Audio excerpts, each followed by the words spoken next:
Alrighty then. Here we are. Well, once more into the breach, as it were.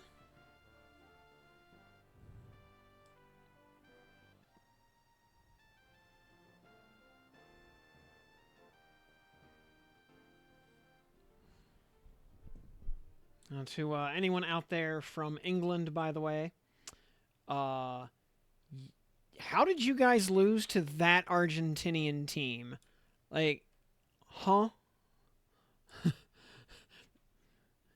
Let this be a lesson to you. Stop parking the bus.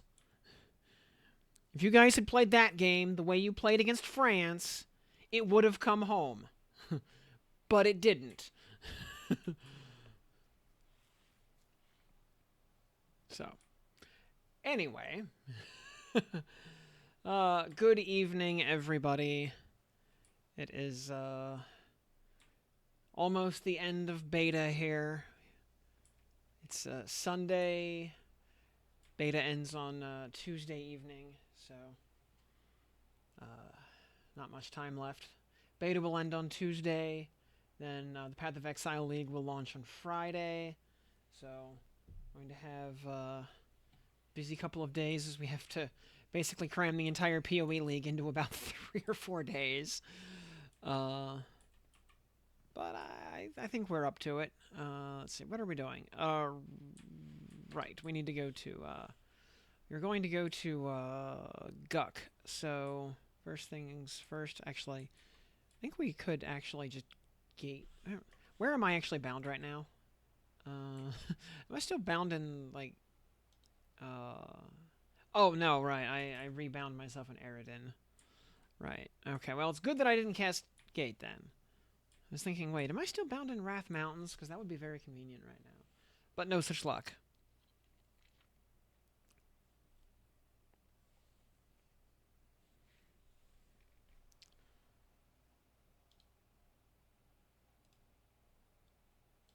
Also, let's go ahead and plug the stream in the official Discord.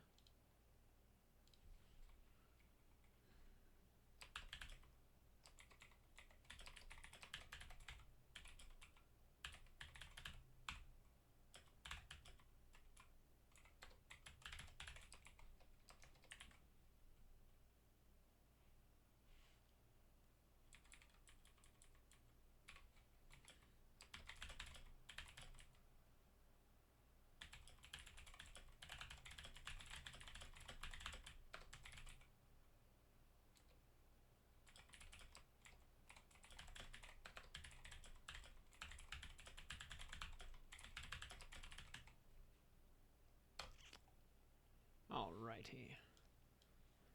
Shilling officially accomplished.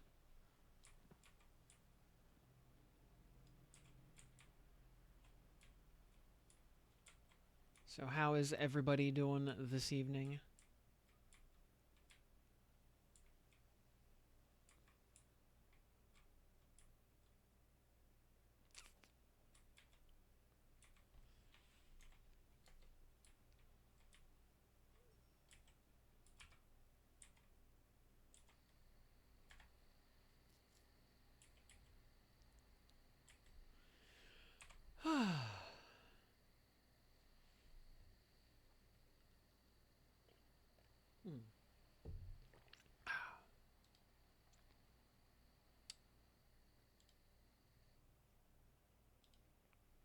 Made a pretty good cup of coffee tonight.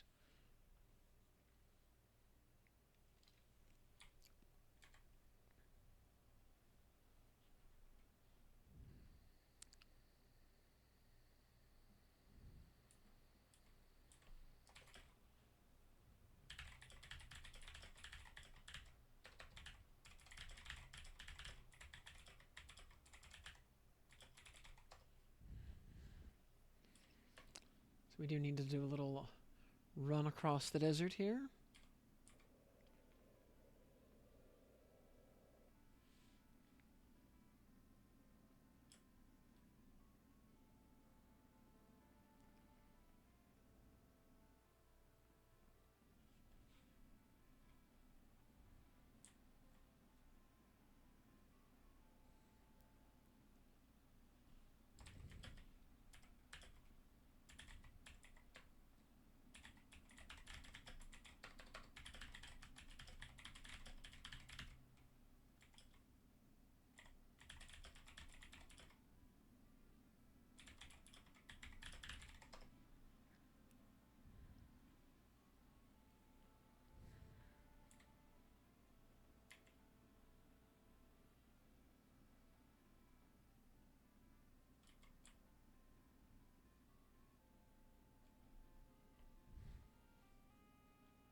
All right, yeah, we're going to be heading over to Lower Guk, as I said. Do the classic 30-something grind. See if we... let's see, we're at 33. I don't expect to hit 46 tonight, but I expect to maybe hit, like, I don't know, 40, 42, something like that.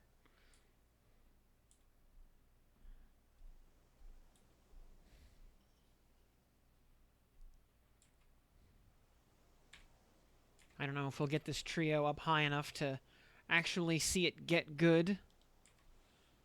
But stranger things have happened, I suppose.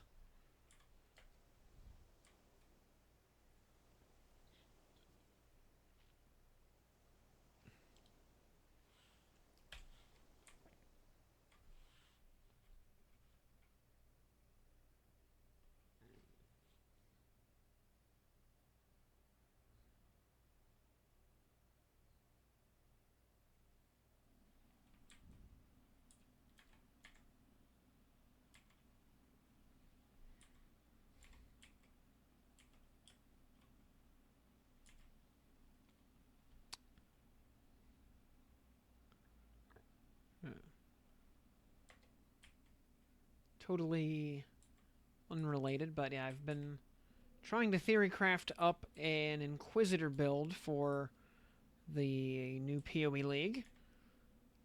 I really want to try to use the freshly buffed Instruments of Zeal Ascendancy notable, because that notable has been so terrible since the class's inception, and it has gone unbuffed for years and years, and been unplayable for years and years.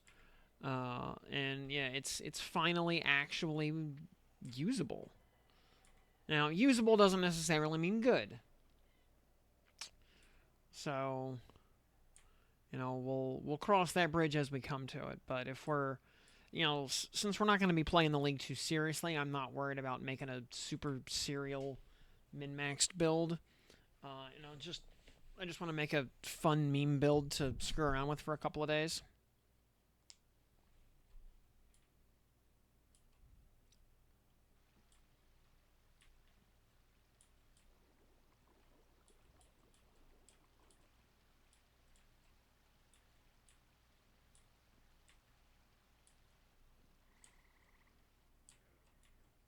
So, if we can make something interesting with one of the Holy Hammer skills and some kind of spell to supplement it, probably like Crack Lance of Disintegration, or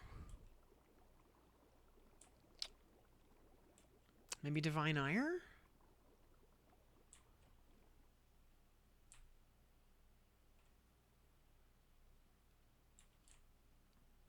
Because with 75% more cast speed, you can basically rip off a fully charged Divine Ire like instantly.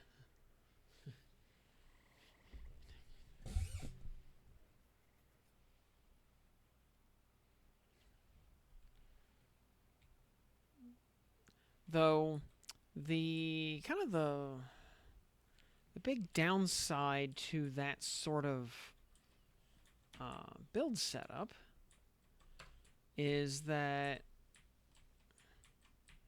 you're going to what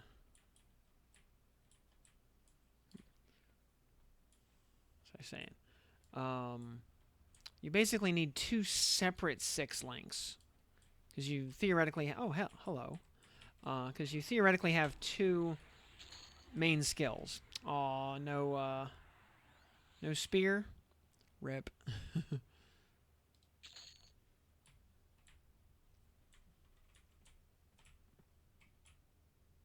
Because we can actually use the spear. Excuse me.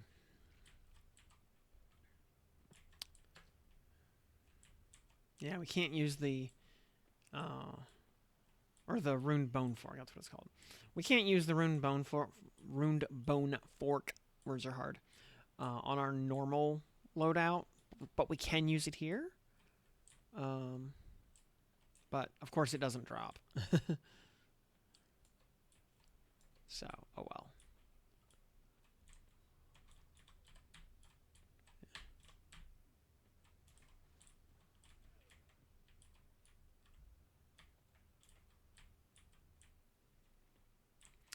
Well, let's see. Do we? No, I don't think we do. I don't think we do Guk on +4. I think that's. No, we're here for just XP efficiency. So, yeah, I think just +2 is the correct way to do it.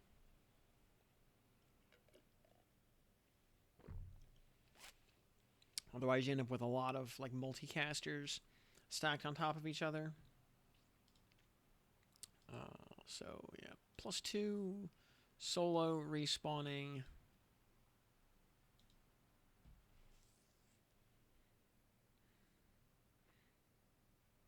Yeah, I think I would only bother doing lower Guk on 4 if I was specifically coming here to look for certain drops. But there's not really any drops that are super critical.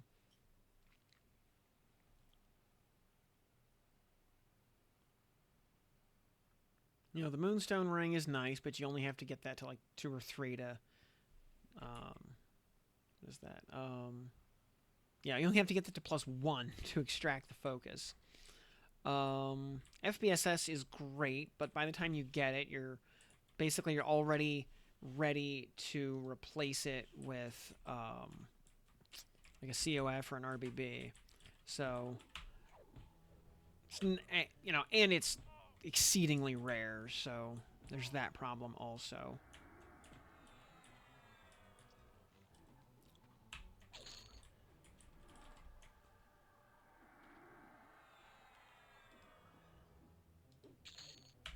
I should probably cast some buffs before I actually go down into the dungeon, huh? Maybe summon a pet while I'm at it. Would probably make sense. 28. I'm 33. When do I get the next pet, by the way? 30. Yakesha's quickening. Spirit of Heracol was at 30. Spirit of Yekon is not until 39. That's a bit of a gap. We get Spirit of the Scorpion at 38. Oh, we get Yekon's quickening at 37. But yeah, a little bit of a gap there. But yeah, it's fine. Oh, you know what we should do? Our pet is currently using a 45-45 Monsoon. Our pet could actually use some extra gear. We have this lovely Fangar, this 3D Warx. We could give our pet. We have a couple of different options. We give our pet a Belt of the Four Winds for one, and we give him a Fiery Avenger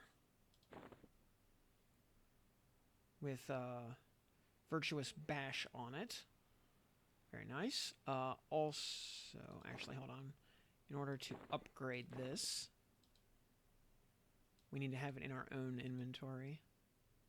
Wait. we only have 2 majors right now. Crap. Maybe... Okay, maybe we won't upgrade it past +4 right now. We need some... we're actually a little short on motes for that. That's fine. So, anyway. Yeah. Give the pet that. Yeah, Indicolite. Yeah, Belt of the Four Winds. What else can we give the pet for gear? Oh,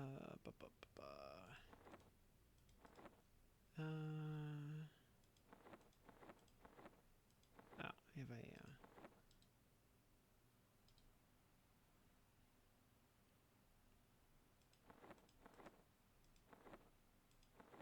let's see here.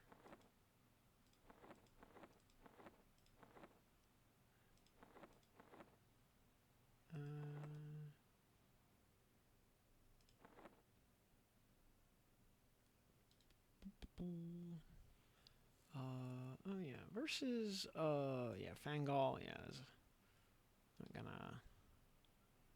Let's see, we can give it Indicolite Vambraces +5. Probably the right thing to do. And just give it some Indicolite Vambraces.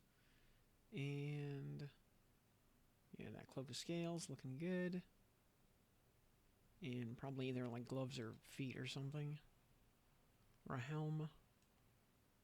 So, Dex Stamina. Oh. Yeah, gloves. Or maybe bracers. Not bad. Actually, boots. Poison, Intwez doesn't... you know what? It's... Can we give it anything else that's... Otherwise, I think gauntlets win.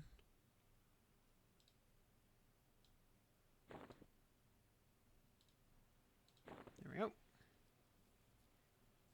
Alright, very good. Alright, pet has been upgraded a bit. Also, pet G-Hold.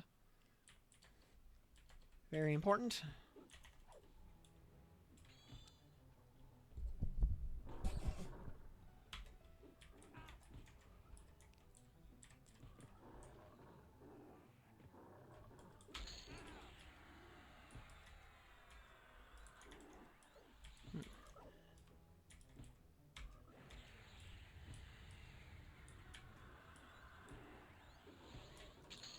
This little guy down here, he's just having a giggle. Cold.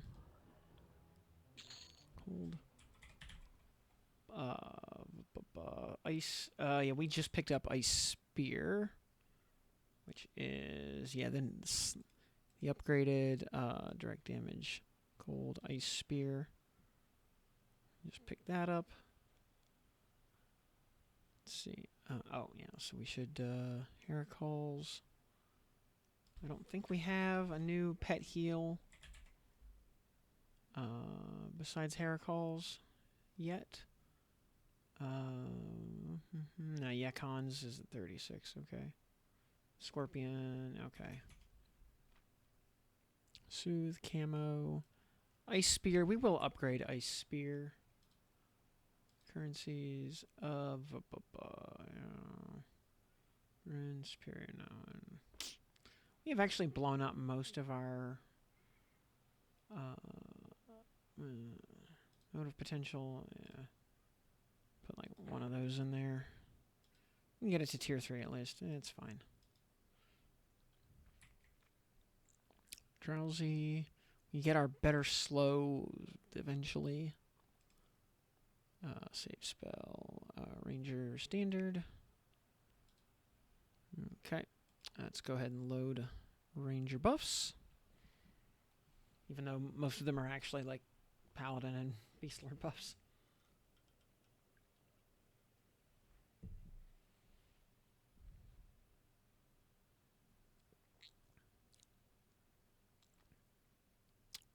I don't think we've really...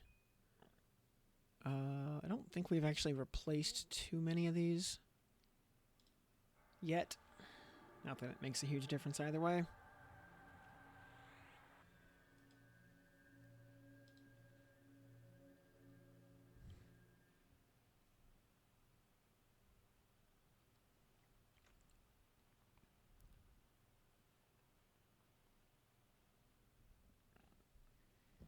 Okay.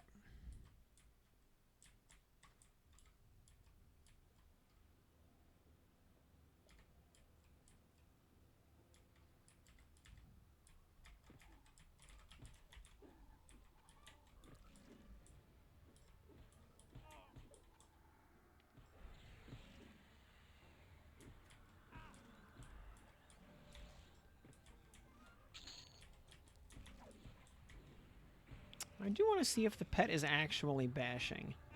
Yes, it is. Very good. The pet is bashing with a two-hander.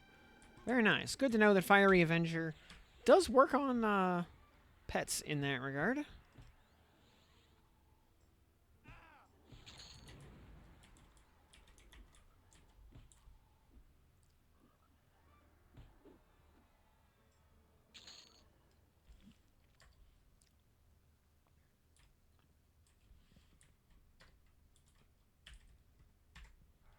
Just gonna calm him. Calm that bat. Calm the other bat.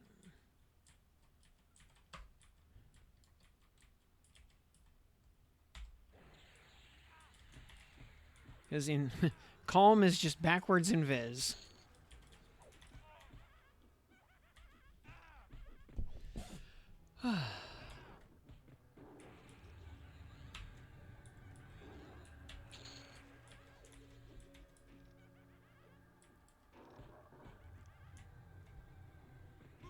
I gotta.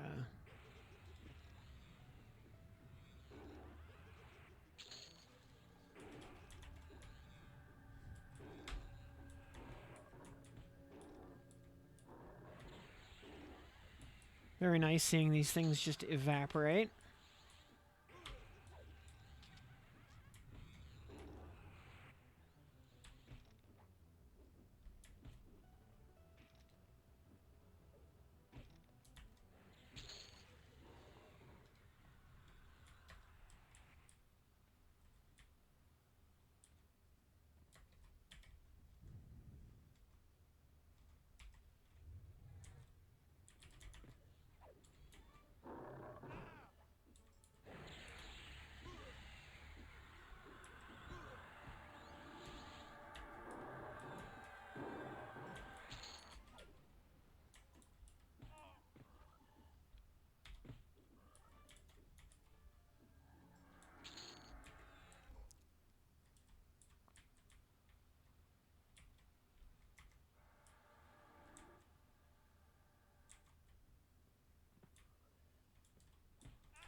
Hey there, pet. Thank you for joining us.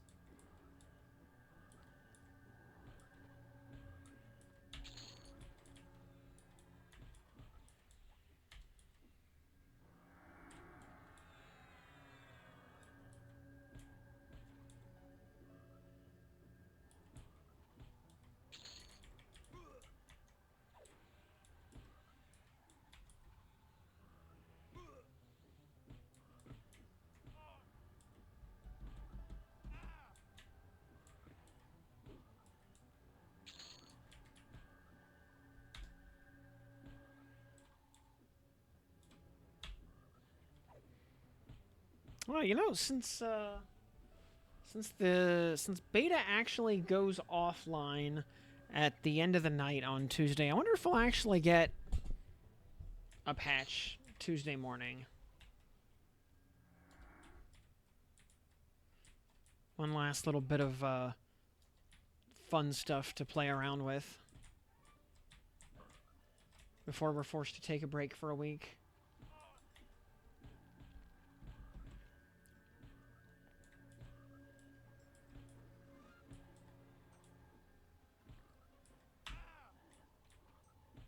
Yeah, we'll find out when we get there, I suppose.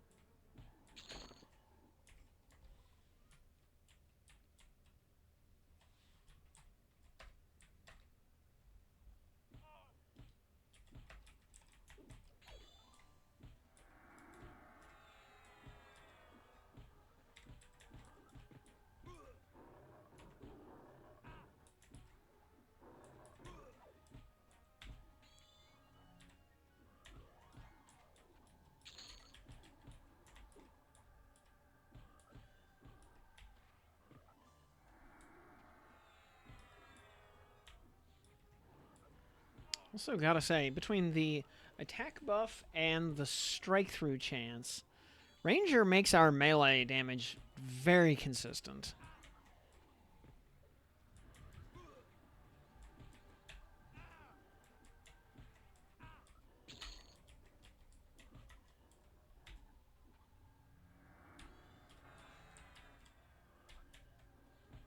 And remember, the way the attack stat works in this regard is it does not increase accuracy, nor does it increase the maximum or minimum hit, but it shifts the bell curve on your damage to the right.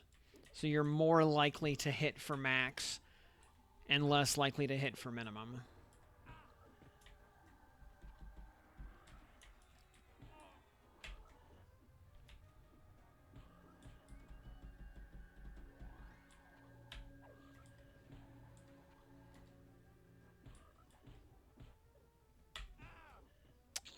Well, I see an enemy with a pet, so I assume the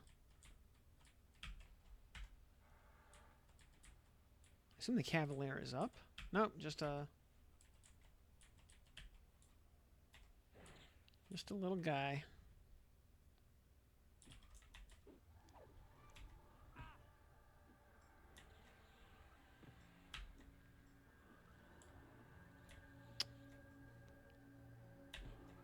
Pet's doing a lot of heavy lifting, gotta say, as far as damage goes.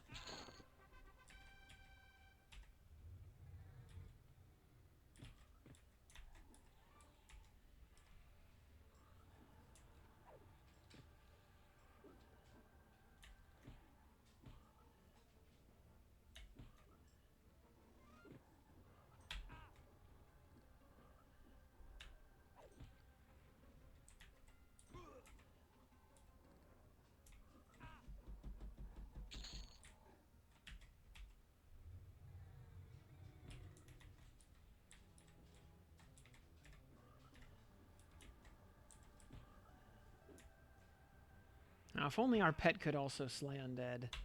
That would be the dream.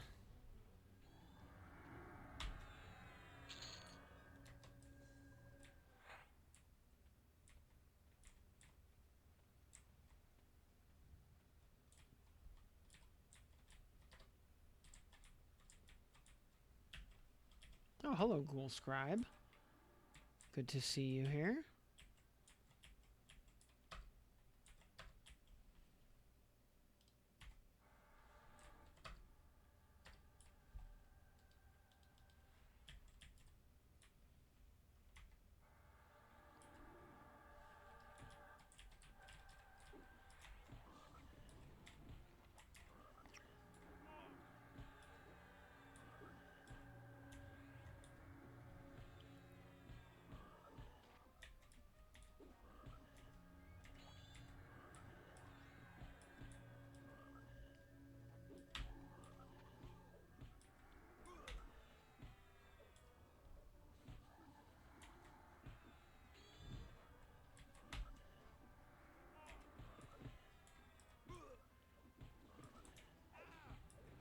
So, let's say, for as much as I've been enjoying all the, the meme builds we've been doing here on Open Beta, I am looking forward to actually playing the real build on live.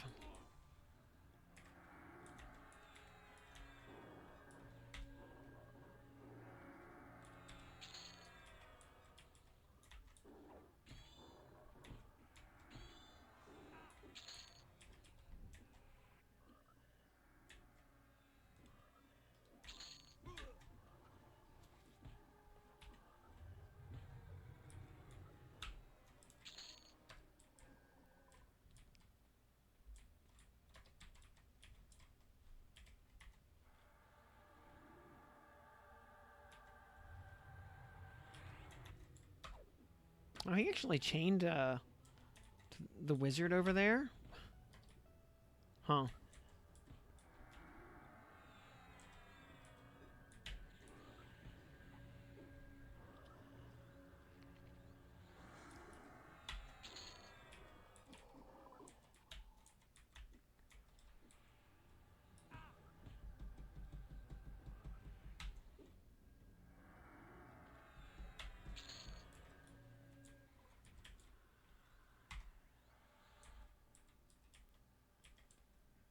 Interestingly, he chained the PH for the Executioner, but nothing else.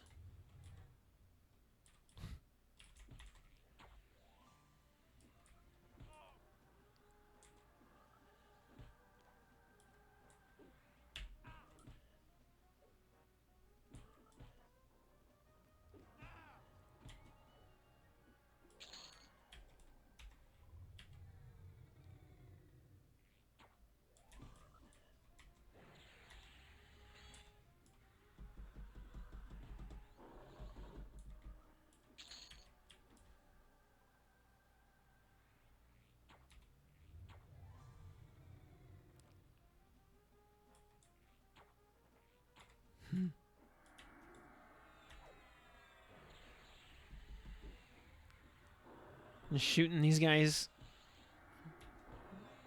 to skill up archery. So we have like no skill. Our archery skill is only 16. I mean, not that it matters, but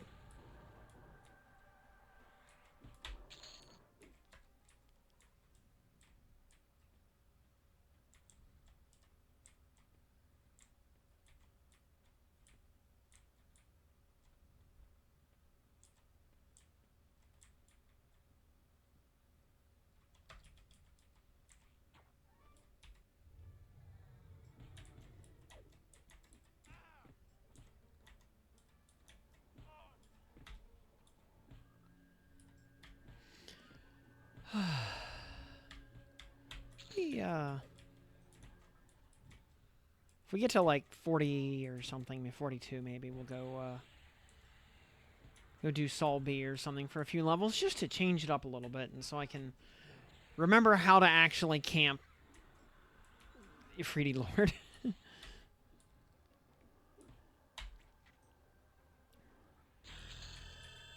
Yeah, well, there's Ding 34 right there. Do we get anything of interest at 34? We get Wrath. Oh boy. Oh, we do get, and we do actually have a, upgrade to Bramble Coat. Thistle Coat we have, wait, because, yeah, Barb Coat is the upgrade. Okay, well, that's fine. Next time we have to rebuff, I'll worry about it.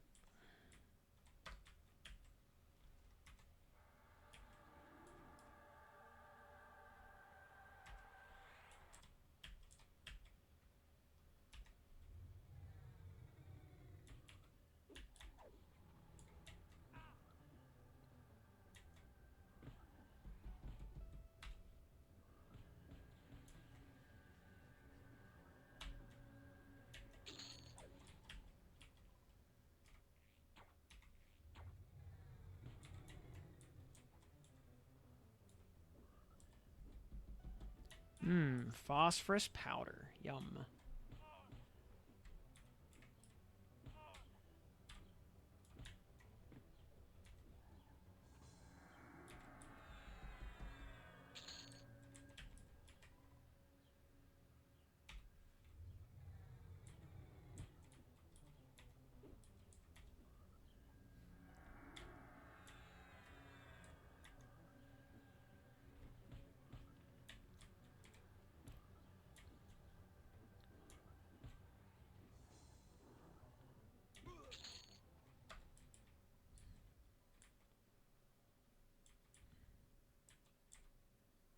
Now, granted, we are running around with some, you know, some new game plus grade weaponry here.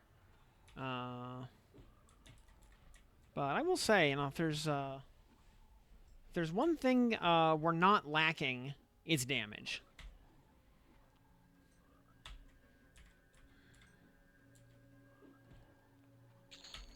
Between our own nicely pumped up auto attack power and pet damage, yeah, it's all right.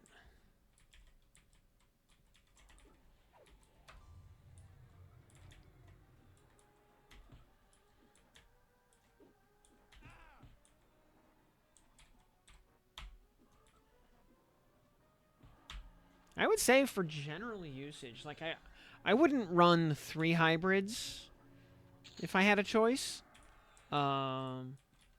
But, like, Beastlord totally carries its weight. Ranger, likewise, is a nice bonus. Yeah, like, Pal Ranger, actually, like, not a bad duo. Pal Beastlord, also not a bad duo. Um, though, you know, two, you know, two solid duos do not necessarily make a good trio.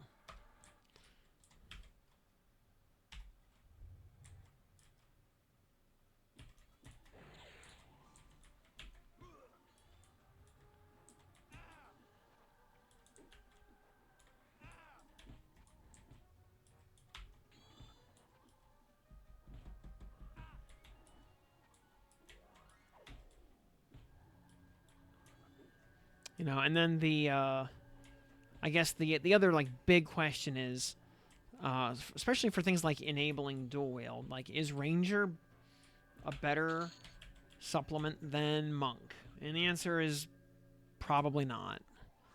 Uh,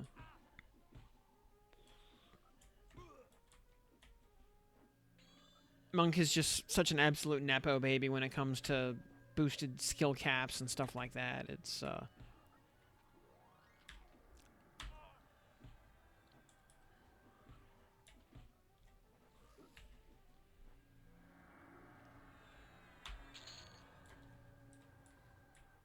and you know I've said it before, but it bears repeating. I think other specialized melee classes should get skill cap bonuses on things they specialize in the way Monk does. You know, why does only Monk get that treatment? And the answer is it's a relic of, vanilla. It's a relic of vanilla Kunark. Where, yeah, Monk was just straight up Nepo baby. Given a bunch of goodies to get people to play the class.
There is a.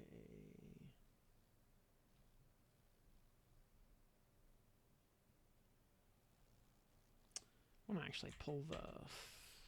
Where was that table?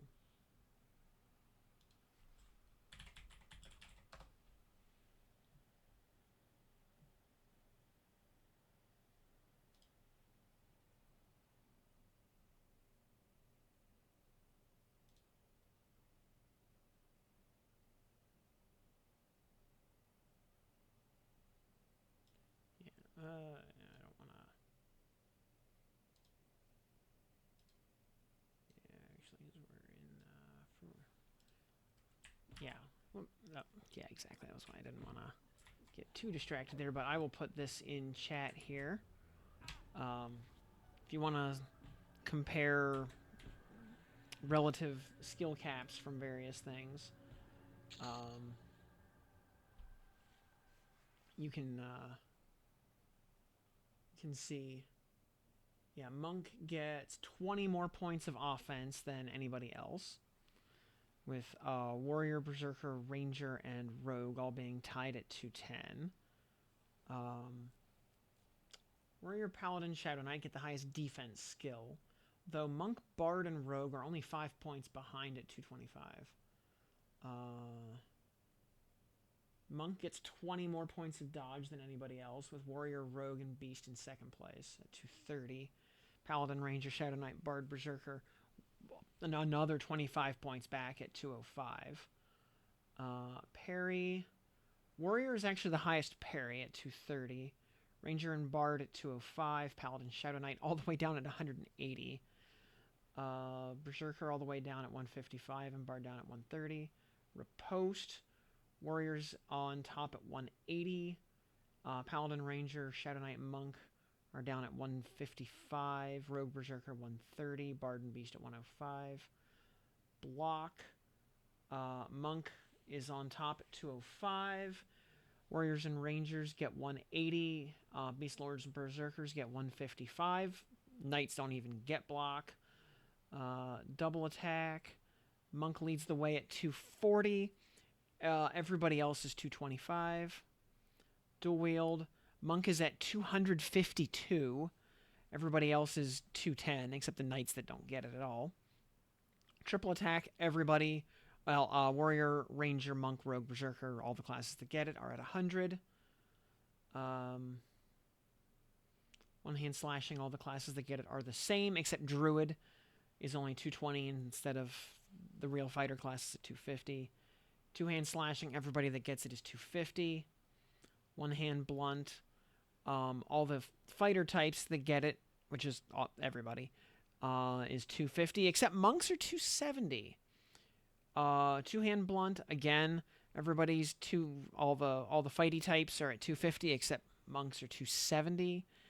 One-hand piercing, everybody's 250. Two-hand piercing, everybody's 250. Hand-to-hand, monks are 270. Beastlords are 250. Berserkers are 220. Everybody else is 195. Archery, Rangers 270. Warriors and Rogues are 250. Knights are at 220. Kick, monks are at 255. Everybody else is 225, except Berserkers are only 175. Bash, Warriors at 250. Paladin, Shadow Knights are 225. Clerics actually get Bash, and they're only 175. So, you see, the best in XYZ skill is just pretty much Monk almost every time. Frenzy, double Frenzy. How about that? We take those.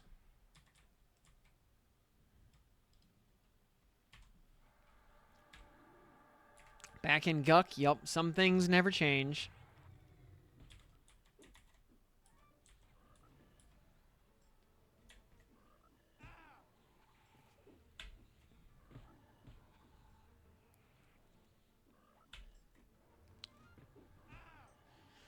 So, that's,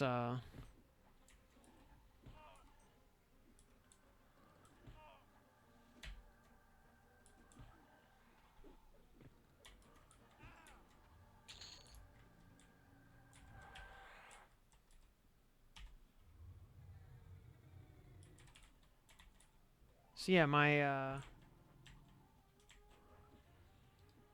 kind of reiterate what I was saying there.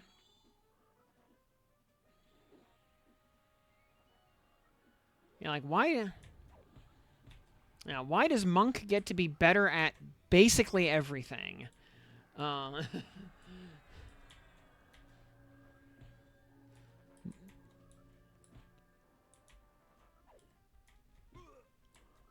No.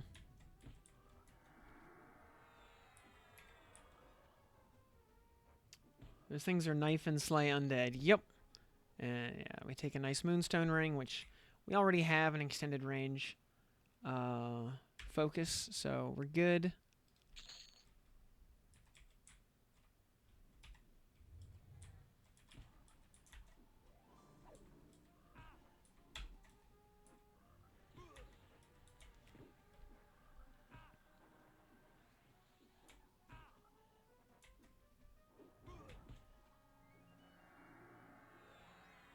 Yep. Well, I mean, I think my, well, like, their, you know, like, being better at, say, kick or hand-to-hand. Yeah, that makes sense. But they're better at everything. You know, they have the highest offensive skill cap by a lot. They have, they only lose on defense to the true tanks, and even then only by 5 points. They have the highest dodge skill, by a lot.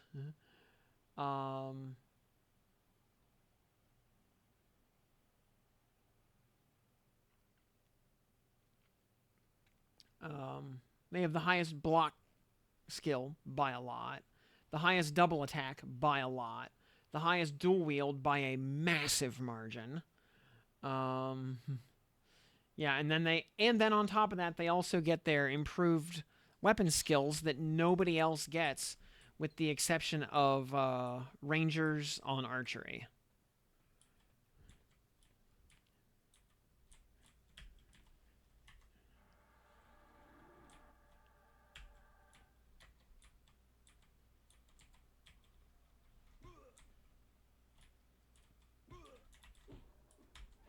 You know, you'd think like rogues would get better one-hand piercing skill, and you'd be wrong. Rogues are exactly as good at one-hand piercing as bards and beastlords and knights. And they don't have parry. That is the only thing they don't have.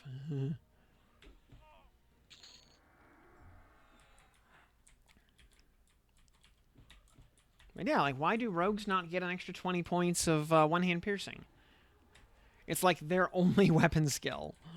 Or I should say, it's the thing they're supposed to be good at. So...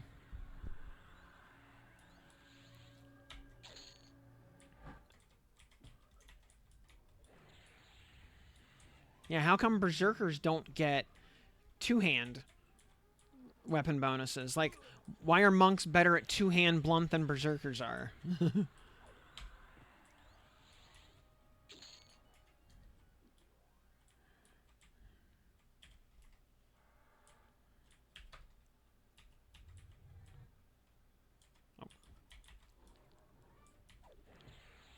So...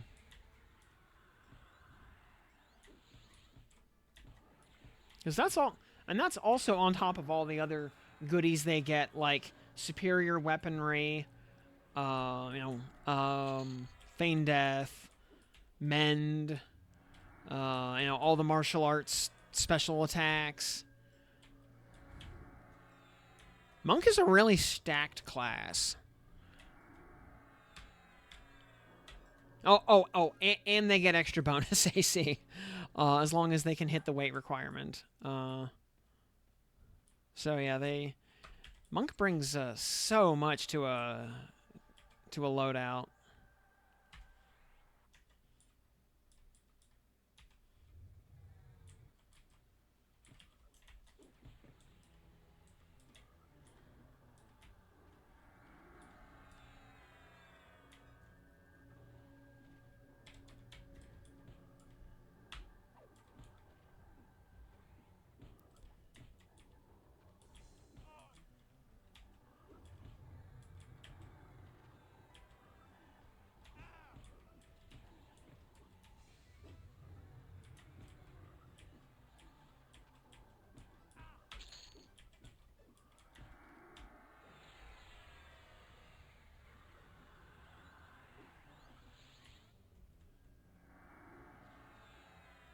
Yeah, yet people still say that they're not enough DPS. Yeah, complete nonsense. They are truly the best of all worlds.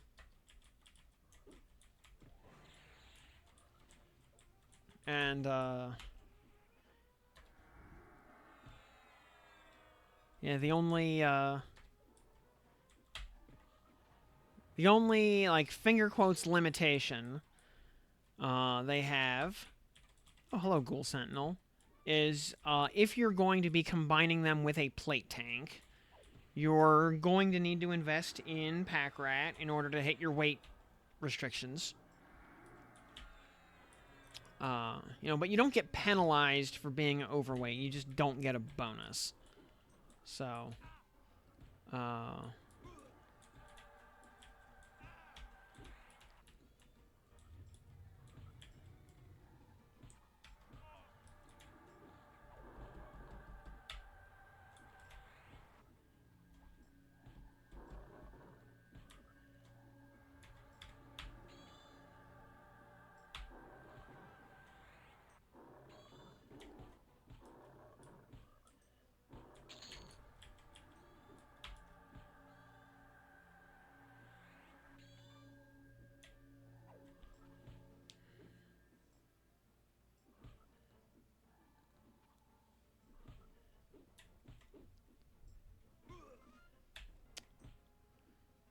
Jarek's 18 worn with max Pack Rat and full russet noise. Oh yeah, and of course, your gear also gets lighter by quite a bit as it gets upgraded. So your gear becomes more monk friendly as it improves.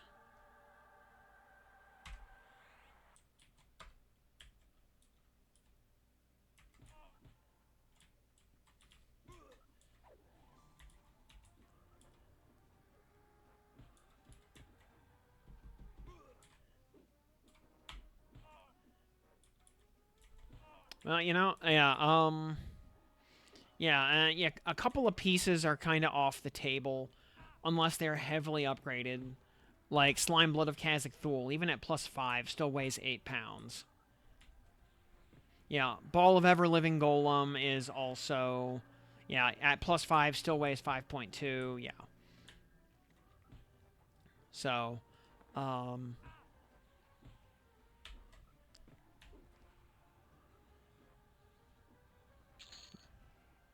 a few other things to contemplate in that regard.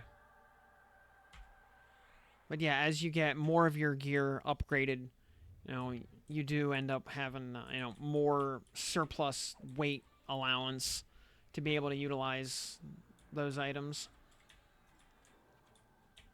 And with speaking of Ball of Ever Living Golem, I really hope with some of the pending zone upgrades or revamps and all the itemization that comes with that we see some more range slot stat sticks, because right now they're, if you're a ranger, you've got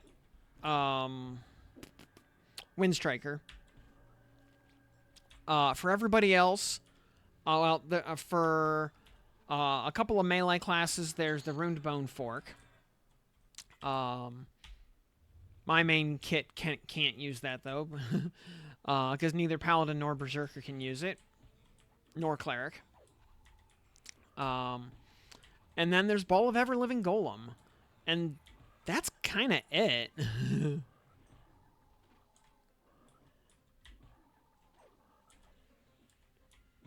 Because we're still in the era of, your range slot being pretty much just a bow or nothing.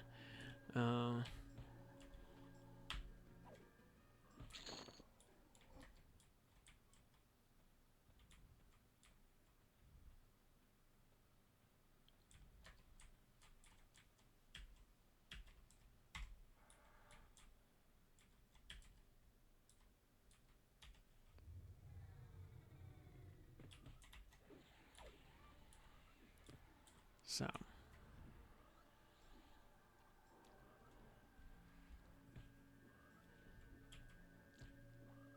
Oh, hey, we're gonna ding 35 here in this room. Yeah, I know by the time, yay, ding 35. I know by the time, like, Lucklin rolls around in vanilla, you start having real range slot items. that are just stat sticks. Yeah, I'm trying to remember if there were really... I mean, at least in Velius, you have bows with enough stats to be a thing, even if you're not actively shooting arrows with it. Because you've got stuff like Sky Darkener and whatnot.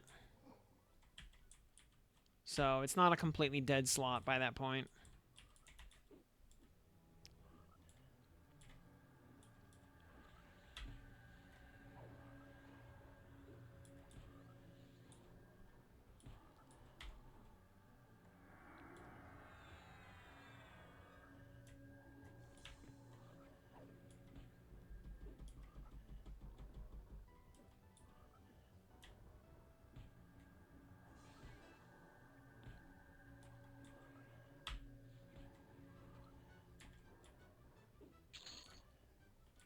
Also, I think it was supposed to be kind of a soon trademark feature, but, you know, since we can backstab from the any slot, I would sure love to be able to bash from the any slot.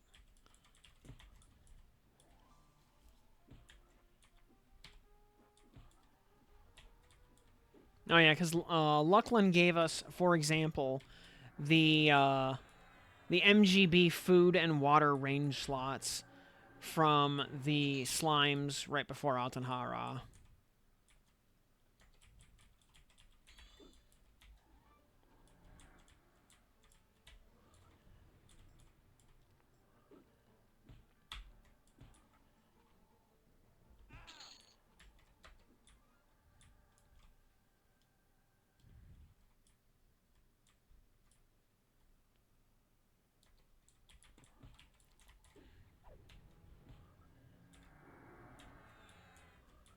Also, by the way, if we go to Lucklin at some point, man, I hope the Ring of Fire event is actually functional and doable.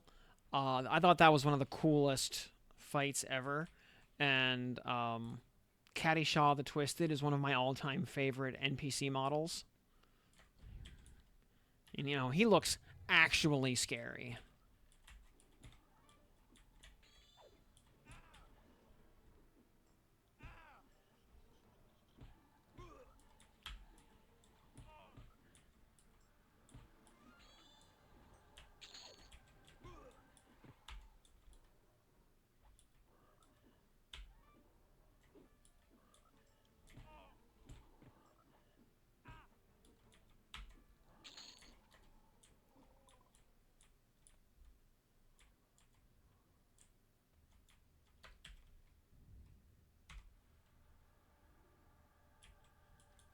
Oh.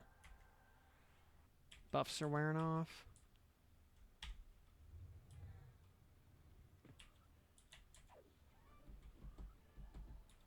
Yeah. You know, we'll... You know, I would... presume that we're gonna use a lot of the existing zone geometry. Um... But yeah, the stuff in those zones will be very different than what we're accustomed to. And yeah, I also think we're gonna diverge from the timeline a lot. You know, just from a standpoint of breaking people out of their preconceived expectations, I think the second expansion really needs to not be Velius.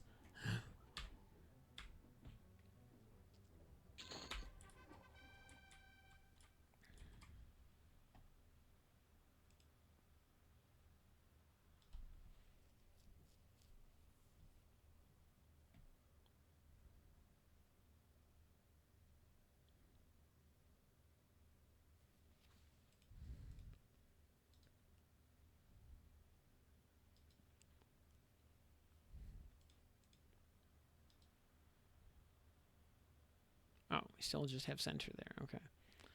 Spirit of Blizzard. You know, we have Spirit of Inferno.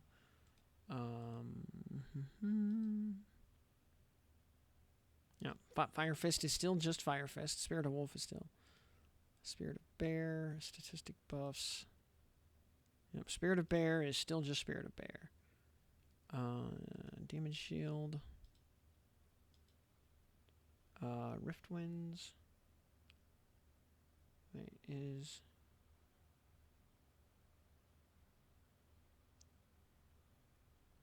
Is that the...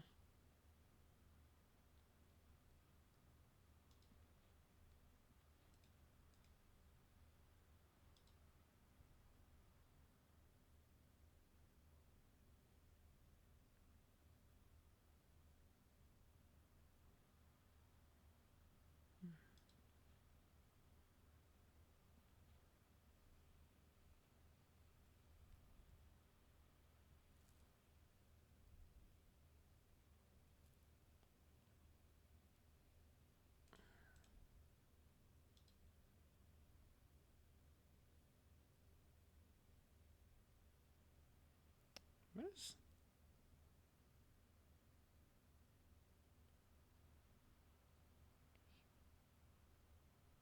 okay, whatever.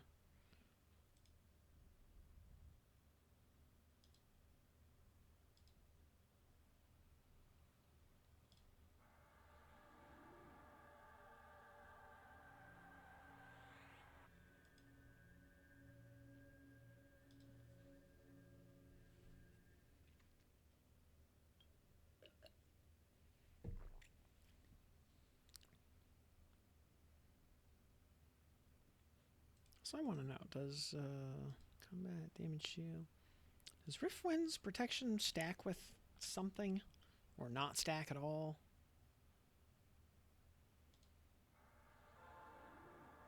Oh. It apparently does stack. Okay, that's cool.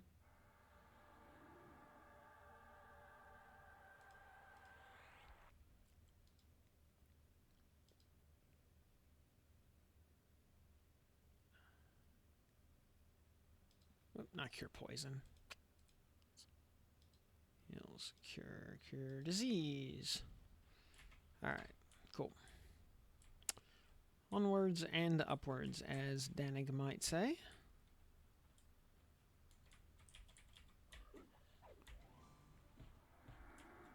Your beloved High Hold is going green. High Hold pass or High Keep?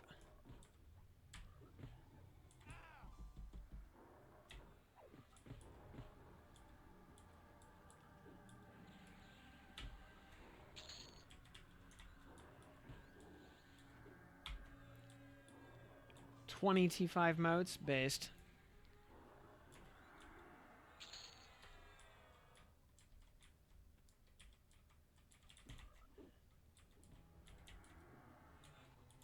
High Hold keep goblins. Good times. Plus, yeah, turning in all those goblin ears is a no downside way to fix a lot of your Freeport factions, like Freeport Militia.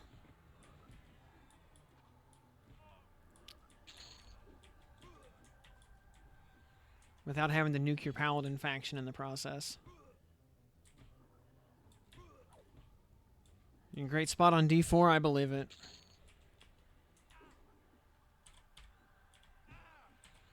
You get all those blocks of ore that sell for good money.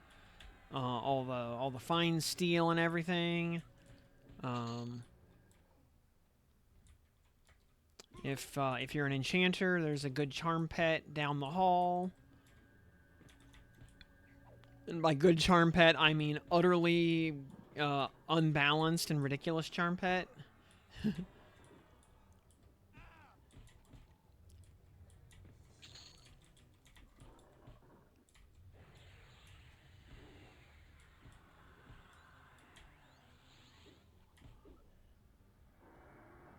Yeah, bronze armor.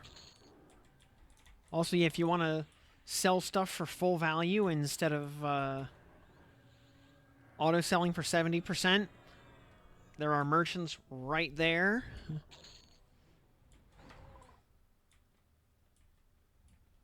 Yeah, good times.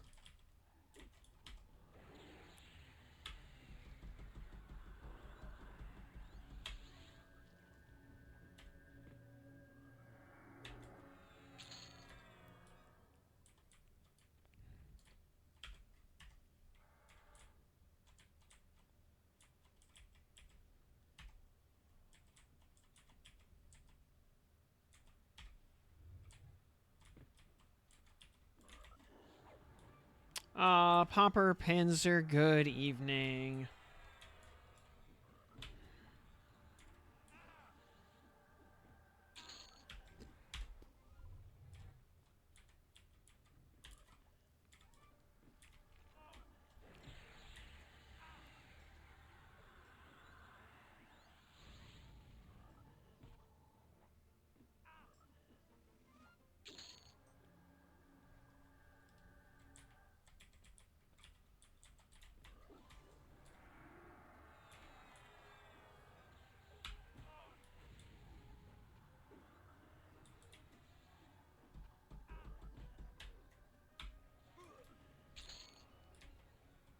Getting dinner ready. You know what? I had a pretty normal day today. Just another, normal work day, same as every other day. Hope y'all had a good day as well. Hello there, Ghoul Scribe.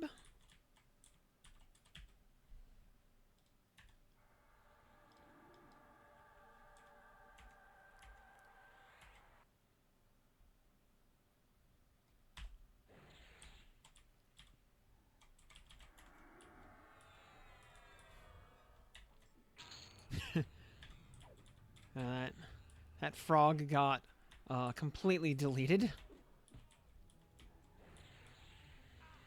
Hit 46 today with the Zerker, nice.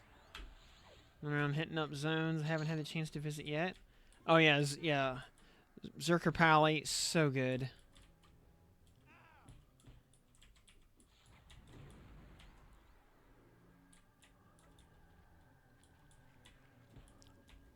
Though man, smiting at double speed, you just obliterate your own mana bar.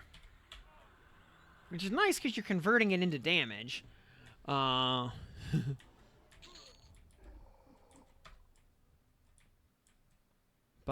you know, auto-skilling smite suddenly is maybe not such a good idea at that point.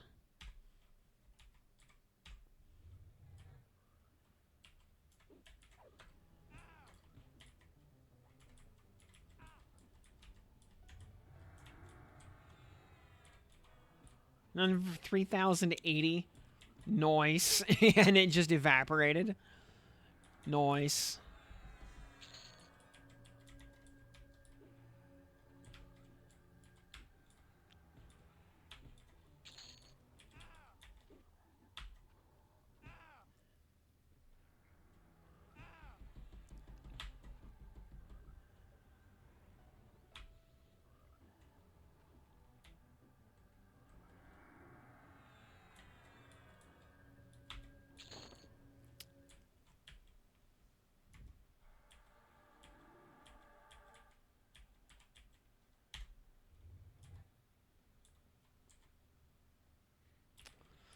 Also, I swear the executioner's room here is very inconsistent when it comes to aggro.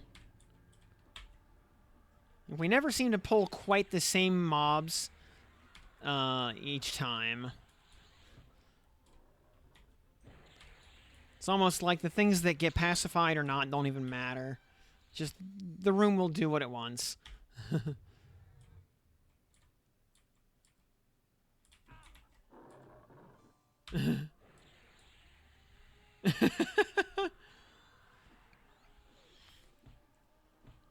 Yeah, you just kind of tap the frog and it just explodes. You love to see it.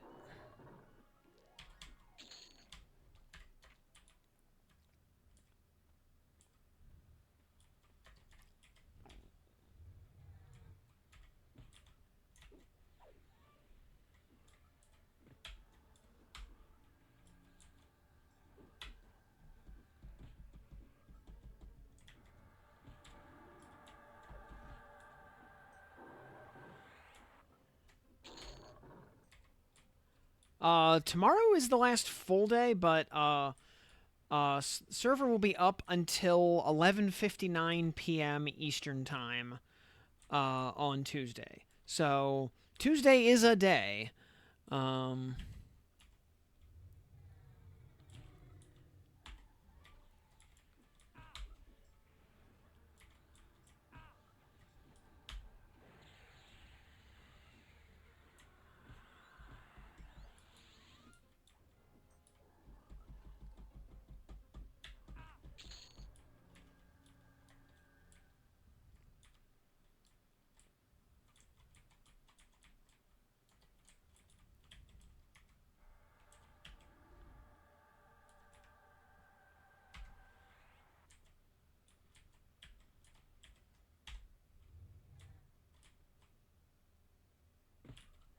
so uh, we will get to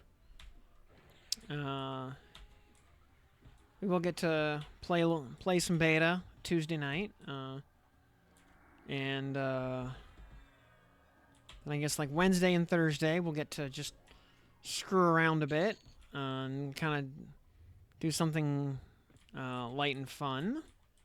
Maybe probably some Zelda randomizer. It's probably what we're gonna do. Although, um, and then yeah, Friday's the Path of Exile League. What do you recommend? Blood Rune is awesome. Although Blood Rune is awesome once you're actually critting enough to have it go off. You know, and when you have enough damage and enough HP for it to be able to scale properly.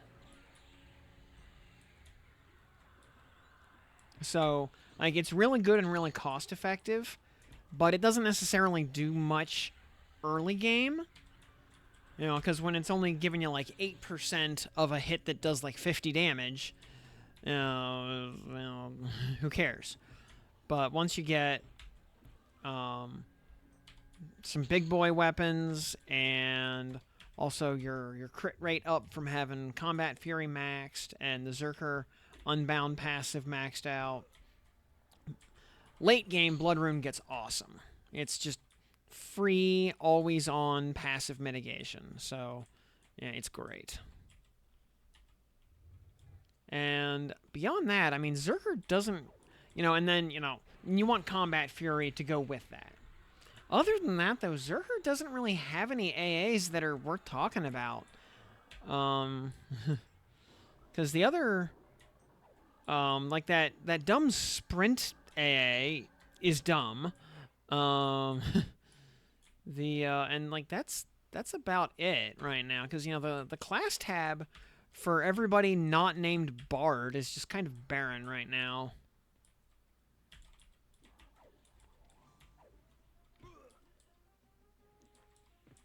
Yeah.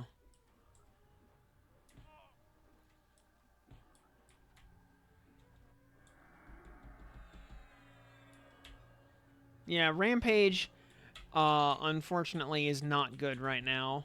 That's one of those AAs that somewhere way down the road, you know, in another expansion or three, we'll have enough upgrades that it'll be good. But right now, one round of melee every 10 minutes, who cares?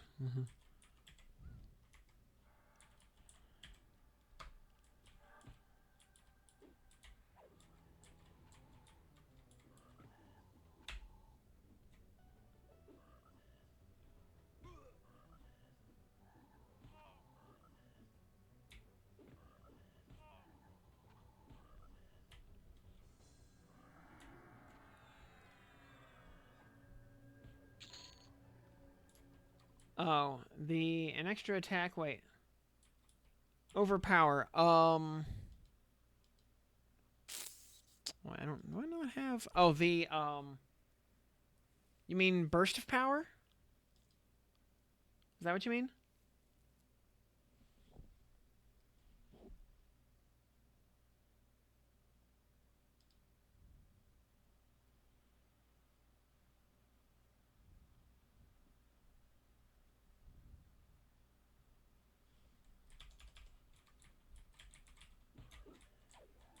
Because, yeah, burst of power is cute on paper. Because more hits equals more better. The problem, though, is triple attack's skill cap is so low right now that you don't triple attack that often. So burst of power doesn't, and yeah, burst of power requires you to successfully triple attack first. It only activates after a triple attack. So, again, it'll get better. It'll be good once triple attack's skill cap is increased a fair bit. Right now, it just doesn't get enough. Burst of power doesn't get enough chances to activate. So, it falls into the strictly better than nothing category. You know, it is more damage. You know, and it can be a nice little burst of damage when it happens, but it doesn't happen very often.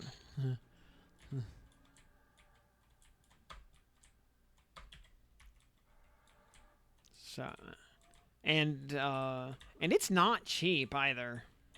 It's kind of expensive.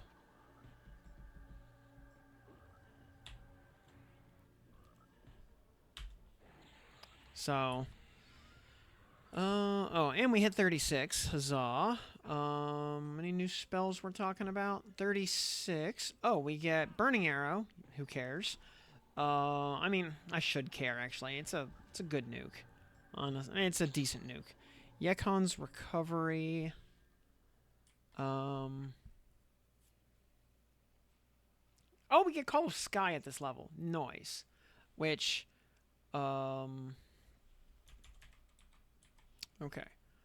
Let's combat innates, which should stack with Instrument of Knife. These are supposed to stack.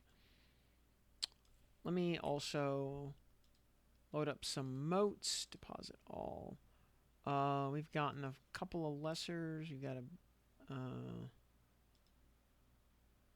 draw like 4 of these. Upgrade, yes. Call of Sky 4. So it should now it should be casting, should be proccing Call of Sky 2 now. And we get Yekon's Recovery instead of Heracle's Soothing.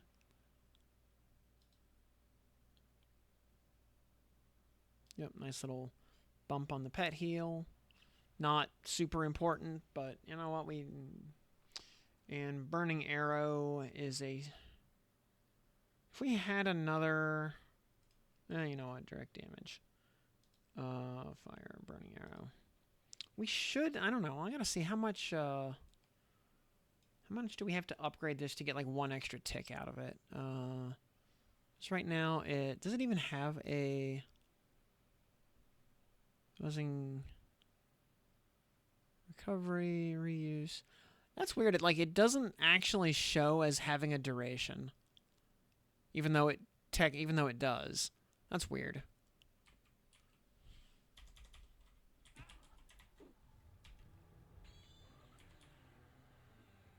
Yeah, Call of Sky does. Call of Sky only does like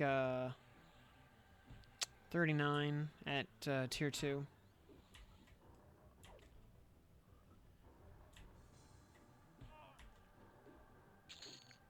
Yeah, take it when you have nothing else to spend points on. Yup.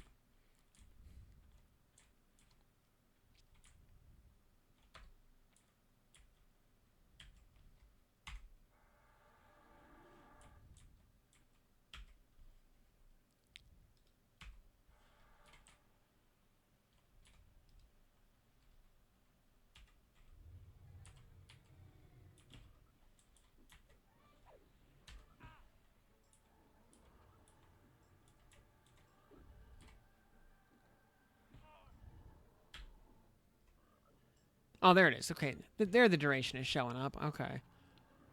This is weird. For some reason, the duration doesn't want to show up here. If we put, like, a major on this. To bump it to tier 4. Do we see, like, the duration bump? Reuse does go down. Cast time. No, that doesn't. That's not enough to get an extra tick out of it.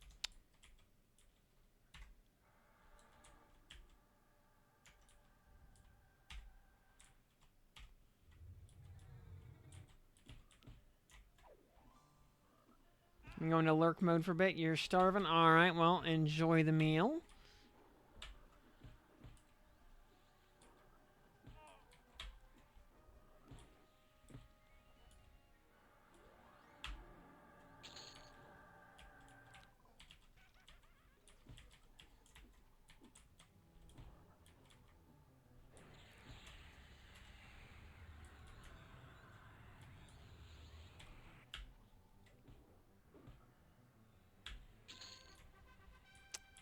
We have 7 AAs to spend. We should probably spend these at some point. Let's buy some Combat Fury, I guess. Why not? It doesn't cost much. Yeah, Combat Fury, shockingly cost effective.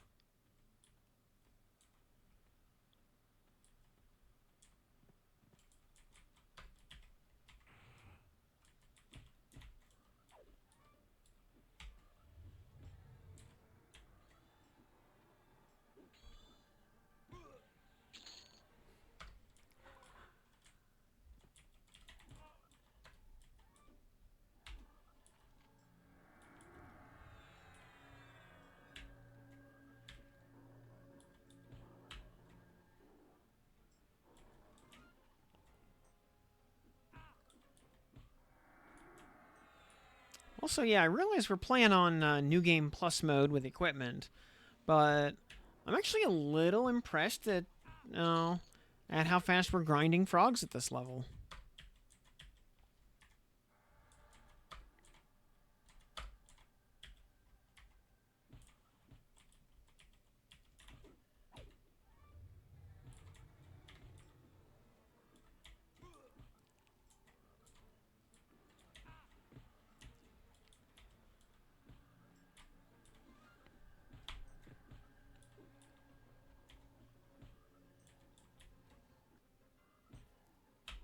That was,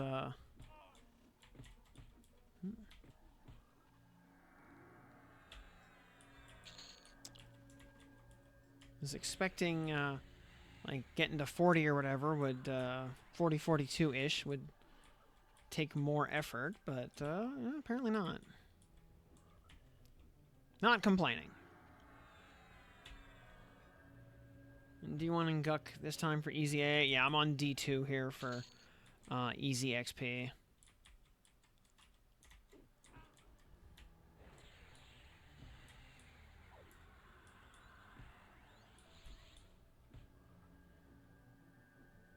Yeah, you get so accustomed to the to everything being multi-classed and having a pile of hit points and everything being a healer, or an enchanter, and then yeah, you drop down to +2, suddenly everything is just its normal class. Or most mobs are just their default single class. And yeah, it's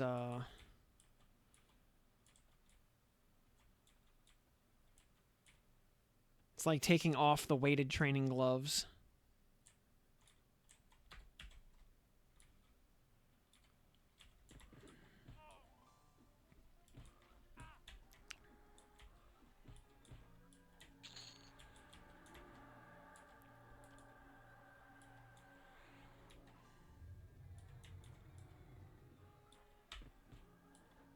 Is to every mob. What was a paladin? Oh god, yeah.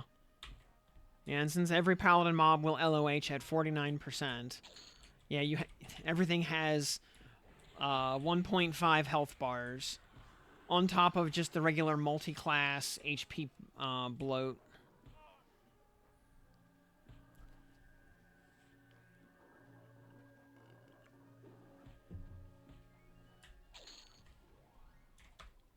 Yeah, I totally understand.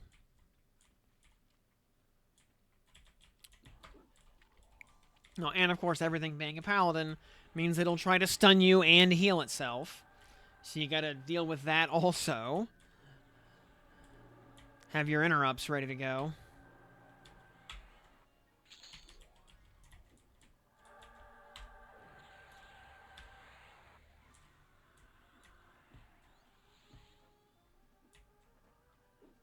And I'll say, even by default, some of those goblins, especially the in the raider room, just by default are actually pretty nasty for their level. Like for level 30 old world mobs, those guys are rough. Literally stun an LOH like a script. Yup.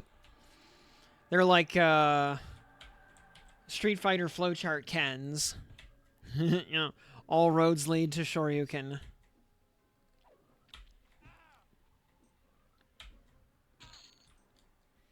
If you have enough long duration stuns, you can actually just lock them down from 50% onwards and just stop them from LOHing.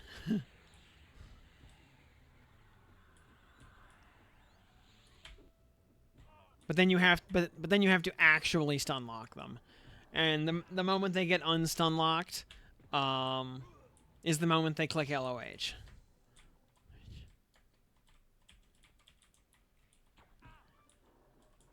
Which, I mean, I can't blame them. Because that's, you know, if my health is getting low and I'm stunned, I'm actively mashing the LOH button to hit it the frame that I get unstunned. So, you know, they're doing the same thing. I can't fault them for, because there's nothing worse than dying with LOH up.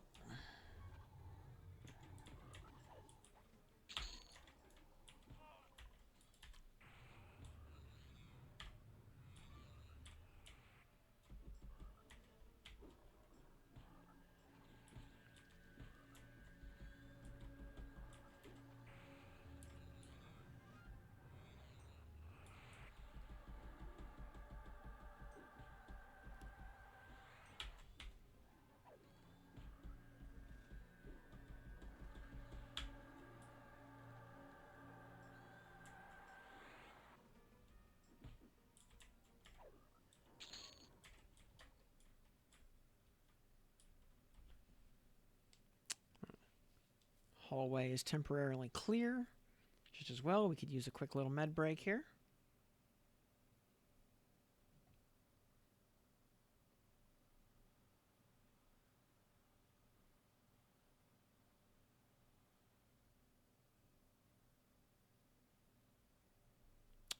Yep.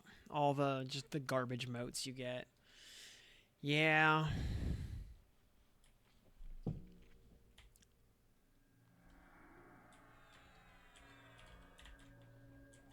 Though the garbage motes are, you know, you're still getting piles of them, so you can still use those. You know, to just pump up like your quest rewards, your quest reward items up to like +4 or whatever. Since you physically can't get those at anything higher than +0. Or you can always just pour them into your spells, since spells get full value on motes and don't care about rank.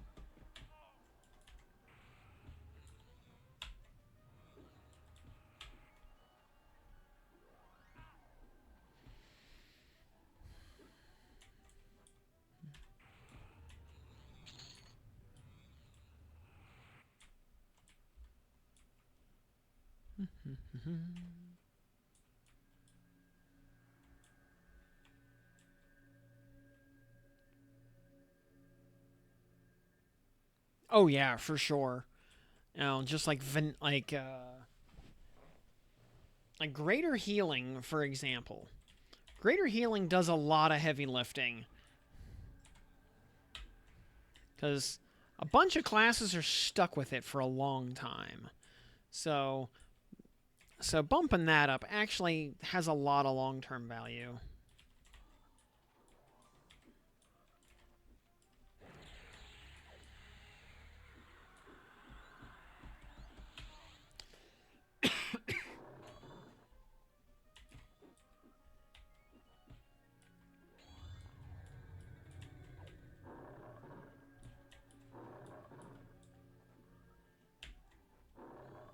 And leveling a spell up to like tier 5 is basically free.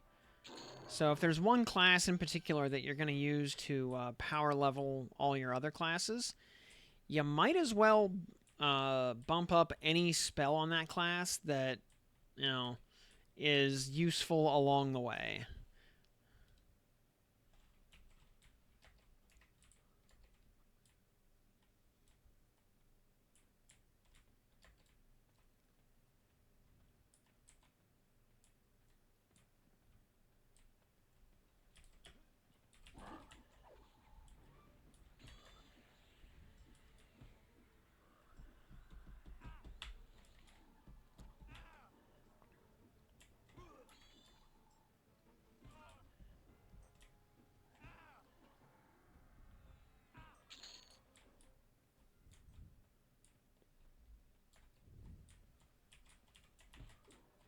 And I am now dreaming about the Dark Metal Falchion existing. Holy cow. It'd be so good.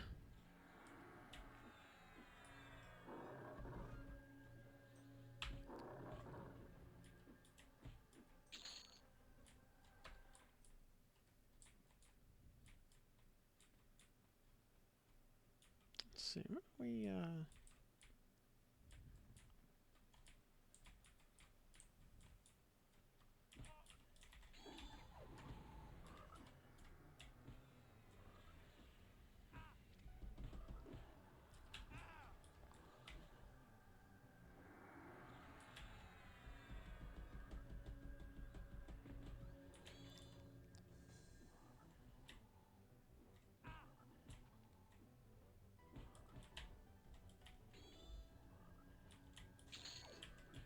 also, yeah, a couple extra levels on your pets go a long way. You know, pet classes are eating real good with spell upgrades. And being able to raise all your top tier pets up to level 49. And yeah, if Beastlord gets a pet focus equivalent to the Necrothurgia, yeah, they're gonna be eating real good.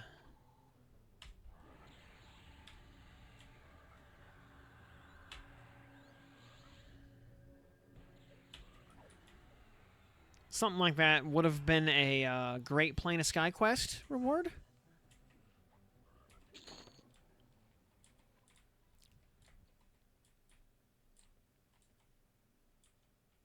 Oh yeah, your 46-inch pet, yeah, yeah, leveled up to 49, yeah, just Rex face, oh for sure.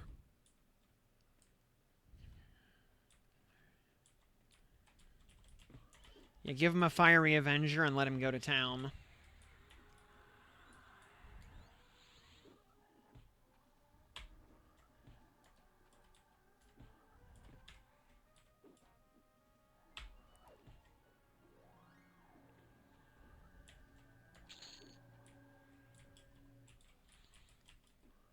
You know, and plan to get him a Fiery Defender the day Kunark drops.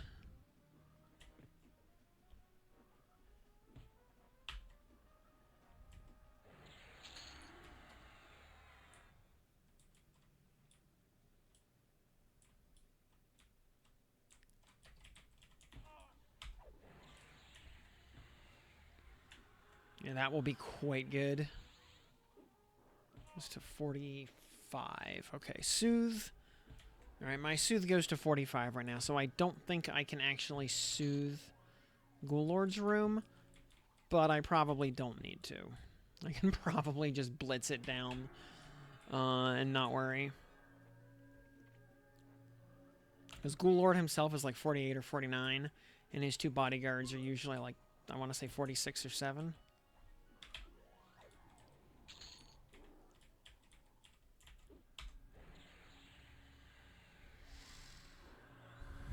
Oh yeah, boosted pacify spells are so good.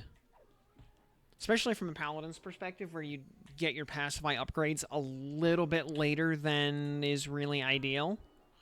So being able to get a little bit more life out of the spells you have is super handy. Keeps them level relevant in that little gap where you're trying to fight higher level mobs, but your pacify spell is just a little bit too low. Because we don't get brand name pacify until, was it 48, I think? 49 for brand name pacify. You know, lull at 10. Soothe at 25. That caps at 40. And then, yeah, calm.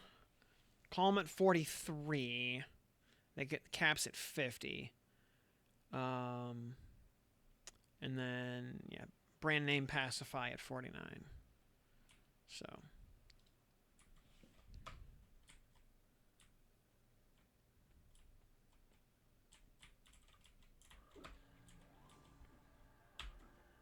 With,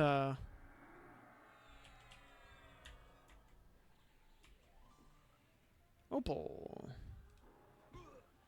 Auto store. With, gets calm at 18. Yup. Yeah, Cleric also gets it way early.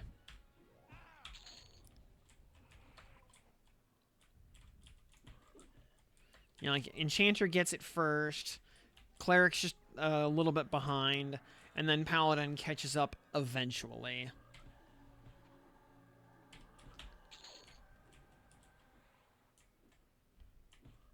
Though Enchanter also has Mez at 16, so, you know, as soon as they get that, they don't even have to pacify anything anymore. You know, it's more efficient to just Mez.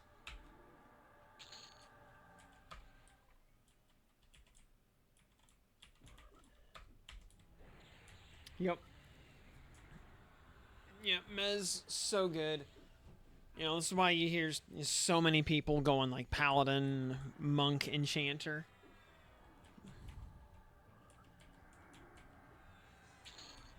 You know, Enchanter lets you get away with, especially, you know, between Mez and Slow, lets you get away with just Paladin heals for most of the game. You know, because you're just preventing so much of the damage from happening in the first place.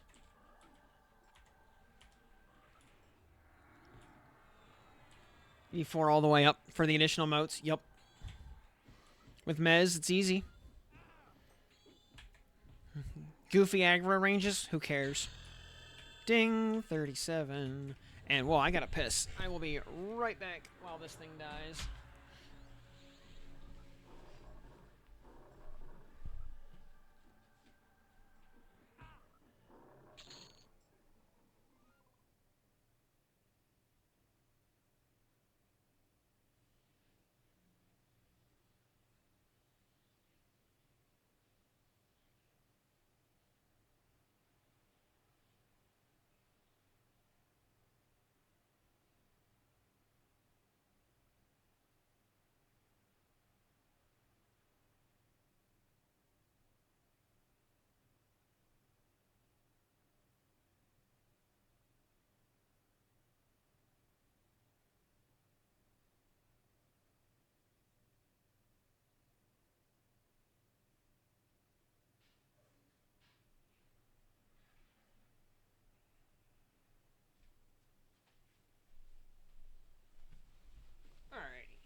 Let's see. Any useful spells we're talking about at 37? Oh, we get Daring finally. We get Yekon's Quickening at this level. Noise. We get Nature's Precision. And we get Spirit of Ox. Okay. Oh, and Divine Purpose. Yeah, see, these other classes get, like, useful spells at 37. Paladin gets Divine Purpose. Oh, boy. Which is plus 8 HP regen, minus 3 mana regen. So, not so good.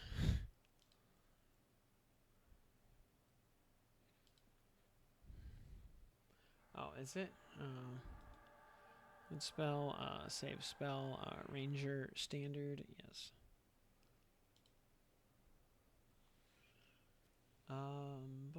Yeah, Careless Lightning we do not need. Load spell, yeah, we want to do. Pet. We want Pet Haste for sure.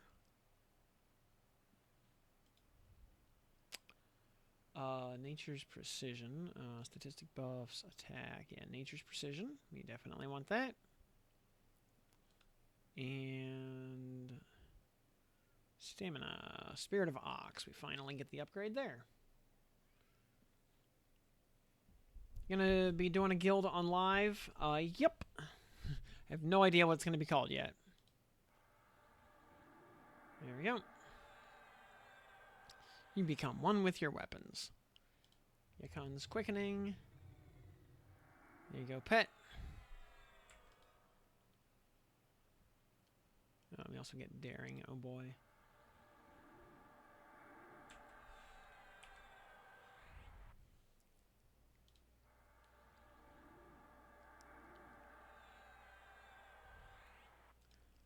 Spell, Ranger, Standard.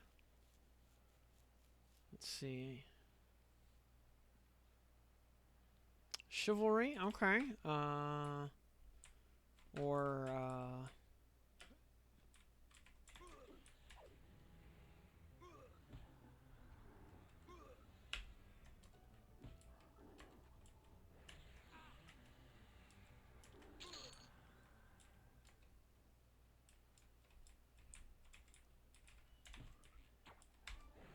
Yeah, naming things is the hardest part of anything.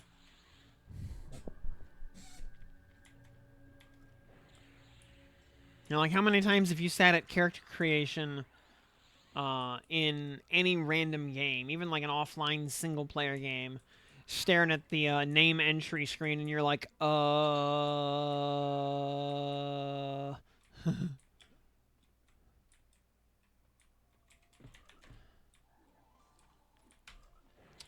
Nighttime Guild.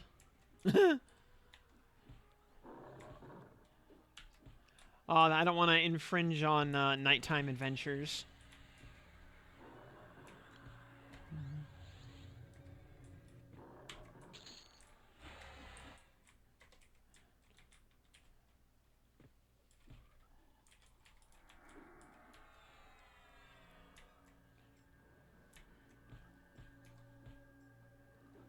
That's for sure.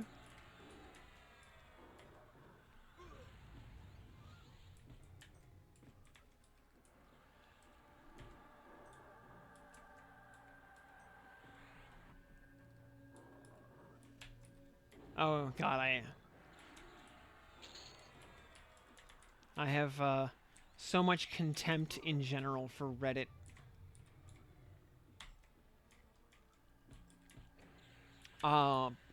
Partly because I think Reddit serves as a very good counterexample that proves Hiroyuki Nishimura's treatise on internet anonymity.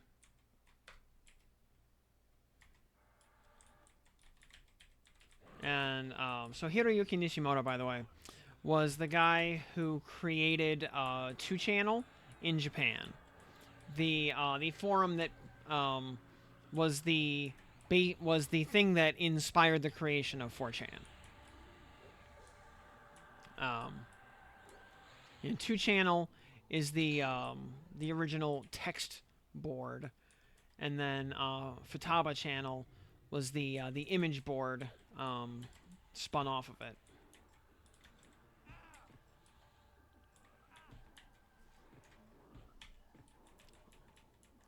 And Futaba means 2 leaves, by the way. Hence why 4chan is Yotsuba channel. Yotsuba meaning 4 leaves.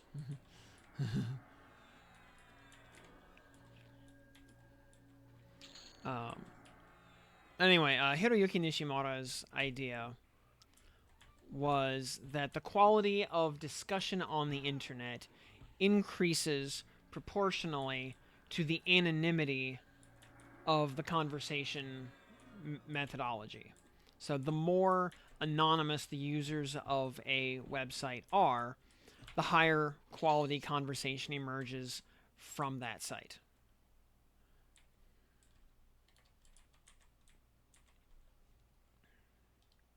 It's actually a very kind of Buddhist Zen idea that basically revolves around the elimination of the ego. Because as users become more anonymous, they necessarily set aside their ego, and any outcome from a conversation is communal and egalitarian. So,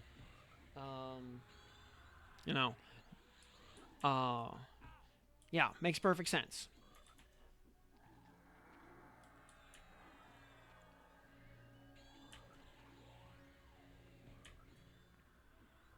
So then, yeah, we look at something like Reddit as the exact counter example of that, where users are extremely not anonymous. In fact, they even have social credit scores in the form of karma and gold and stuff like that.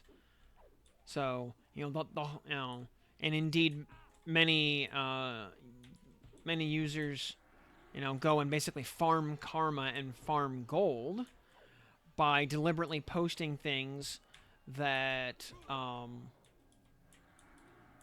are highly agreeable and very non-contentious.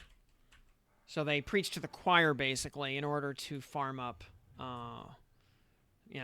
their social credit score. Slabibi, good evening.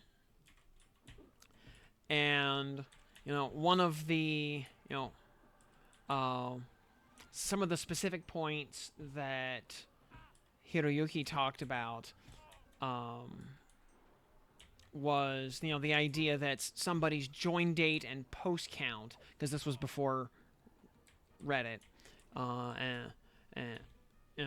that in a non-anonymous forum where somebody's join date and post count are prominently displayed next to their name on any post, those can be used as a sort of social credit score, whereby one user can discredit another purely on the by the logical fallacy that my join date predates yours, my post count exceeds yours, ergo my opinion carries more weight than yours.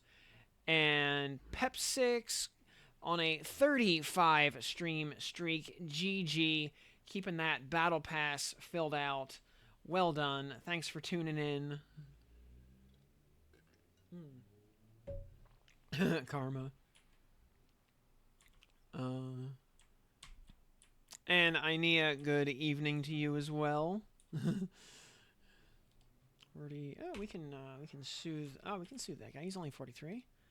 And this PH is only 42. Of course, he resisted. Oh, he crit resisted. Even better. That's fine, though.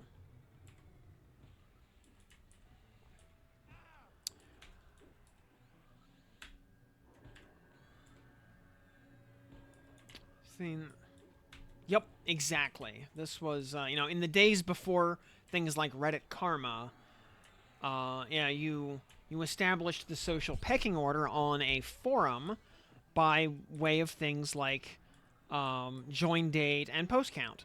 So you'd have people just farming up their post count by posting, complete nonsense.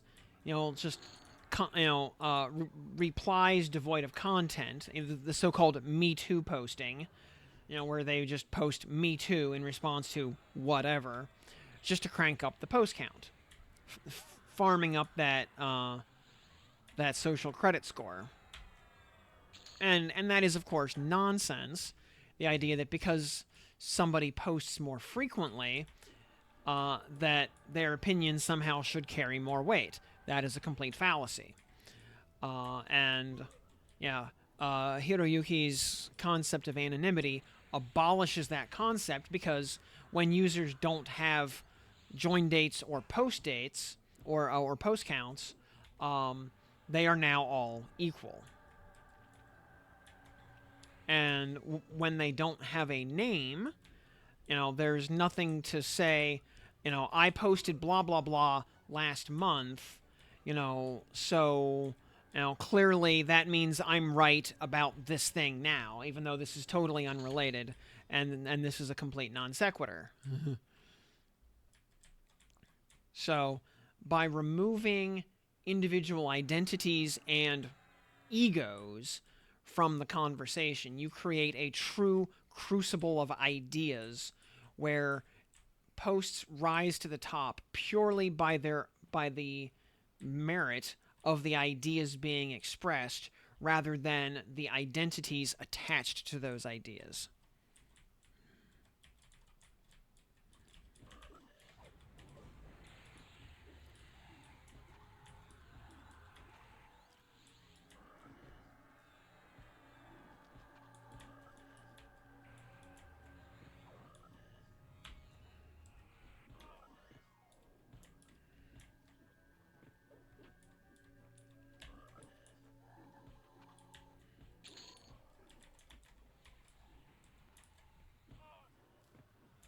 Yeah, you've seen that sort of thing on game forums so many times. Yep.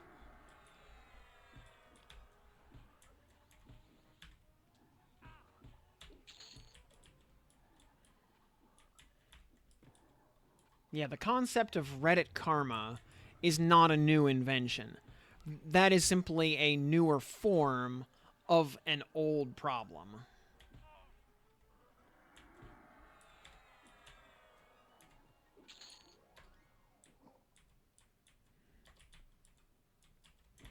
Furthermore, because people don't have an identity, they are able to actually be themselves. How many times do you see on Reddit where somebody wants to take a controversial opinion or discuss something sensitive, and they make an entirely new account because they don't want to sully their main account with that content. So, they open it by saying, this is a throwaway because the other person I'm talking about, uses this subreddit also.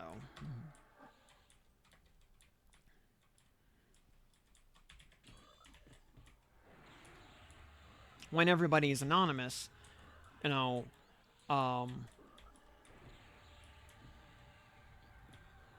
there's no shame in discussing sensitive subjects, and there's no social credit score to be decreased because you had an unpopular opinion about a thing. Yeah, exactly. Whole subreddits get wiped out due to wrongthink.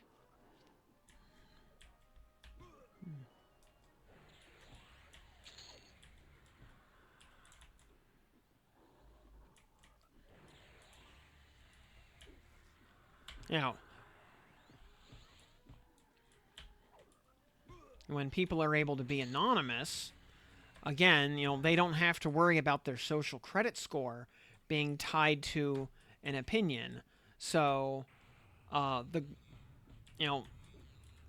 is no risk of wrongthink so you can just think.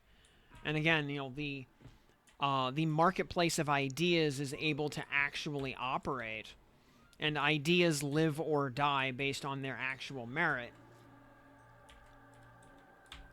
And people can say what they think without repercussion.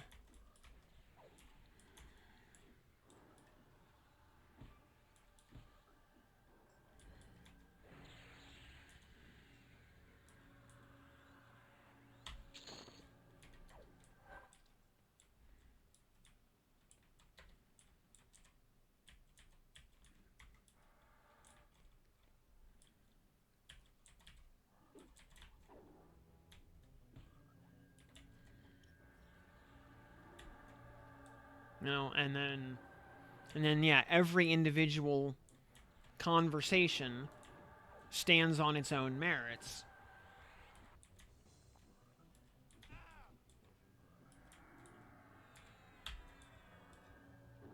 So each individual idea lives or dies on its own, rather than being tied to completely unrelated conversations.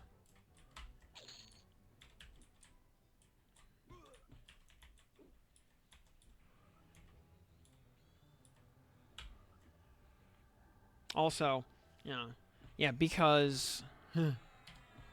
um, because the ego is inherently removed. Yeah, you don't have people jockeying for positions on some kind of social hierarchy, or trying to become e-celebs, or influencers, or try to become e-famous by creating the next viral thing or the next hot meme or whatever. Um, because everything is essentially communal property. Everything is entirely egalitarian.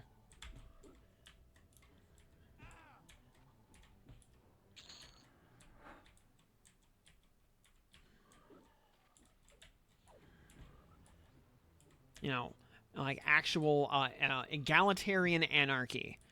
Not anarchy as in chaos or disorder, but anarchy as in absence of hierarchy, where everybody is truly equal.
And yeah, the counter example that proves the hypothesis really is Reddit, where it's just a cesspool of karma farming and Me Too posting and abject egotism that begets rampant groupthink.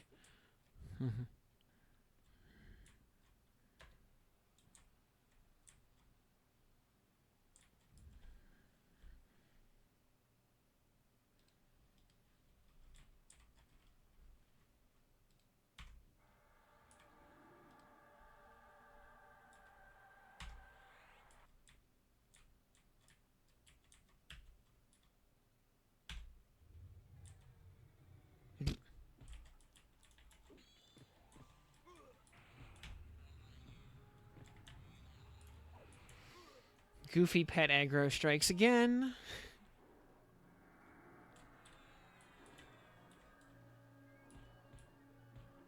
So yeah, there's your internet history for the day.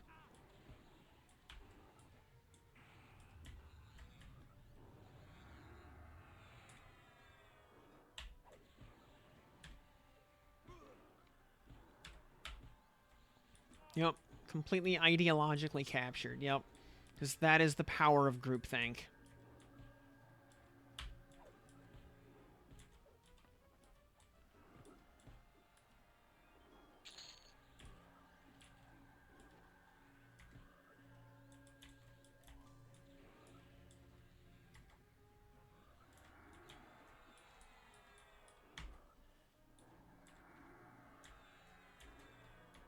I mean, we see similar outcomes on basically every social media platform.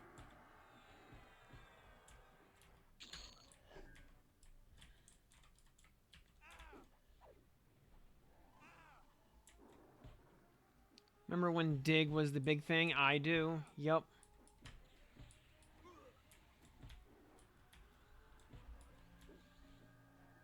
Does dig even still exist?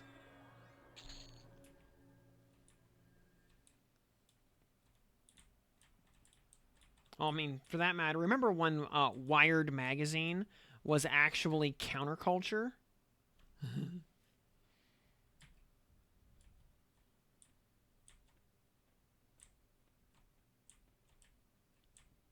When it, back when it was the weird techno nerd magazine. Uh,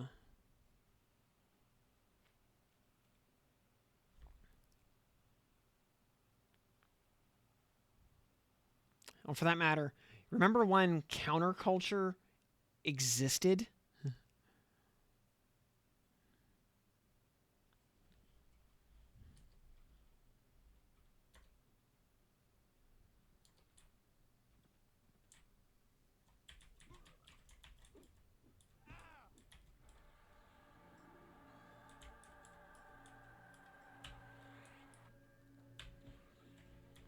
I think I said the other day.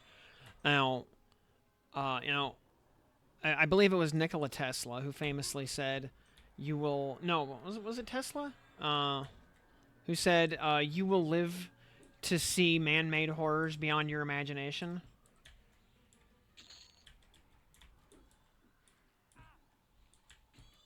Uh, well, far worse than living to see man-made horrors beyond your imagination or your understanding. Um, is you will live to see the rebellious, iconoclastic music of your youth become so socially acceptable that it is played on grocery store music.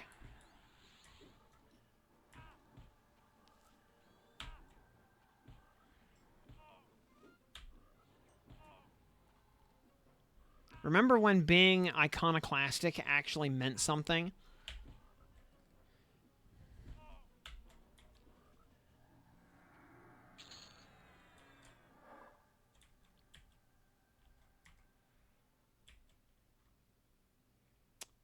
Devil 250. Uh, yeah, you were in Iconoclast the Guild. Okay.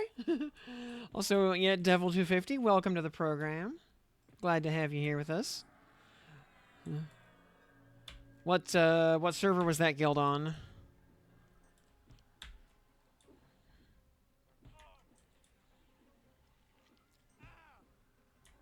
And do people even know what the word iconoclast means anymore?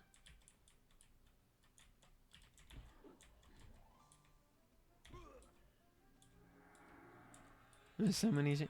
And, like, I feel like that's one of those words that was kind of beaten out of the public lexicon in kind of a newspeak sort of way. In that if people don't know a word, then they can't conceptualize the meaning behind it.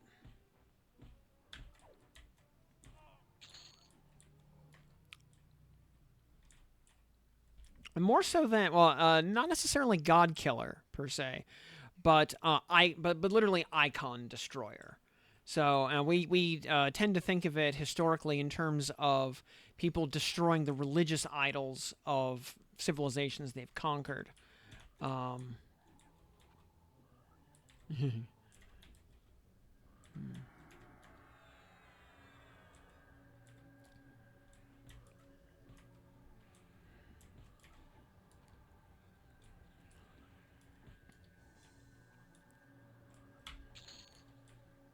but that icon need not necessarily be of a deity. It could just as easily be like a social or political leader or um, symbol of societal norms or social mores.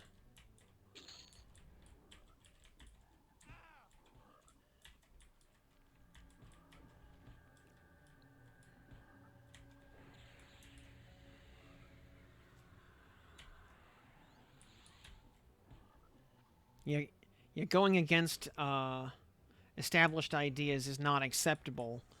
Uh, uh, except when a $1 trillion super corporation tells you to take that position because it's tricking you into being controlled opposition.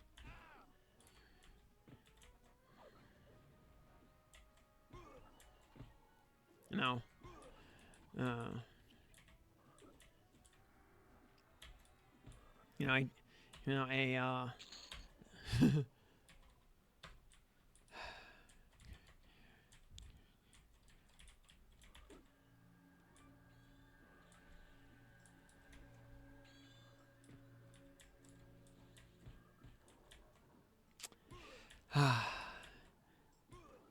no matter how much time passes, it will always be the current year.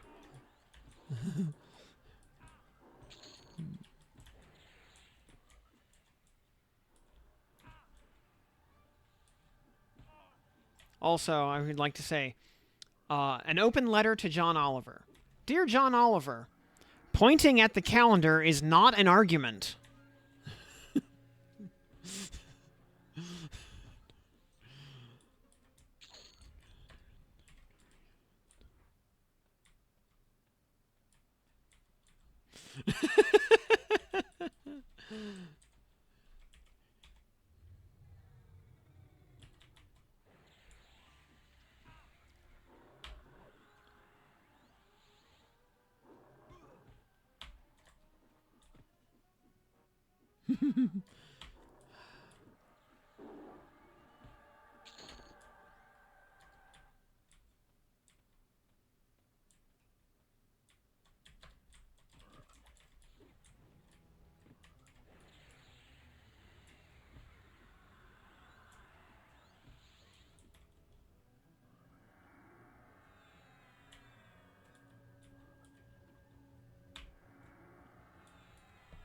Tangentially, by the way, I largely blame John Oliver for people using the word literally as verbal italics.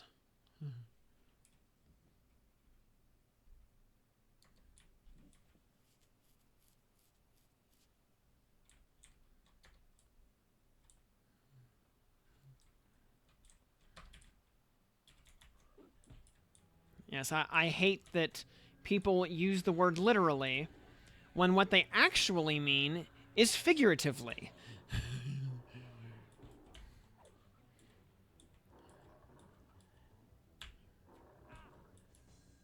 And there is no universe where it is okay to use a word as a synonym for its antonym. That is not acceptable.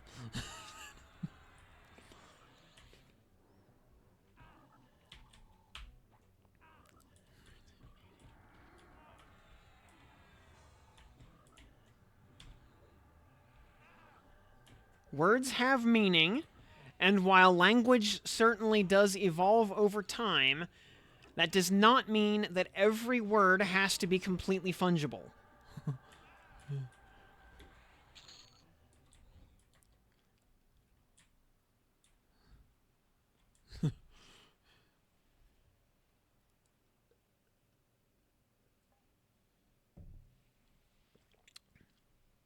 And yeah.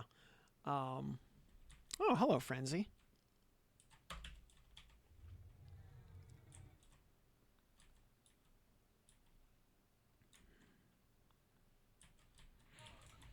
Ow. Harm touch. And yeah, being a valid sentiment is one thing, but a valid sentiment is not a logical argument.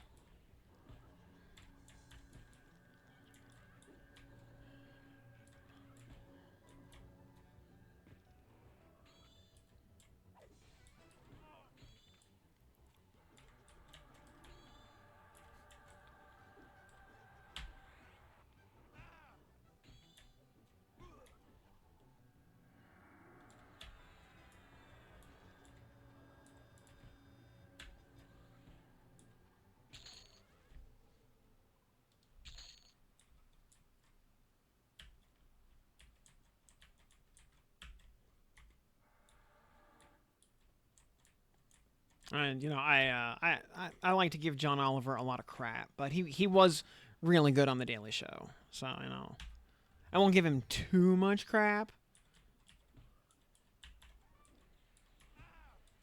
Mm-hmm.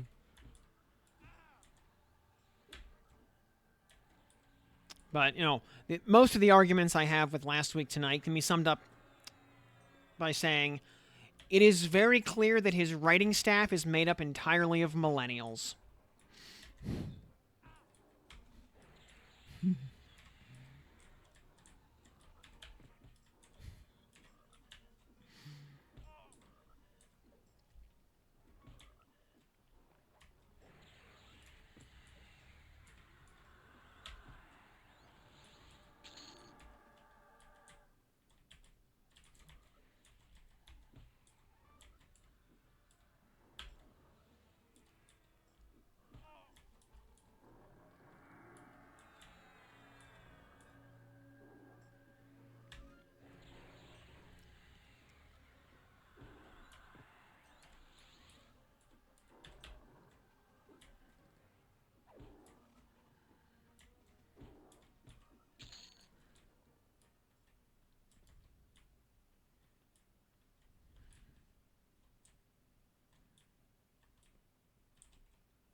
Oh, hello, Ghoul Sentinel. Nice to see you.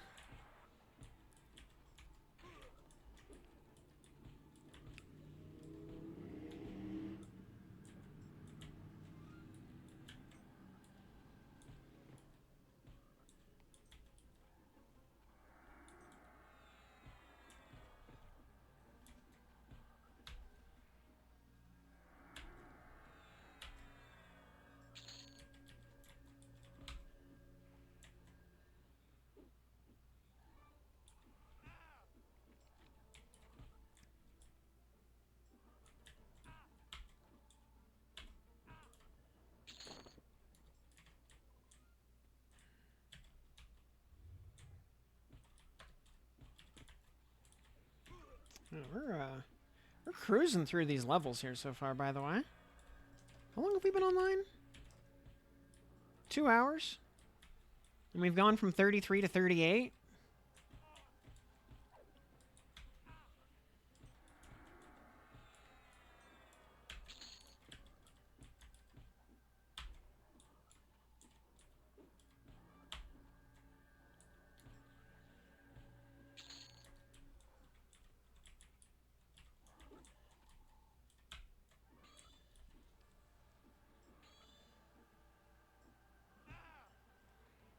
Hmm.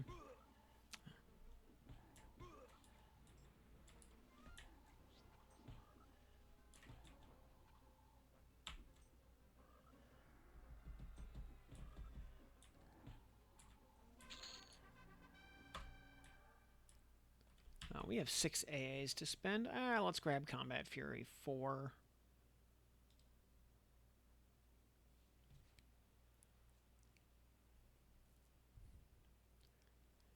And we have 2 points left.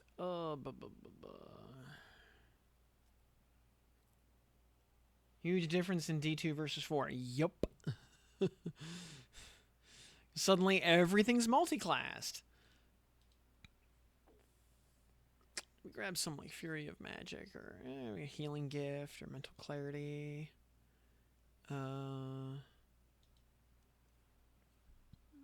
Group Beneficial. We should probably grab like Pet Affinity maybe. You know what? Yeah, let's grab Pet Affinity just because.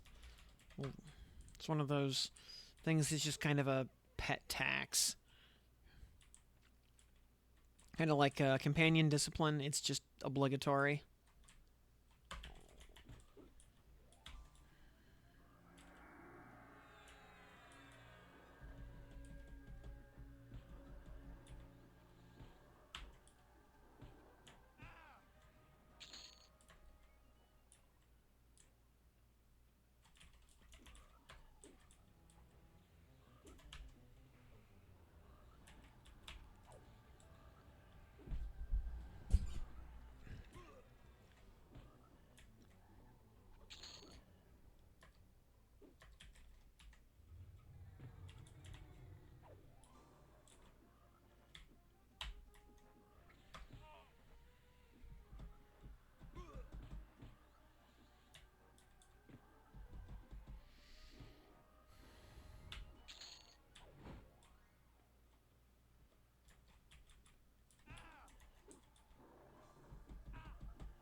Ooh.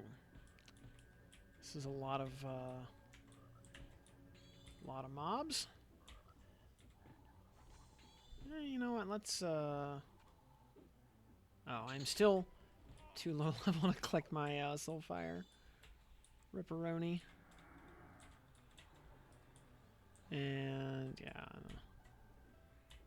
And I don't have Ethereal Cleansing yet. That's not for 6 more levels.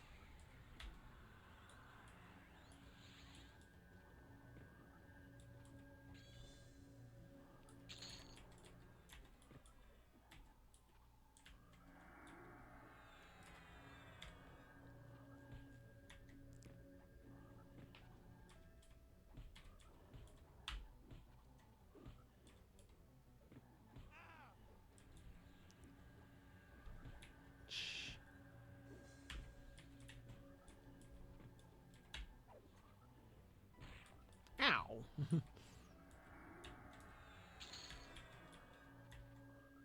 Actually, wait, this one's almost dead. Let's...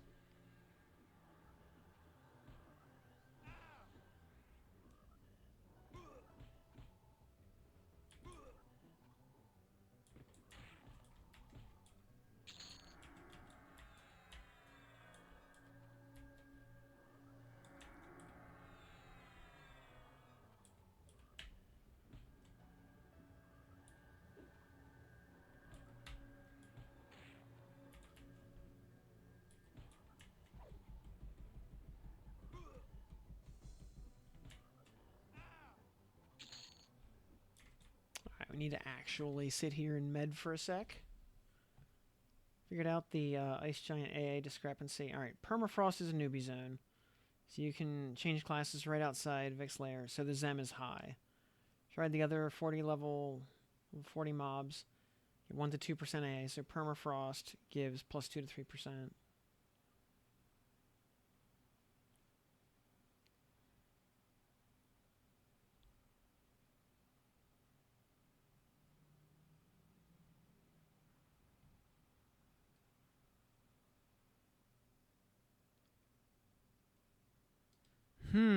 Ah.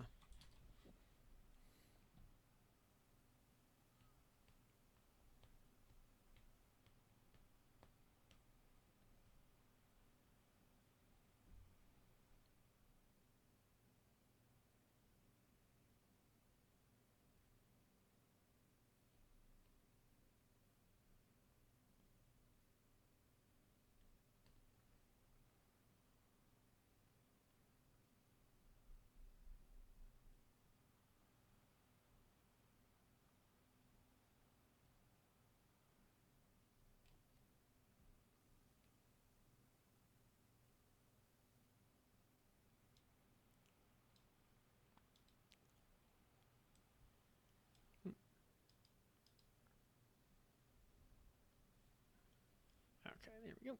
Should be fine.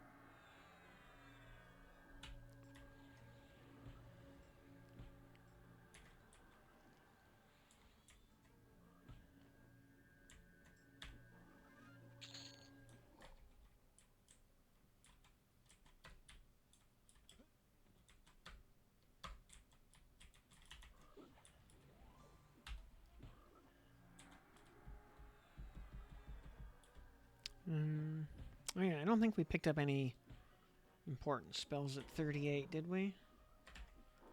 Oh, we got Spirit of Scorpion and... Okay, so we got the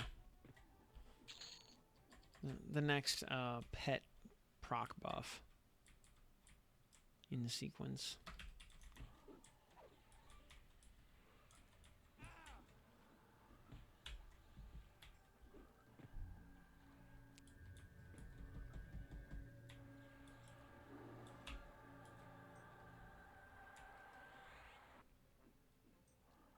Maybe at 40 we'll go to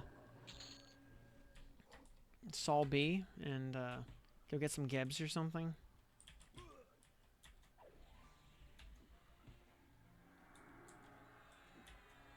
Just for variety's sake.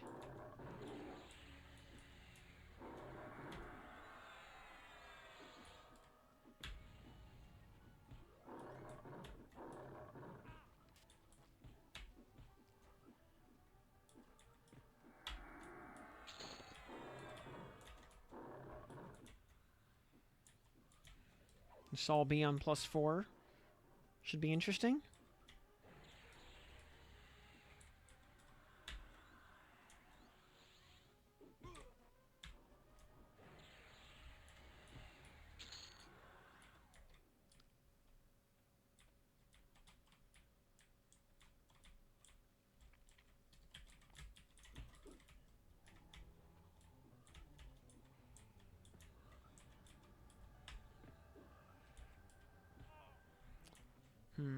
Yeah, on yeah, not gonna bother here on beta, but on live we'll also need to, eke out some time to go get Idols of the Underking.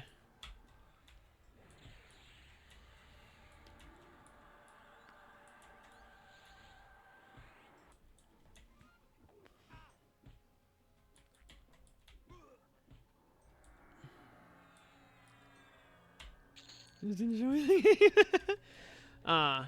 See, but math is important. Math is power.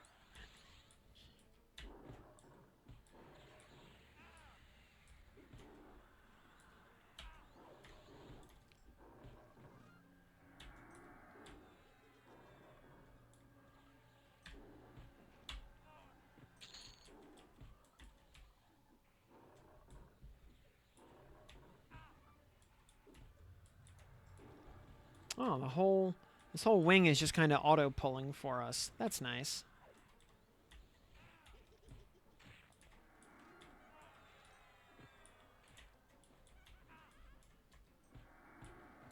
Oh, that other yellow mob is like right there. Ooh, ow.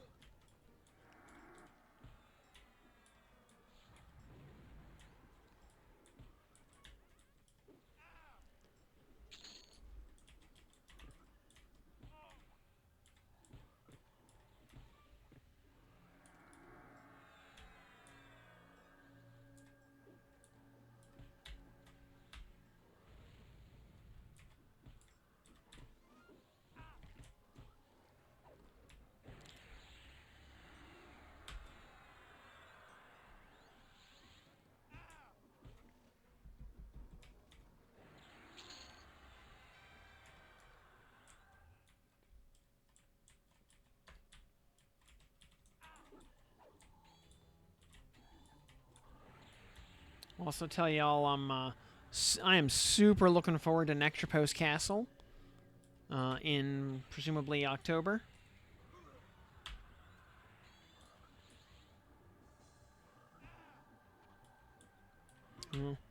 Whole castle town full of evil elves to slay. It'd be a good time. Plus, you know, all kinds of entirely new items to farm up.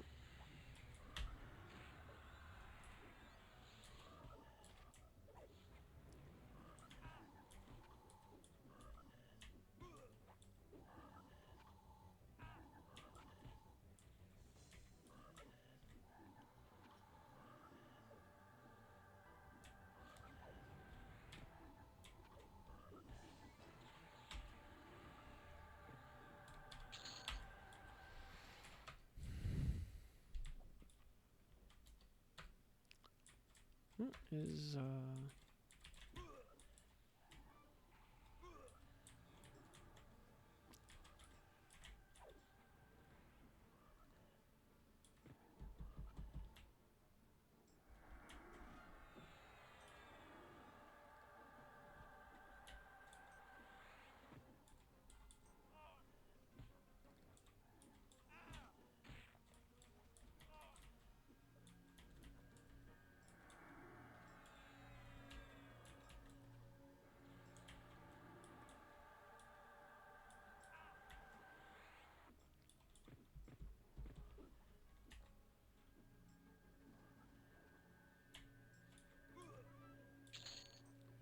Okay, yeah, we absolutely need a med break before we pull Hopter's room.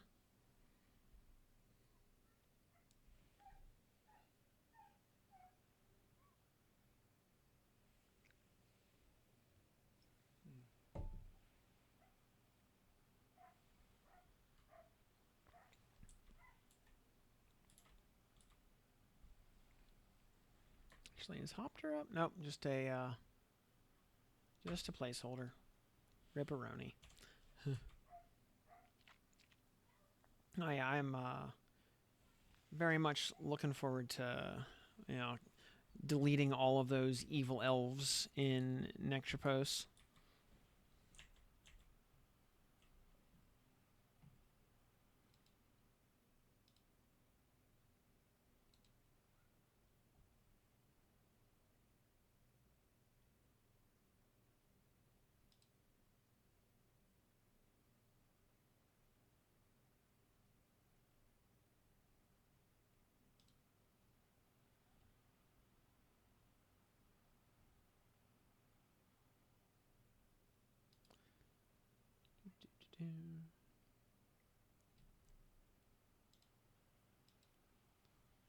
Also, let's see.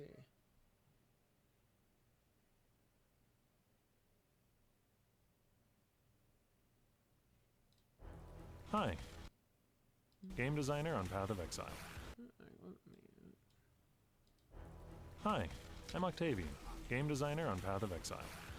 Today, we have a few new uniques that can be found throughout Rayclast when playing the Curse of the Allflame update. The unholy fusing of Lichborn skulls has created Subsume the Source, a unique helmet that consumes the abyssal jewels that you socket into it. Each jewel that is Wait, what? socketed will be... Okay. 176% increased explicit modifier magnitudes has 4 abyssal sockets. Socketed rare abyssal jewels will be consumed. 1 modifier from consumed jewels will be retained. Cannot have non-abyssal sockets. destroyed, with 1 modifier chosen at random to be retained. These retained modifiers are magnified, with their effect being empowered by the afflicted abyssal remains. With luck, you can reach some truly impressive outcomes once you've done your best to sate this thing's appetite. The crustacean's call will carcinize your spells, calling forth shamanistic crabs. Oh, he's 46. He's unaffected.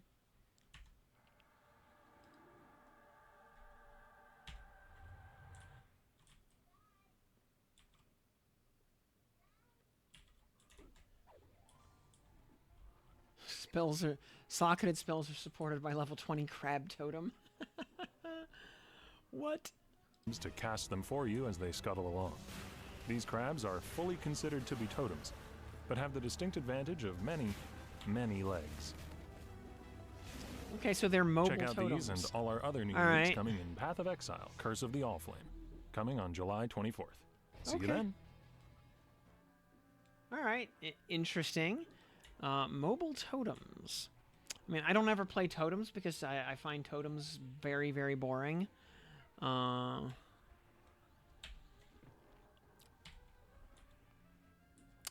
to name the guild Chivalry Popper.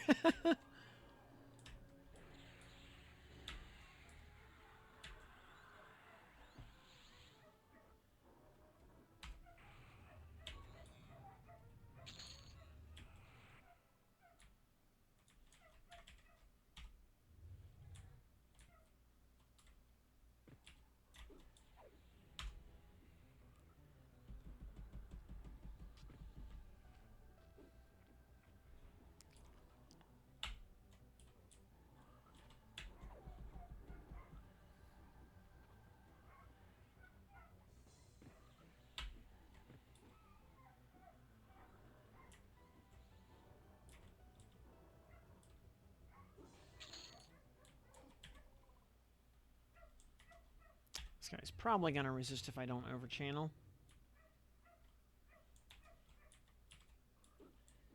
That's what overchannel is for.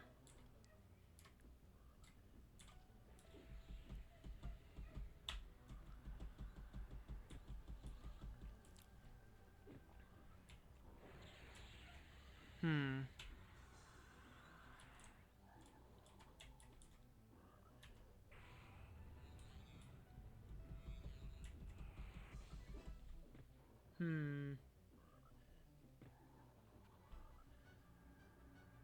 No, there's no just call it Popper.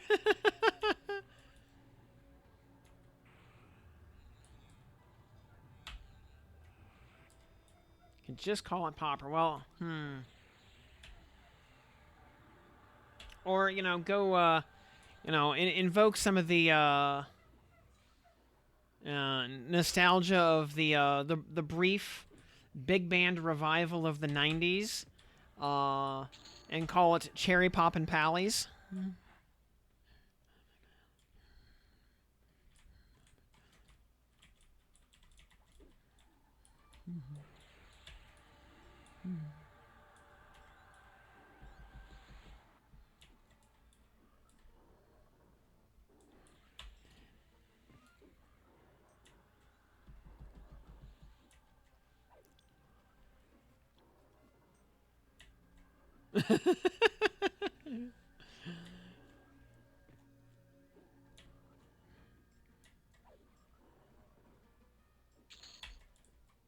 And why, yes, I do own Zoot Suit Riot on cassette. How did you know?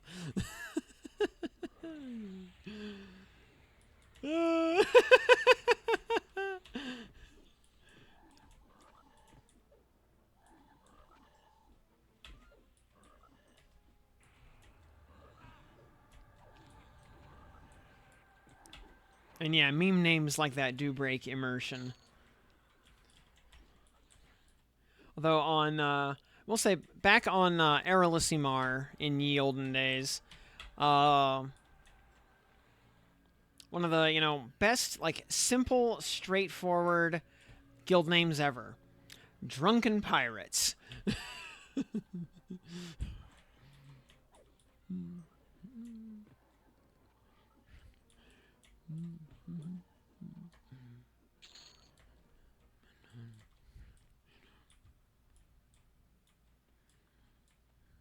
Goofy, but not out of character.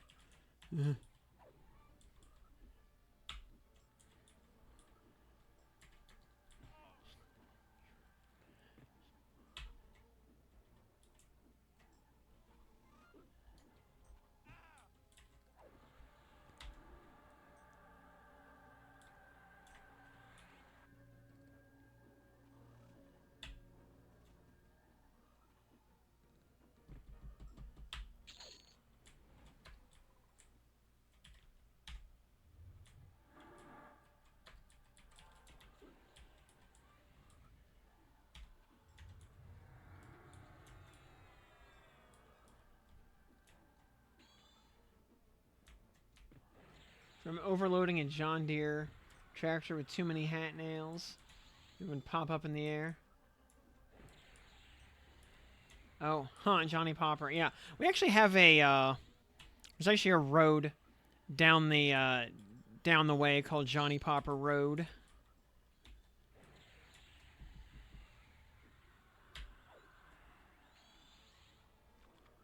I mean, tanks are awesome.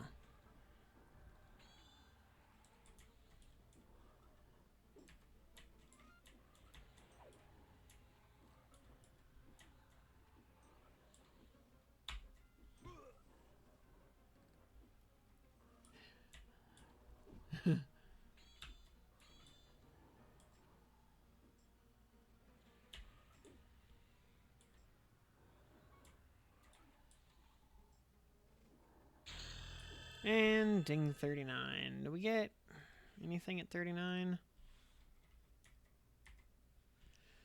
Oh, we get the new pet. Okay, and we get Harmony of Nature, which is cool. Shrew, which doesn't matter. But yeah, okay. Full pet leave. Yeah, we'll take the new,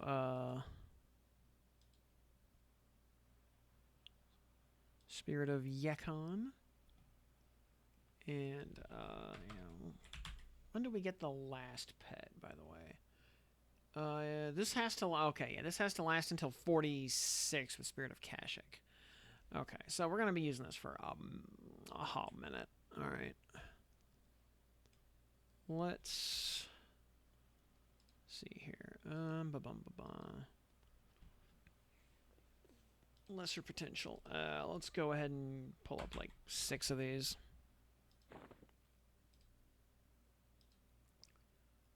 And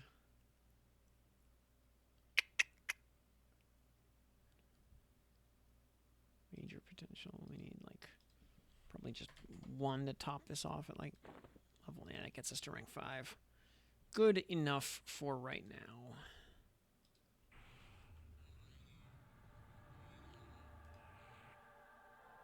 Save Ranger Standard. Yes. Ranger buffs. New pet. Yeah. Pal War is really tough. Yeah, I mean, yeah, Warrior plus either Knight is the highest HP total you can physically get.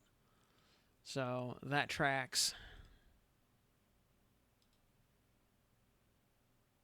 Spirit of Ox. Okay, HP buffs. Type 1. We get Daring. Spirit of Inferno. Pet Misk buffs is now Spirit of Scorpion. Bramblecoat. Oh yeah. Fire Fist. Special statistic buffs. Attack is now Nature's Precision. Instrument of Knife. Oh yeah, actually, ditch Spirit of Wolf on this kit. Let's see, we do need Call of Sky. Is there anything else? Rainbow Coat. Oh, Rift Winds Protection. We actually need that.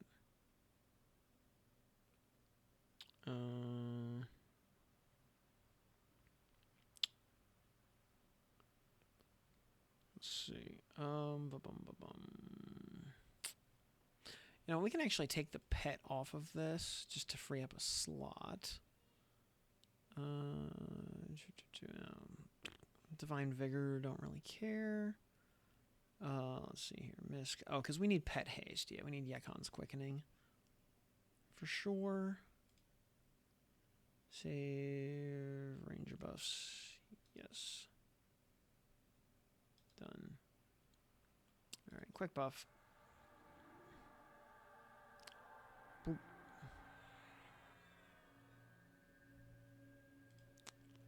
Spell, Ranger Standard.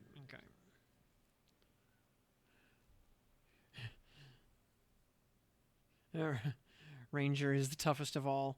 Well, certainly the toughest when it comes to tanking the floor.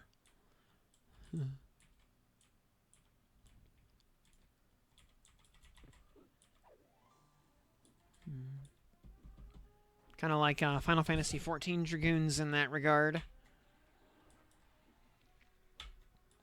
Which reminds me, for the first U.S.-based Final Fantasy XIV Fan Fest event, which I went to, you know, way back in whenever that was, a long time ago at this point. Was that like 2016 or 17 or something? One of the, like in the goodie bag you got for going, one of the bits was this pack of stickers for each of the job classes in the game. And the Dragoon sticker was actually sideways because, the Dragoon was dead. It's like the Dragoon sticker was like laying flat on the ground, whereas all the other classes were standing upright.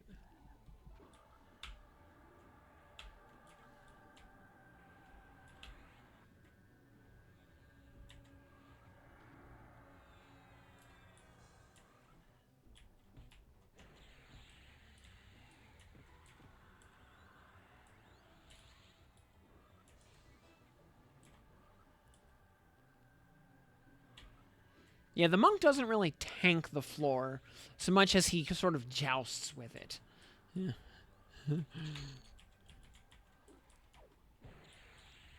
Yeah. When the ranger hits the hits the floor, he's in it to win it. He's there for the long haul. He's gonna spend the whole fight there.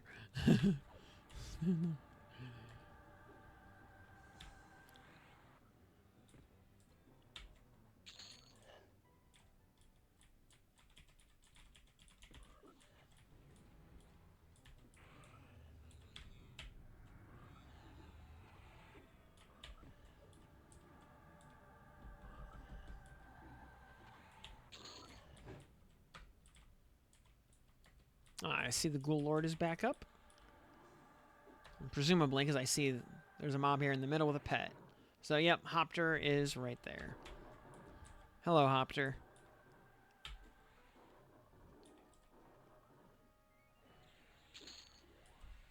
Alright, let's actually over-channel some calms. Okay.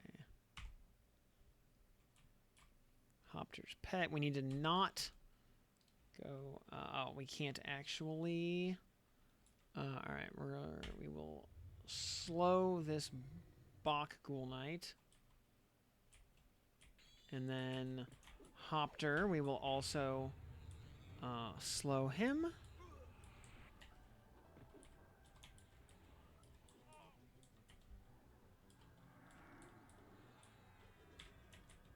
And we will give our pet the butt.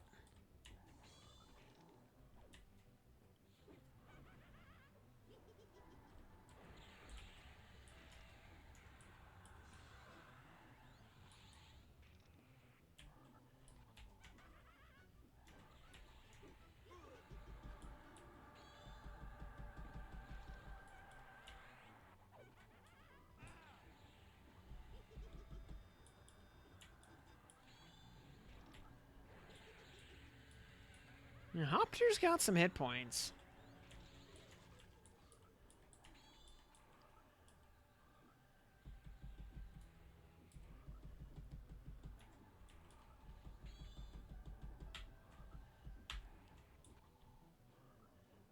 Yeah,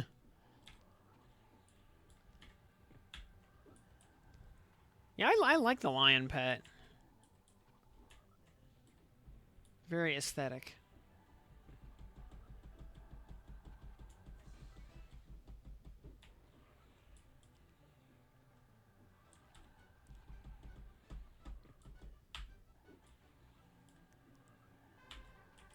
Oh, we got ourselves another yak. Oh boy. Merge that into one of our many other yaks that we will never use.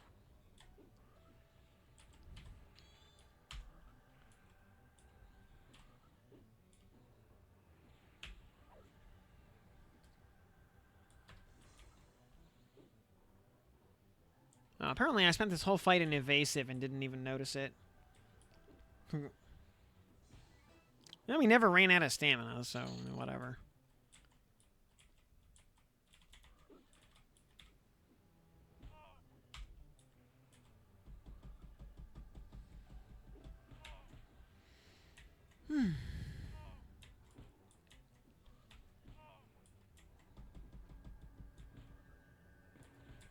And there's, yeah, the Lion King siblings singing in the beginning. Apparently, it translates to, "Look, there's a lion. Oh my god." Okay. I did not know that. So yeah, I totally, yeah, that went totally over my head.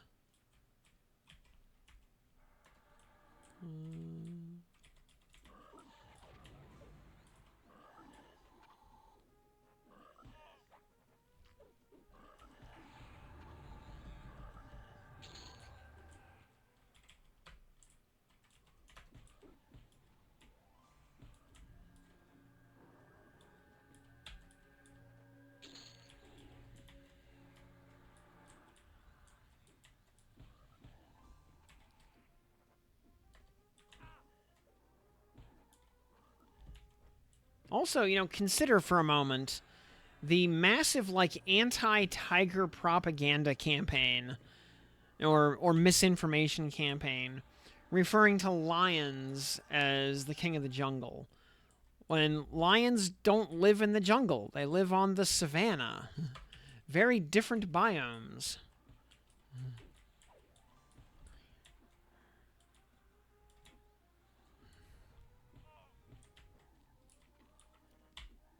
If anything, tigers should be the kings of the jungle.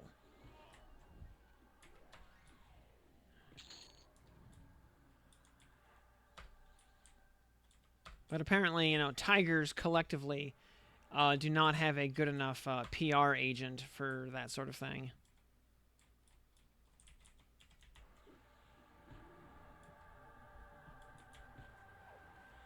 Hmm.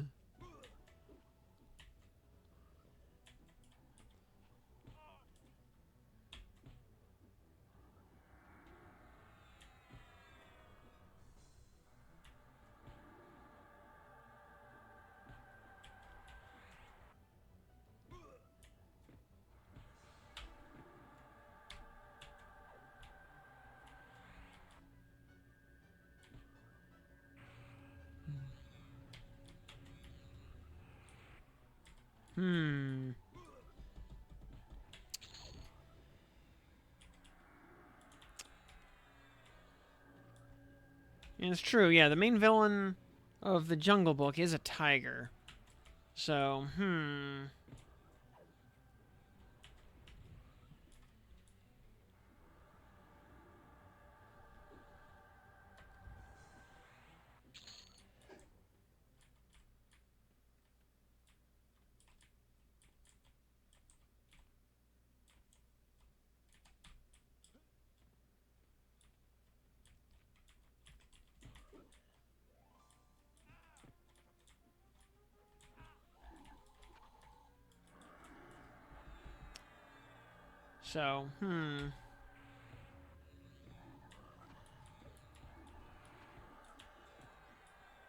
That.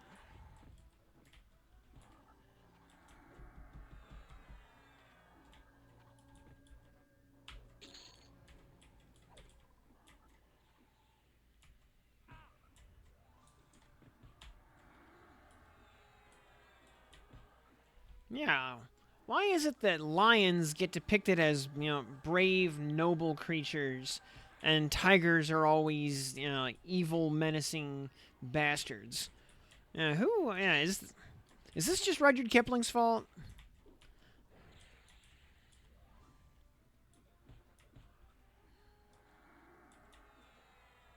Or does it go deeper than that? Like how deep does this iceberg go?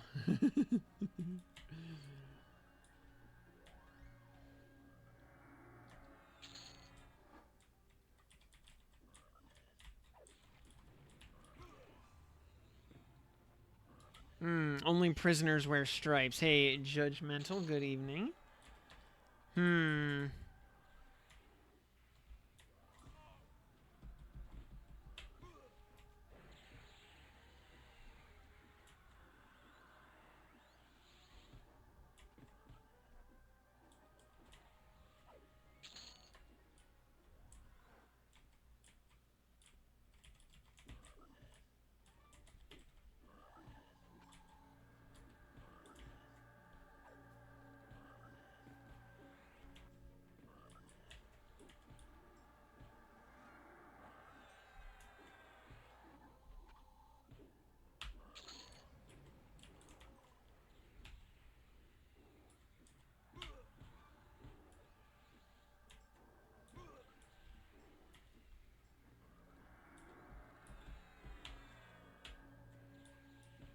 Also, you know, speaking of the Lion King, when Simba is singing "I just can't wait to be king," what he's really saying is he just can't wait for his dad to die.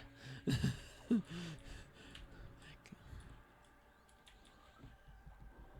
gonna try Monk Rogue Zerker. I mean, would be just a great party member DPS. You know, you have no tanking, no, or I should say minimal tanking, minimal sustain. Because the only healing you've got is like, you know, innate regen and mend. Uh,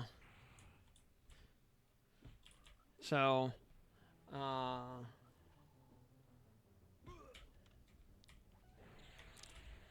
because if you're, because you know your evasion is only working while you're in evasive stance, basically, which means you're not in berserker stance, which means you're not really a berserker.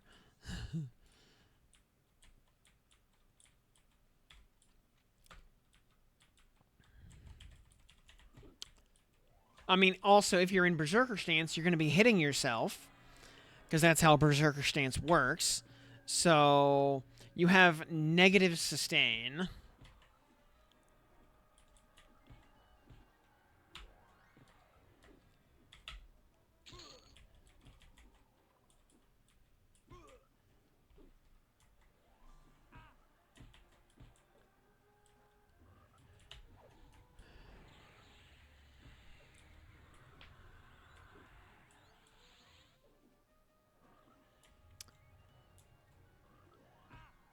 Yeah, alright, so you've got your proc-based life tap, poison, and you've got mend. So, yeah, alright, you're not completely devoid of sustain, but, you know, you're going to be using your, you know, what meager healing resources you have, you're going to be using those to basically break even.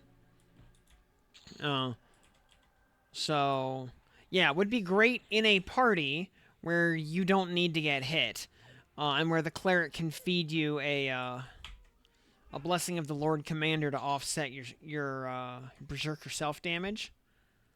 Also, yeah, you are. Chances are good you're going to be tearing through your endurance bar.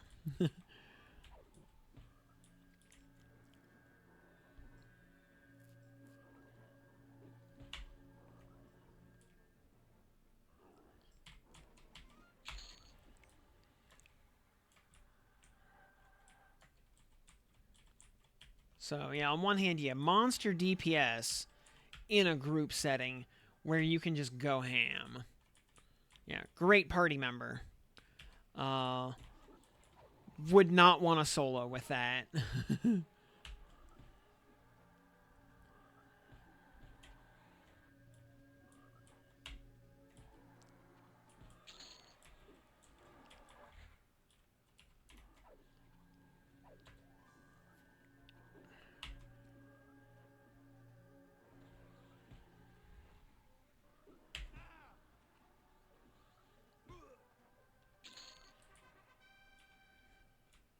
And I'm going to hit the can again while I get some mana back.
You know, just thinking, you know, like two Woo's fists and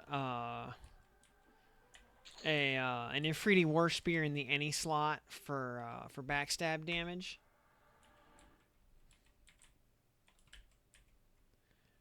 I know, all that happening at Berserker speed, God, just gross amounts of damage.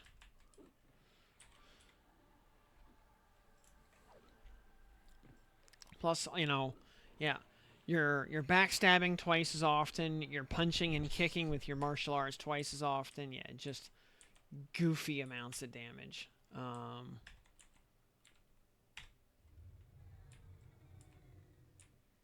You know, you are very much a one-trick pony, but boy howdy are you really good at that one trick.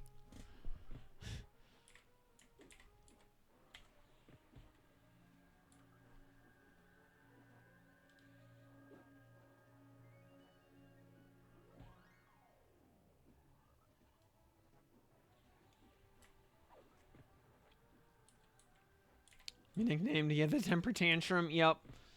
You know, yeah, if you just kill everything before it has a chance to damage you, then you don't have to worry. Hey, look, another FPSS that we don't need. Sell.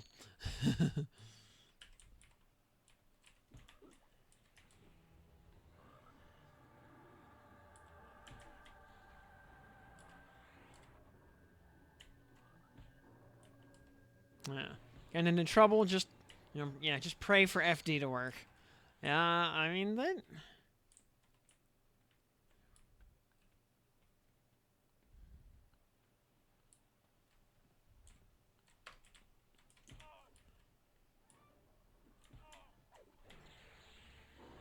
Yeah, base regen, and the thing is, like, you don't have Warrior in that setup to give you percentage-based regen.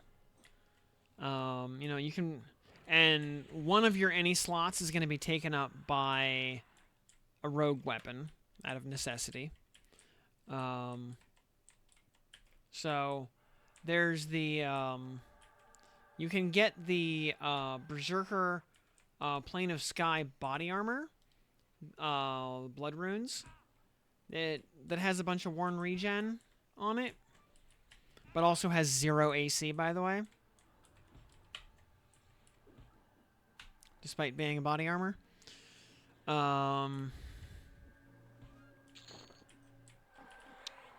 And worn regen caps at 30.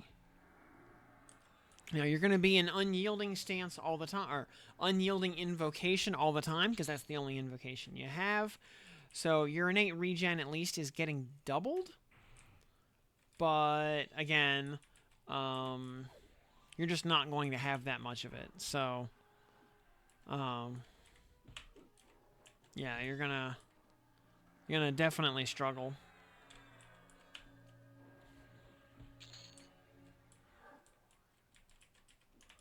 You know, a battle of attrition is not a battle that you win on that character. You alpha strike something into oblivion, or you cry, you know, or you feign death, regen back to full, and then stand up and try again.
I mean, we could, since the Server will be up until 11:59 p.m. Eastern Time on Tuesday. We could maybe get a patch on Tuesday if they do an update in the morning. So we get, the afternoon / evening to test out whatever.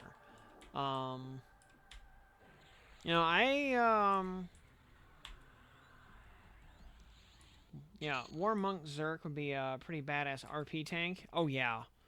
Um,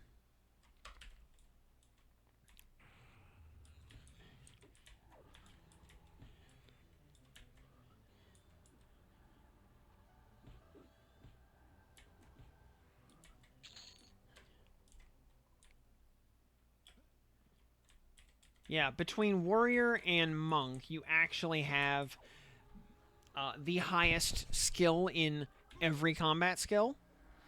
So you have the best of all worlds with that. You've got the martial arts, you've got the berserker speed, you've got access to basically all of the best weapons in the game.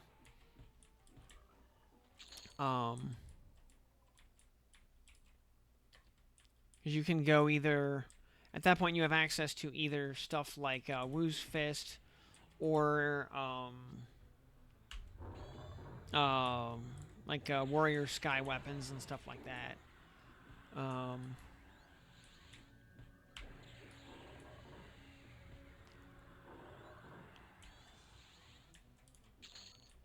So yeah, you're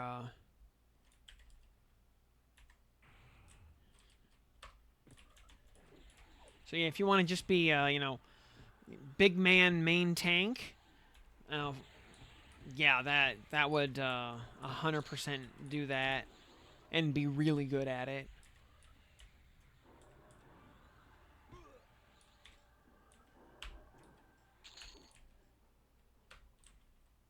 And Berserker Stance, by the way, gives you crazy aggro because you hit so fast. And aggro is basically on a per swing basis.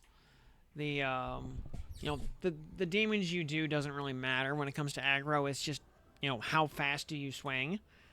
And the answer, and in Berserker Stance, in that kind of build, the answer to how fast do you swing is yes. Oh, I think we're gonna probably ding off of Hopter, so I think we'll. Yeah, you are not losing aggro to anybody unless they are actively trying to yank it off of you.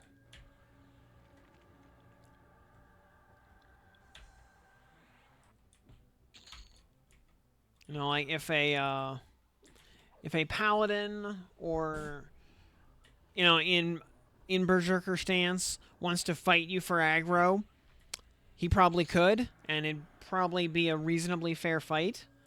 Otherwise, yeah. The build has to be female wood elf for the memes.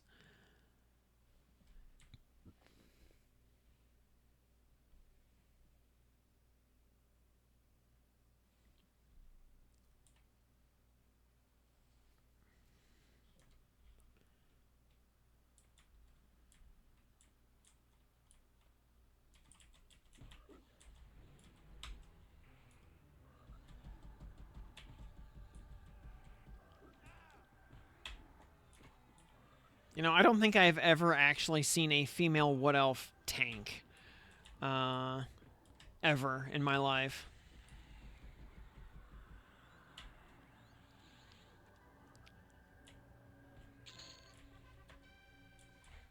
In fact, like, every female wood elf I've ever seen, I think, has been a druid.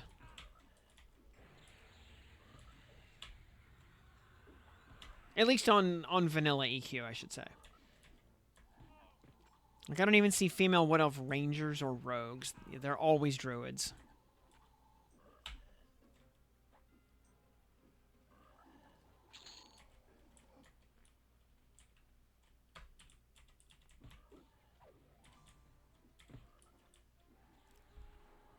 It is...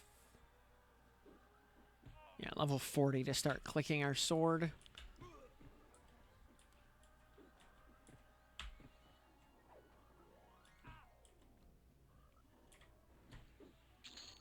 So yeah, we'll click. We'll ding off Hopter's room. All right, the Bach Knight. We can calm him. Also, yeah, remember when calming this room, you go to one corner, target the guy across the corner, calm him, run behind the pillar to the other corner, calm the guy in the opposite corner, and then pull Hopter down the middle. Because as soon as you walk in front of the pillar, Hopter will aggro you, and he will bring his friends if you haven't calmed both of them. Ariel, Rob Pardo's warrior was a female. What else? Leader of Legacy of Steel and Blizzard Dev. Okay.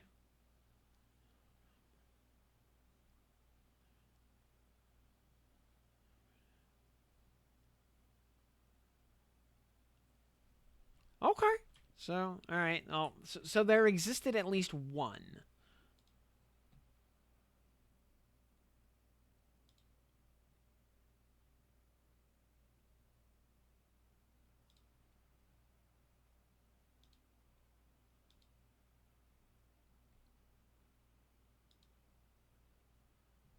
Back in a few, have to get the dreaded laundry going. Alrighty. Yeah, we're gonna be dinging 40 here off of Hopter, and then we're gonna hop down to actually let's over channel. We're gonna hop over to Sol B. We've got ourselves some dang it.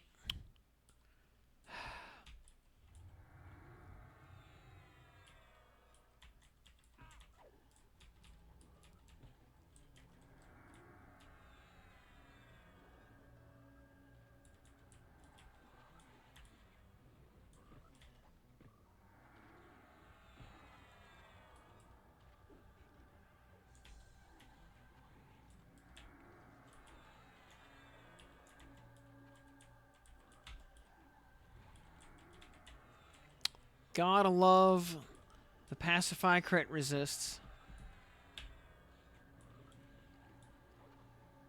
Yeah. Level 49 Gut Ghoul Knight. Oh, you got a level 49 placeholder for Hopter. Nice. Love to see some Sol B action. Okay, well, very good. Yeah, it'll take us a couple of minutes to roll over there, so... Yeah, you've got time to get laundry going.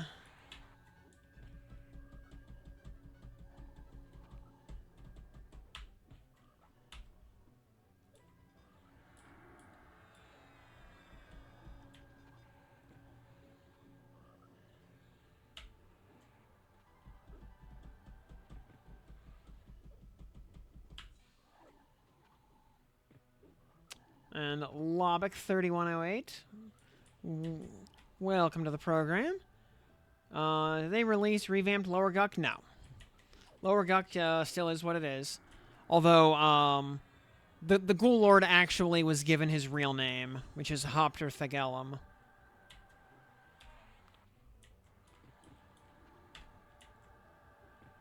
But that's purely a, just a lore flavor update.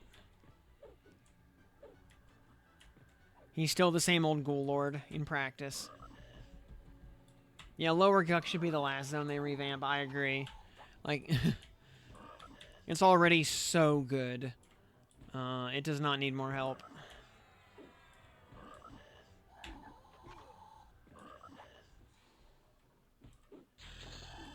Ding! Oh boy, a skull-shaped barbet. Well, just convert that into money. Permafrost revamp is actually in progress. That was specifically called out by name as a zone that is getting revamped. So please look forward to it, trademark. Alright, that is 40 right there. Let's go ahead and origin back to Freeport. The Cajun Beholder's Maze, those would both be good.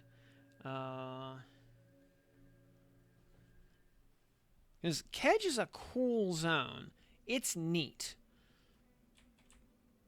And I know a couple of people just absolutely swear by it for XP. I am not one of them. Oh, we get Swarm of Pain and Malaria at this. Okay, that's all we get for 40. Really? And, yeah, okay.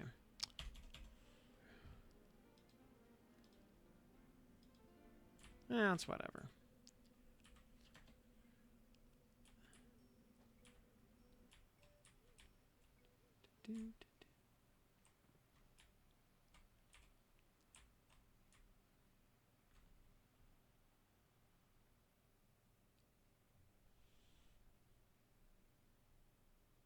Yeah, and at least, yeah, the Split Paw revamp opens up some more mid-game options. Okay, where am I going? There we go. You can turn around. So yeah, we could definitely use a high-level zone revamp to expand options to more than just lower Guk. Your origin bind point changed somehow. Used to be there where you popped in. Popped you into like East Report. Oh.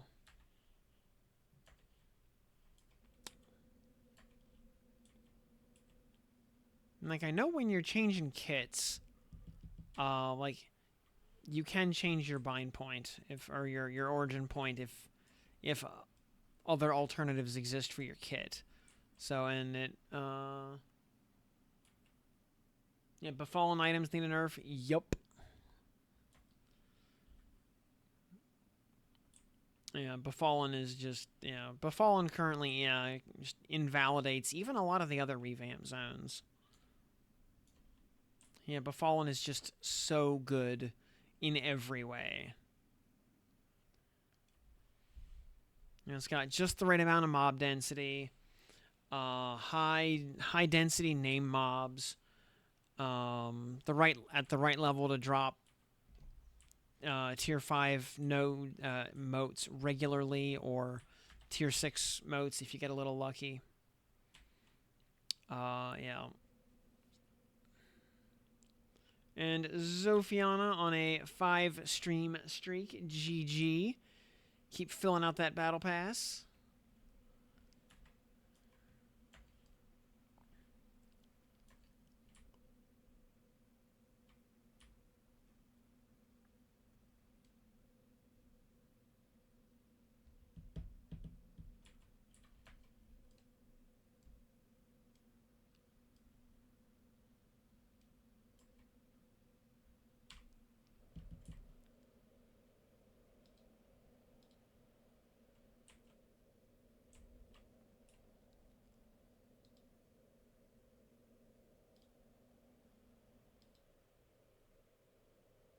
There's good old Kirakville. The Paladin epic mobs. He is currently inert, though. You can't attack him or interact with him at all. Oh, hey, Big Cat Mike. Ranger's been providing some solid buffs. Its passive attack buff and strike through have been great for damage consistency. Like if there's one thing this build has been doing well, it's dishing out damage.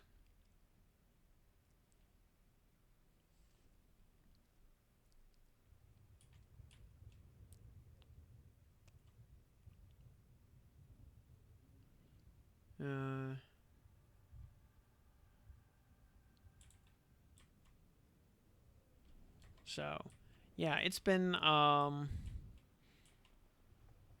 it's because things like attack buffs are kind of hard to really notice visually because they don't increase your max hit or anything like that.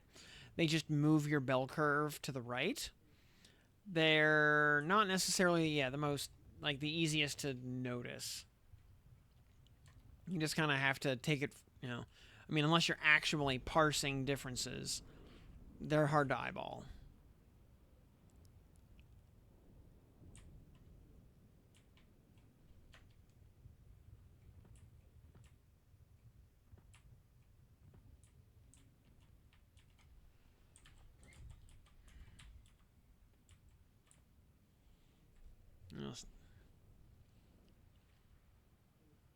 you know, improved consistency does not, cause fireworks the way just like big number dopamine does.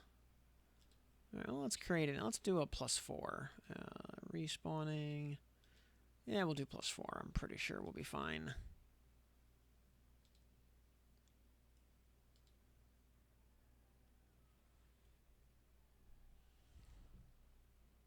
There's like nothing scary in this zone, I don't think. Certainly not for the part of the zone we're going to anyway.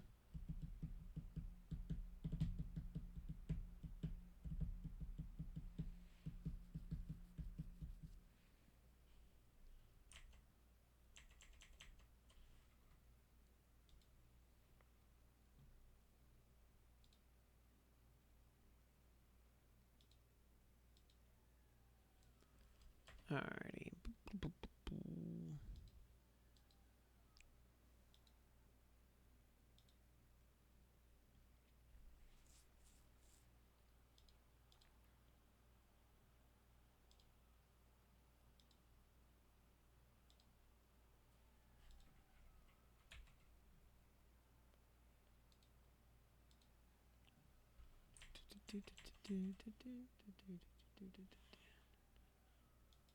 Alrighty, let's see here.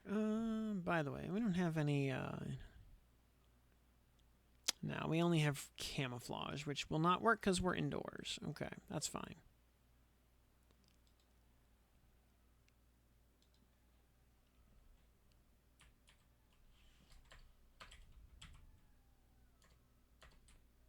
We're going to have to fight our way through a bit. If we want to get to Mr. Ifriti, yeah, we need to go over there, so.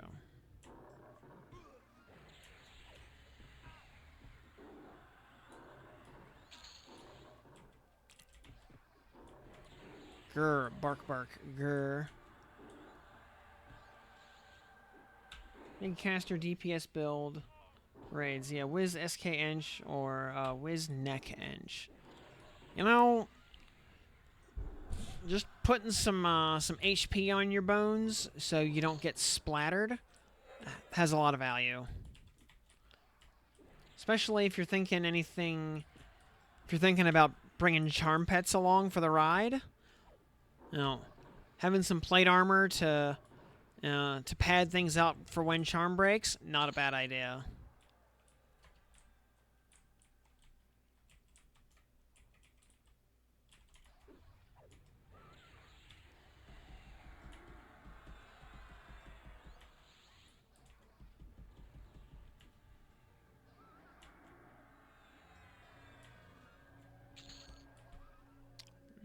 Mushrooms.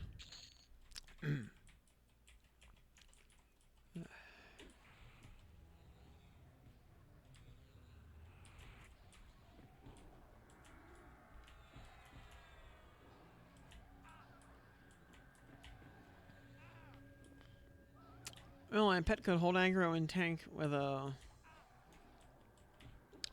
I've seen some people taking triple casters into, like, to solo D4 raids and stuff, and it does work with some effort and a lot of gear.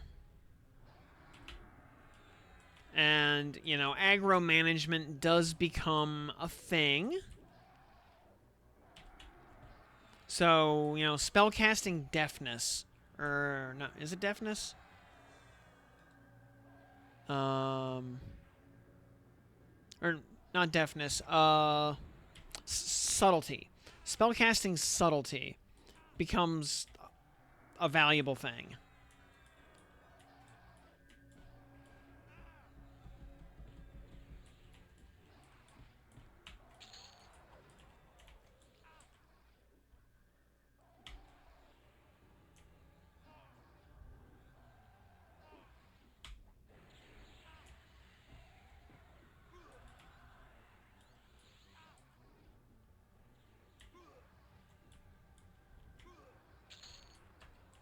You know, feign death or something equivalent to be able to, you know, actively manage your hate.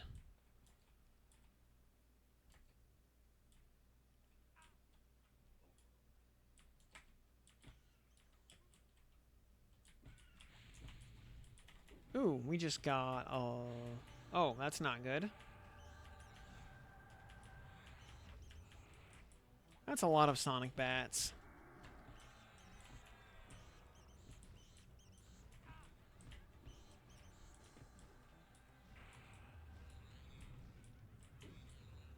That's a lot. Yeah, we're cooked. That's like all the sonic bats in the world right there. That's not good.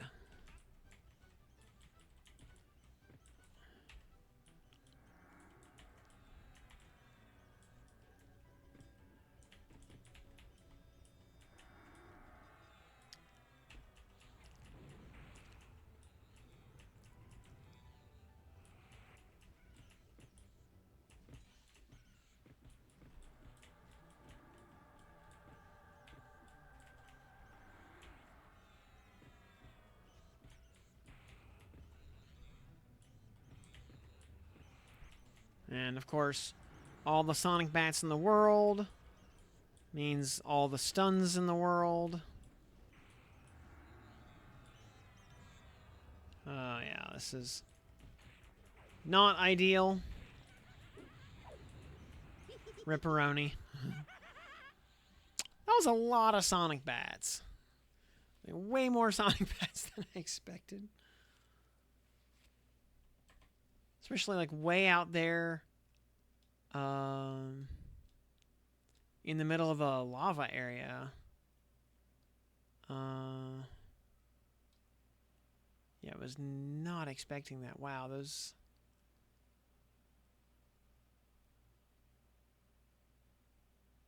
Because we can kind of... we have enough tracking range. We can see like how far those aggroed from. Yeah.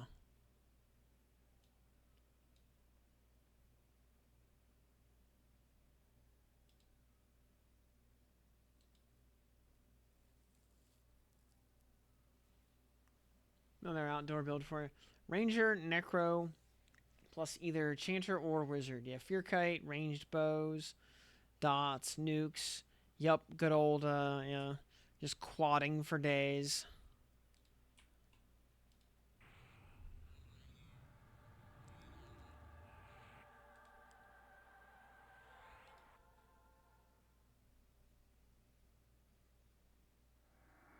Yeah, it is definitely an outdoors only kind of dealio.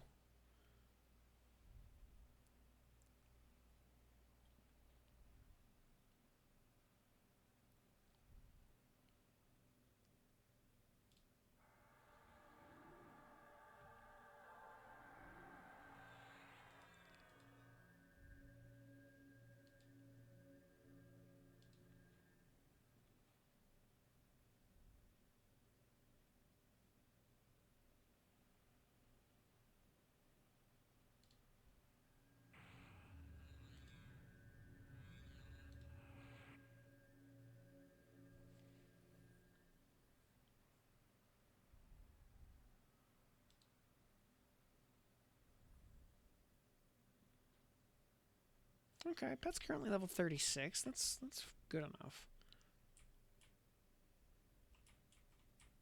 Oh, we can... let's see here. What is actually the best way to get down through here? I think maybe we go... Okay, I think this might be the better path.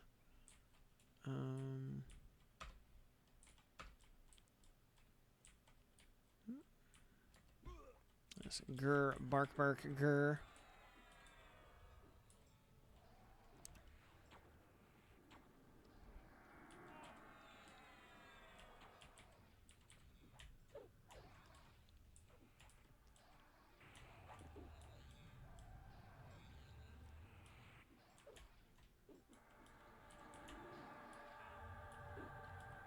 Even if it's, only works outdoors, you'd have a lot of fun quadding hill giants in Wrath Mountains, just like the old days.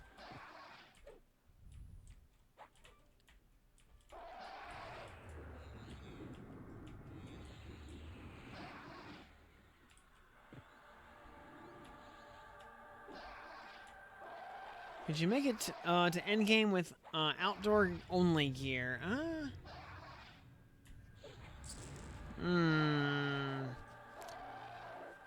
I mean, especially in that kind of build where you can just kite everything, so you don't even, finger quotes, need gear.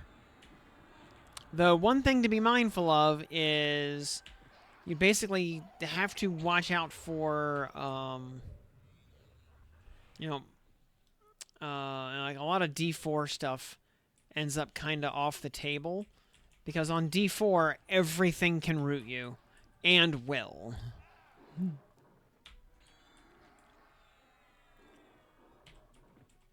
So you need to be ready to switch to, like, root rotting mode.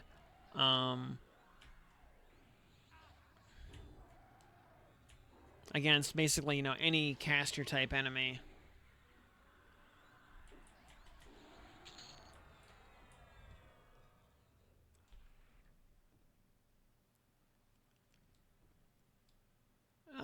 I'm not sure. Like, I thought roots breaking on damage were still a thing.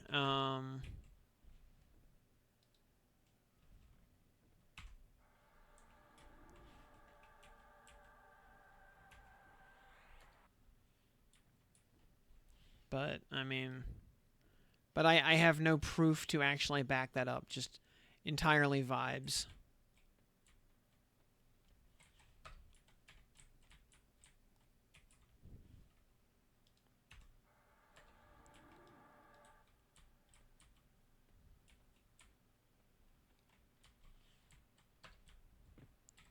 Hello, lava beetles.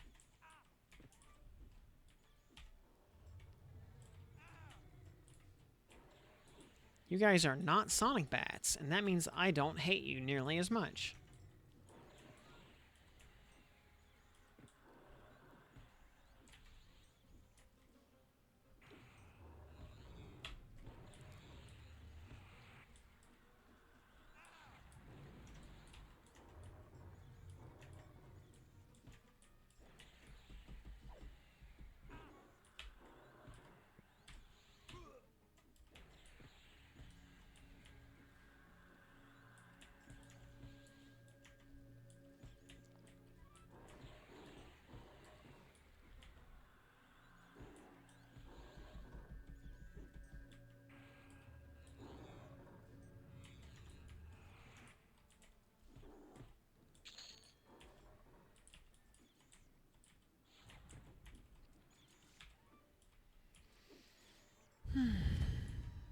Oh, hey, we've completed the achievement Beetlemania. Huzzah. How many fire beetles does that take? 100 beetles, insects, light crawlers, etc.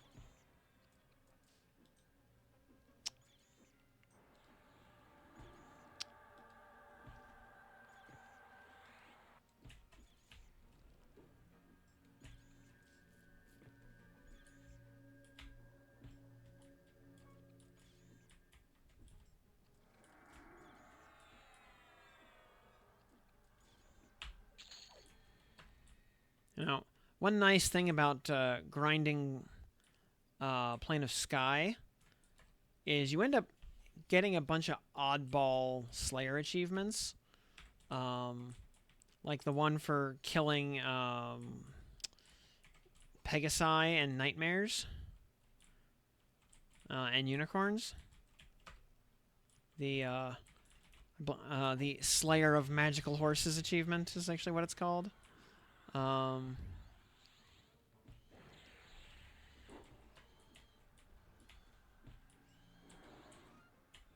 Or the Sphinx Killer achievement. Oh, Keston TV with 143 raiders. Hello, everybody. Welcome. Thank you for the raid. Ryan S., thank you for that follow. Welcome, welcome. Love the bow tie. Glad you like it. Thank you so much.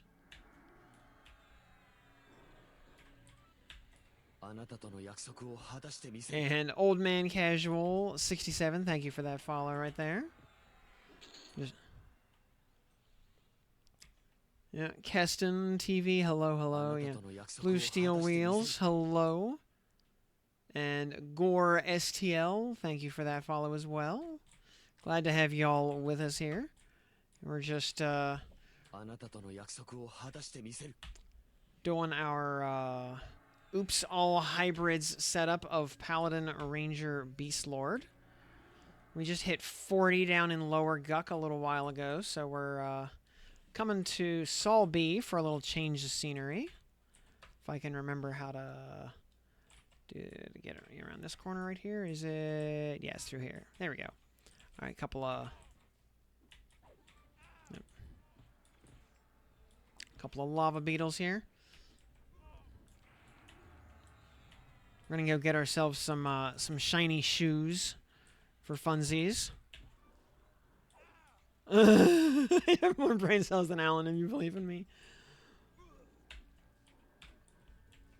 Oh, we're rocking, oddly enough, our helmet slot is still this blackened alloy koi from Lord Pitclaw, that we got a very long time ago. Otherwise, though, our gear's pretty well, maxed out at this point. So we could use a better pair of arms than these lustrous russet, but whatever.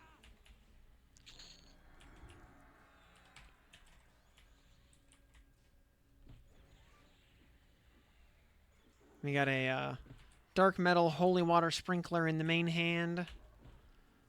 We got an Oridri Yidriorn in the offhand. Shockingly good weapon, by the way. And once we get to 46, we can start proccing Chaos Flux on this thing, so that'll be fun. Got our Wind Striker in the range slot. Not that we really do a lot of archery, but hey, it's there if we need it. Well, yeah, Oridri Yidriorn is the Ranger Plane of Sky quest weapon. Dark Metal Holy Water Sprinkler is just a Plane of Hate drop for Paladins. Drops off of Ire Ghouls. Oh, Lava Beetle jump scare right there. If Oridri Yidriorn. Well, if you can say its name correctly, good on you. It's one of those goofy Ifriti names, up there with Doljani Giarna Morinar. Though, of course, as we all know, the goofiest name in the game is the gnome merchant in Ice-Clad Ocean, Zorbanasticalis Zimralicus. But yeah, crazy good weapon for Old World. Yeah, at about, if we got it to about +7, it'd be knocking on the door of a 1.0 ratio, give or take for wherever the rounding point is. My Aldrin, because I have never in my life seen a Bixie sword drop. So I have never in my life owned an Aldrin. Make sure there's anything else around here I need to be mindful of. I see there's another imp back there. I wish I had an Aldrin. Oh, that's a lot of... for that matter, I wish the Dark Metal Falchion was in the game. It's not, as far as I'm aware.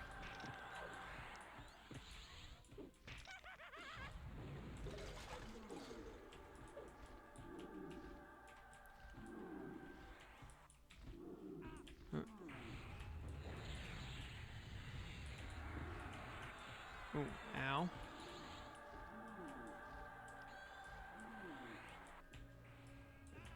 Why are imps always rogues?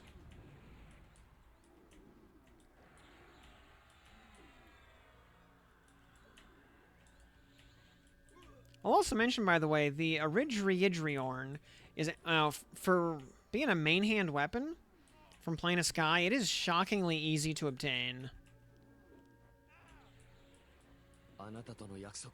Mainly because, whereas most classes rely on an Eye of Vishan drop for that, Ranger's Eye of Vishan drop is the bow. So, they're their sword is shockingly easy to obtain as a result. Protector, hello there. What did we get? Oh, the burnt sash. Well, we will not be needing that.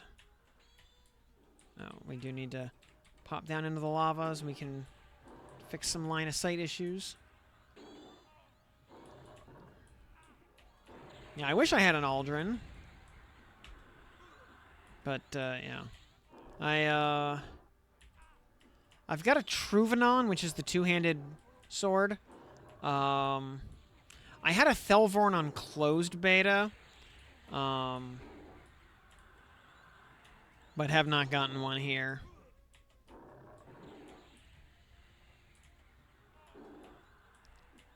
Also, yeah, thing that always, kind of bugged me. Paladin has fewer Plane of Sky quests than any other class. And other than the haste belt that everybody gets, they're all weapons.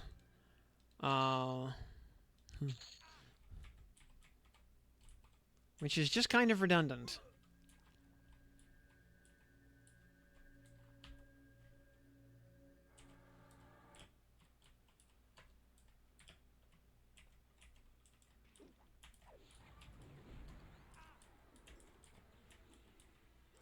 Got more Bixie swords than Sphinx claws. See, I've dropped a few Sphinx claws. I mean, I've got an extra one in my inventory right now, as a matter of fact. Oh, yeah, by the way, you know, I even dropped the Rakusha cloak for monks. Like, I forgot this thing even exists. But I dropped one of them. In Plane of Hate off of... I want to say that's Grandmaster Ratal that drops that. Oops all hybrids, oops all weapons. Pretty much, yeah.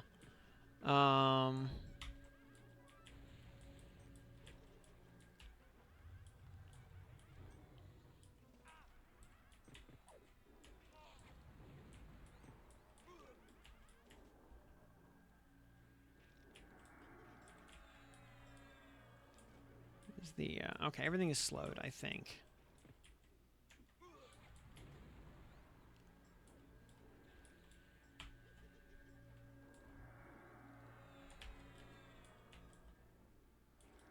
Man, a lot of imps down here.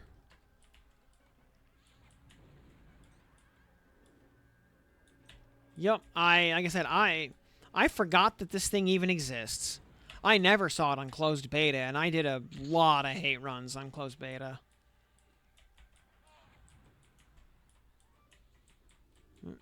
Where in the world? Here we go. Let's just kill this thing. Oh no. Oh, something just pathed horribly wrong. That's not good. Well, that's a ripperoni right there. Yeah. That's fine. And Force Axe. How am I liking Ranger? You know, everything repopped. Rip. Of course it did. You know, it's within the context of this kit, Ranger is probably the least visible benefit because, you know, we're not really using Ranger spells outside of just buffs. But the Ranger passive attack buff is no joke. I mean, it really moves your damage up. Plus the Ranger strike through passive, you know, between the two of those things, it makes your damage really consistent. But, you know, it doesn't move your max hit up. It just moves the bell curve to the right. So it doesn't, like, create a lot of dopamine the way something like, say, Slay Undead does. But it makes you very much better at everything. Yeah, strike through will overcome dodge, parry, block, riposte. So, yeah, it's like hitting from behind when it activates. Holy Forge go brrr. Yeah. I miss Holy Forge.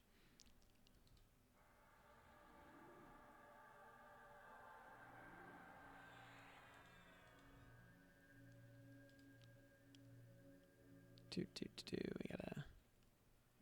And DBX Wanderer. Let's see. Didn't know you couldn't cast spells while singing a bard song. Yeah, that's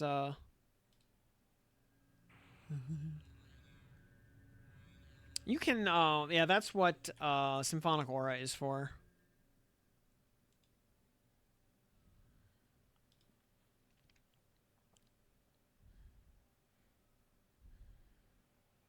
Symphonic Aura is a new AA, Legends specific AA for bards that turns songs into just passive aura effects.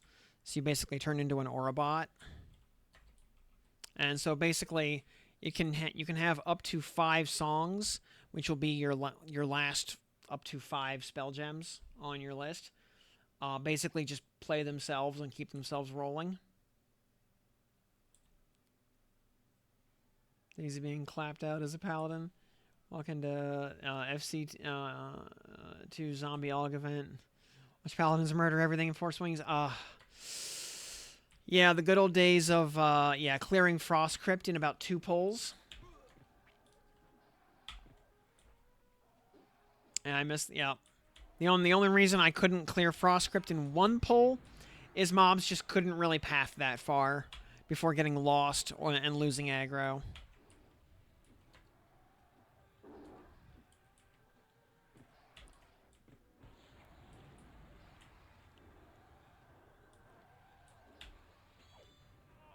Also, Boop Doop and Force Axis, thanks for those follows. Glad to have y'all on board. And yeah, Frost Crypt, you know, I'll give Frost Crypt its fair due. The pathing was as good as it was gonna be. You know, when you're trying to pull that many mobs that far through that many doors and around that many right angles and stuff, you know, it's gonna get goofed. So I can't blame them for, you know, the zone not being designed to be able to train the entire thing on yourself in 1 shot.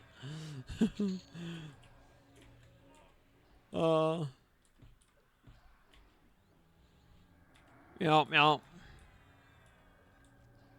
Honestly, the best part of pulling, like that many Frost Crypt mobs on myself was the fact that half the mobs I wouldn't even ever get to target because they would just die to riposte slays.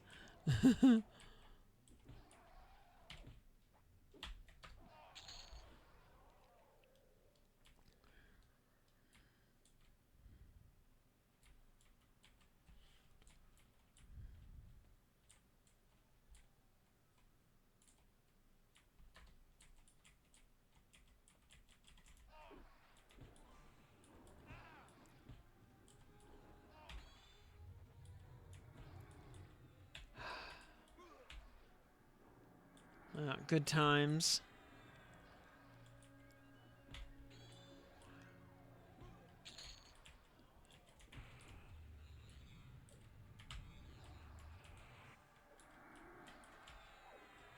And yeah, actually, I think what happened there with that wipe, somehow, you know, I cycled target, and it made me target some mob that was like 2 rooms away. Like it targeted something like through the floor or something.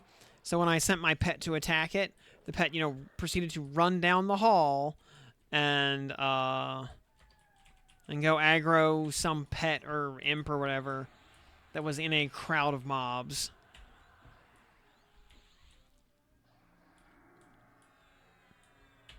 And, you know, of course, proceeded to aggro, I don't know, what was that, like 8 or 10 imps plus their pets? Because, of course, you know, on D4, half of all mobs have pets. We're just gonna... Oh, whatever. It's only 1 Sonic Bat. Did that through the window in Crushbone. Yup. Okay, yeah, of course. It's never just 1 Sonic Bat. So once you pop, the fun don't stop.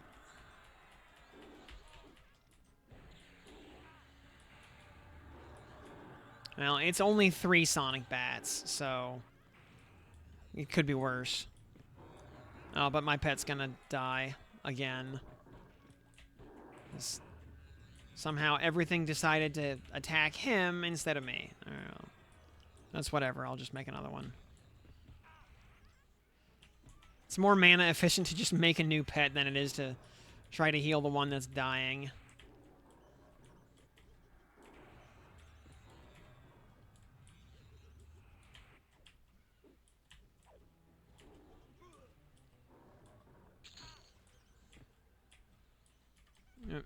Where is this guy? All right.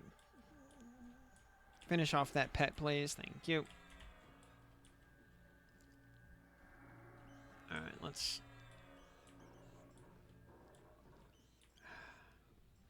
Crushbone trains are back on the menu, lads.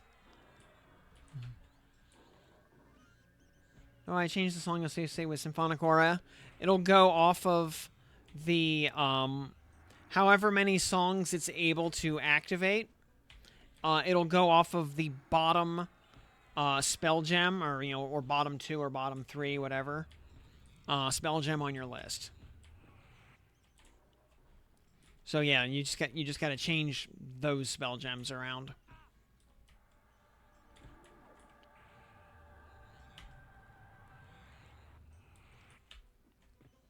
Yeah, you can get up to 5 Symphonic Aura songs rolling at the max rank on the AA. So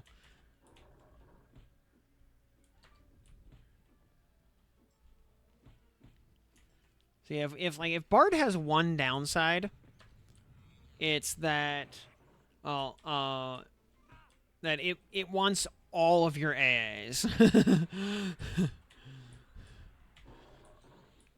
Bard is very hungry for AAs. You know, it's like 15 for Symphonic Aura. Is it like 369, I think, for Instrument Mastery and, you know, and Jam Session and, excuse me, plus, you know, 5 Symphonic Auras means, you know, you're going to need all those extra spell gem slots to cast actual spells, so you're going to need all those mnemonic retention levels.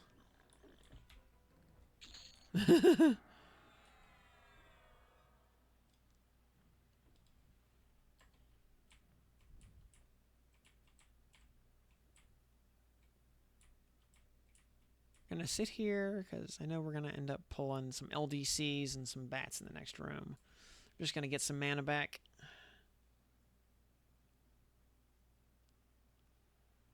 And yeah, this is this sort of thing where I say, like, you know, Bard is really good, but yeah, it's resource intensive in terms of AAs, and because it needs all those AAs, it ends up being a bit of a late bloomer. Also, some of the really, really good songs come on kind of late. So, like, Jackson's Jig of Vigor is really good. Some of the early Haste songs are good for when you get them. But stuff like Shield of Songs or whatever it's called, like, that's not until 49, I want to say. So, actually, let me, let's just, it's just 2 Sonic Bats. Famous last words, I'm sure.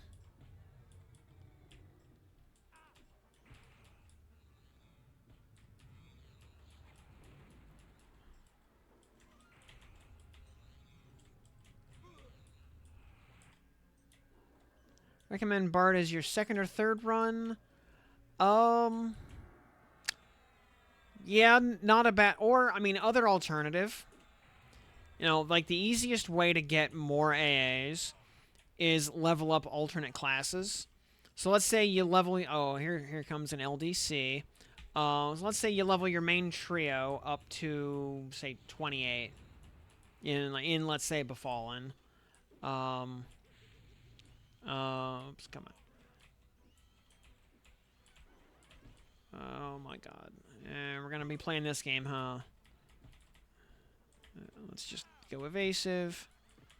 All right, what's hitting my pet? Because something is trying to kill my pet. I'd like to keep it functional for now.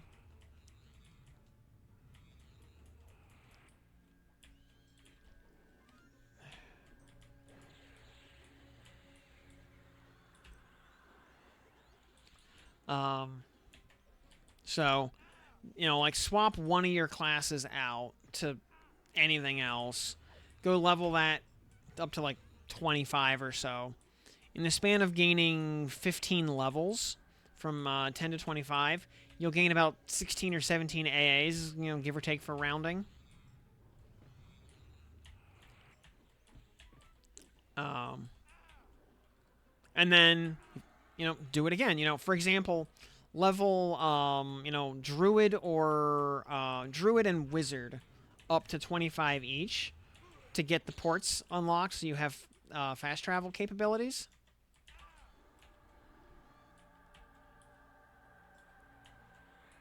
And, you know, get both of those from 10 to 25, and that's like 34 AAs right there. You know, that solves most of your basic bard functionality. Chords and dissonance. I don't know bard well enough. Is that one of the AOE nukes or? Because I know you can absolutely put like all of your AOE nukes on that.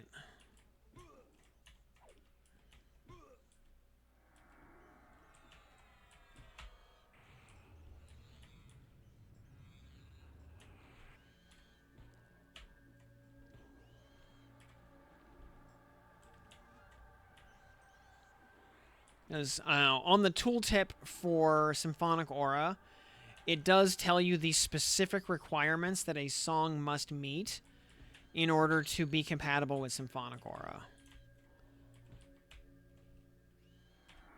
Like basically, it has to be an AOE, not a single target, and it has to not cost mana. I think is the I think are the two main requirements.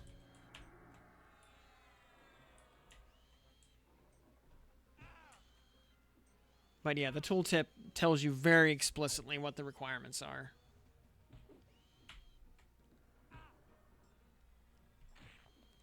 And then level Druid and beta for ports. Is it actually worth getting slightly different Wiz ports? I think so. Just for convenience sake. Plus, again, it's an excuse to grind up a couple of extra very, very easy AAs. And while also grinding like a bunch of motes and stuff in Befallen. So, you know, 10 to 25 just does not take that long. So it's a very minor time investment to get, you know, a little bit more quality of life.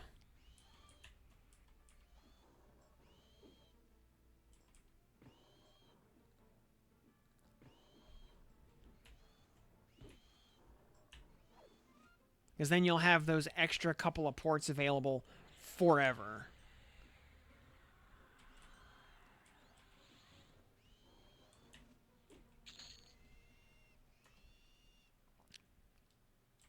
I think it also bears mentioning as well that with the addition of the Flowering Heal line, Druid got a major upgrade. Yeah, actually, I gotta rebuff the pet, or at least put haste on it. I'll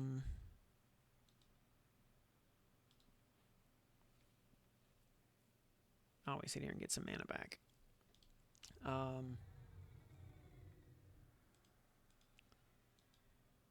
Pet, misc buffs.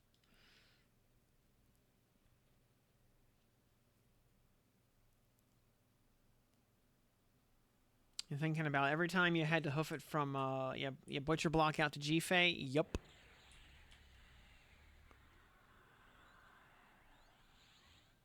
Yeah, all that travel time adds up.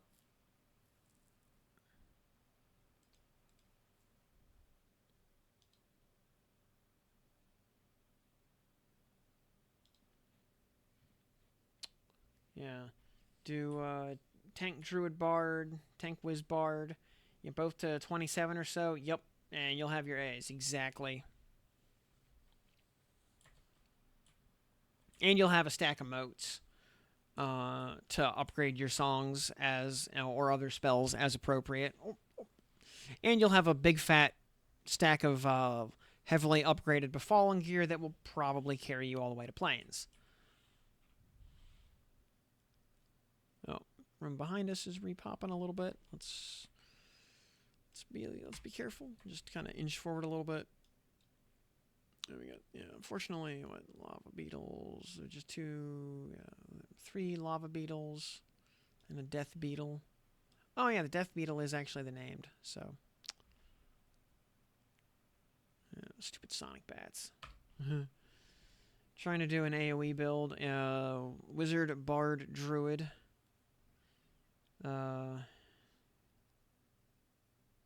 Or you could also melody your damage songs as well. Yeah, or just focus on like mana regen and sustain, and just go ham with your wizard AoEs. That works too. The /melody command, which is a command used to basically automate song twisting. Yeah, you can use the point blank AoE songs. Yeah, just not Denon's. Yeah, because Denon's cost mana, so it is not eligible to be an aura.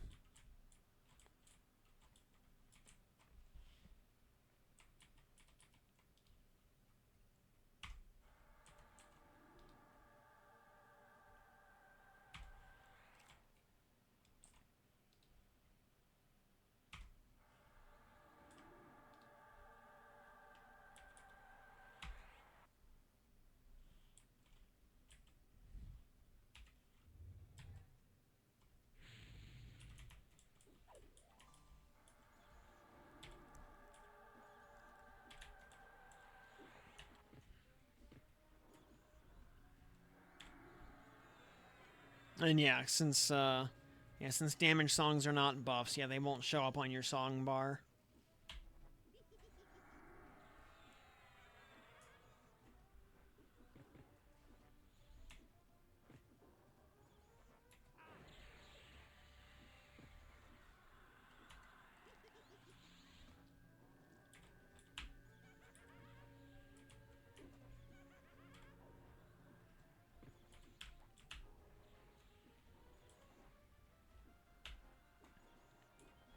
And Wizard can power level like crazy with its AoE nukes. Yeah, add, Bard mana sustain and free AoE damage on top of it. Yeah. Be eating real good.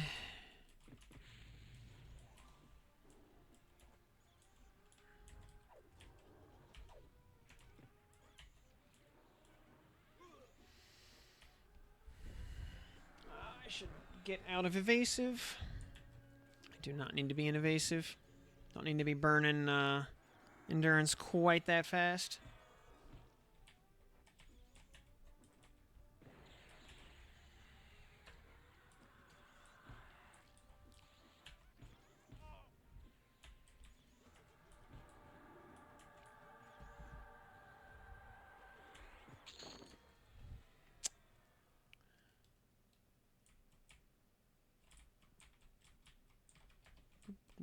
Where's the... There we go. Wait, that's not what I'm looking for. I need the... There we go. Hello, Mr. Death Beetle. Oh, and a friendly lava beetle as well? Okay. You're slowed. Yes, Mr. Death Beetle. You are also getting slowed, please. Thank you. Ooh.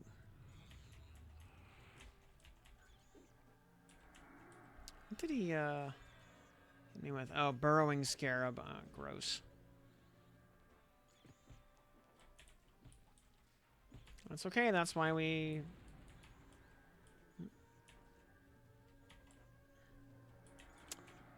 That's why we have Cure Disease up.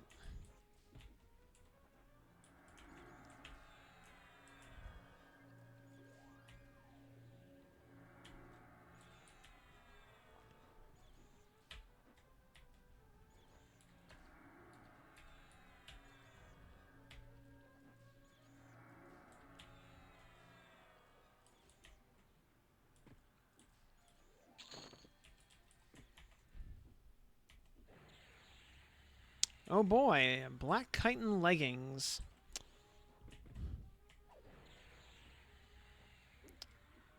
Deleted.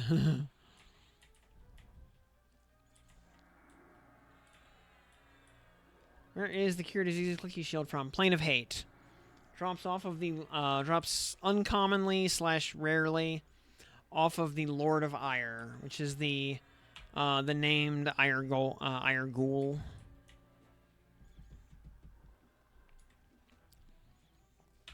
Easy way to hunt Lord of Ire, by the way. Spawn a Plane of Hate raid instance. Kill the 2 chests at the entrance to the zone. Walk forward. Check on your radar. Lord of Ire will be upstairs on the back right corner of the building from the perspective of the entrance. If he's there, walk up, go kill him. If he's not up, close the instance, make a new one.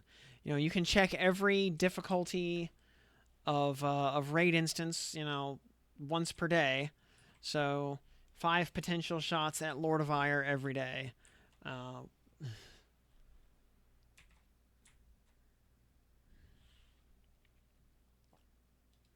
Alrighty, back to the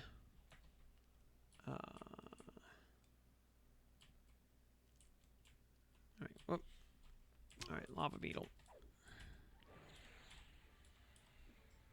Yeah, the shield is a pretty like I said, uncommon / rare drop, but it's so powerful. You know, I have said on multiple occasions that it really needs to be toned down because it invalidates disease-based effects for NPCs for the foreseeable future. Up until such a time as curing 4 disease counters per second is not good enough.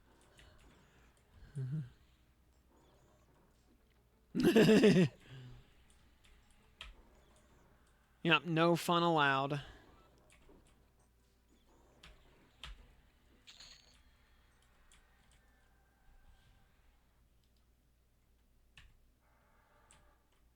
Yes. I say, you know, where we're going, we don't need fun. Alright, let's look at the... okay, we've got an imp. We got a red con imp protector. Yellow con imp protector. Okay. Alright. Where's that? Is there a sonic bat in there as well? Or what was going on? I don't want to deal with sonic bats if we can avoid it. Alright. Crit resist, of course. Every time.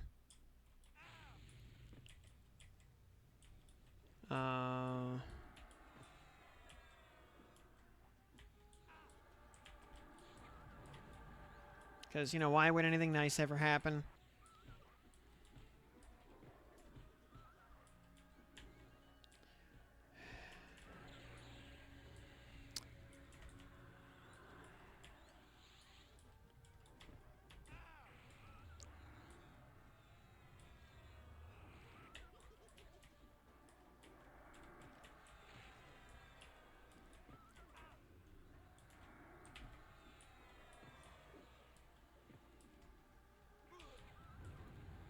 Alright, you're slowed. You're slowed. Ooh, that's not good. And Imp Protector Pet, you need to be slowed also. Heals, please. Thank you.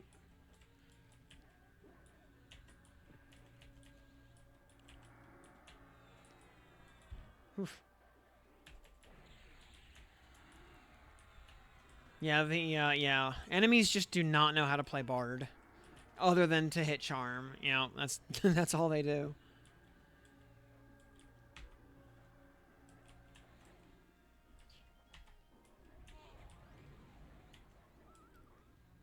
So when a boss rolls Bard as a class, that's basically just a freebie.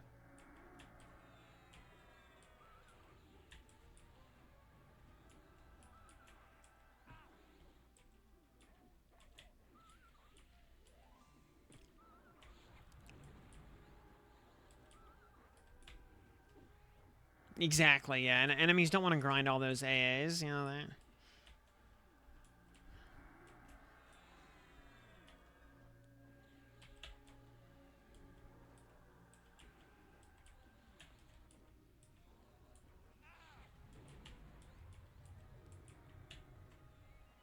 Yeah, they want to get like the cool AAs that give you lots of dopamine. You know, they just want more crits and stuff.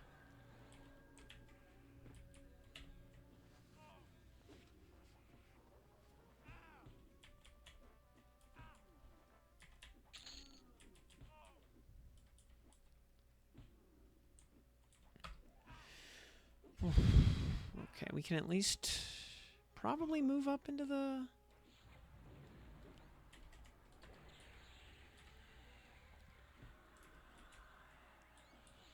Oh, advanced pottery. Yeah, see, that's where it's at.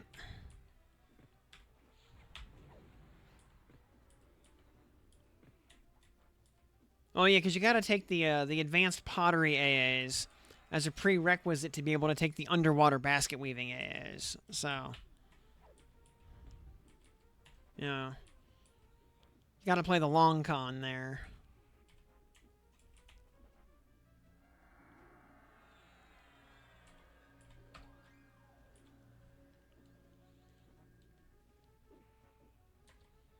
Take out the Baron at 17 with a, with a good kit. Yep.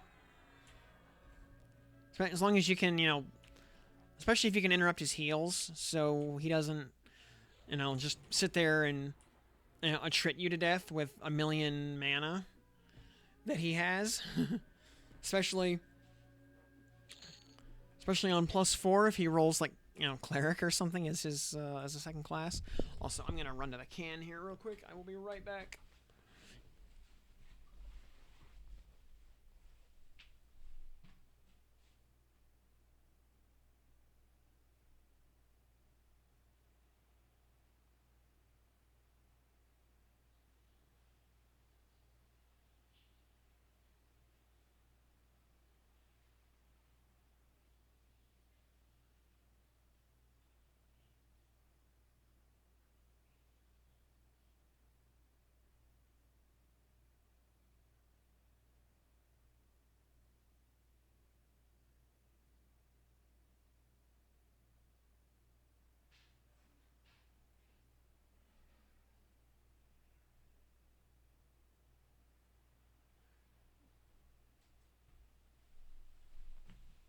Oh, good. Nothing respawned and tried to kill us in the interim.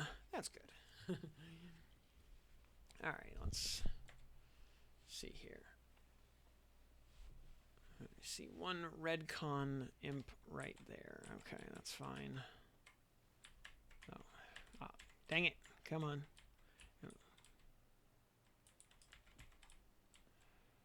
Okay, that's fine. Hello, Mr. Imp Protector.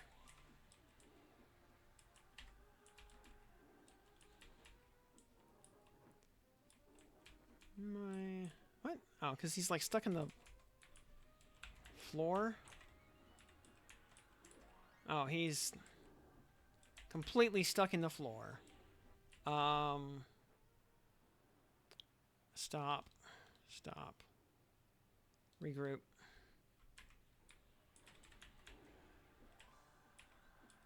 Okay, we can sort of. Whatever. No, wait. No, stop. Back. Can we get the stupid thing out of the...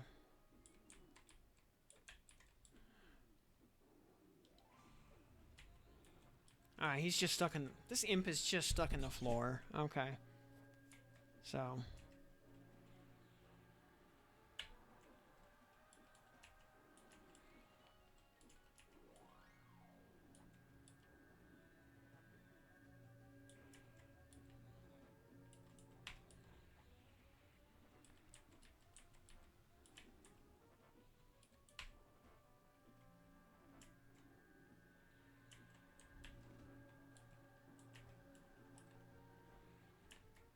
Okay, there we go. We can... no, as soon as we try to pull back... Oh, Imp just face stabbed us for like 800 damage.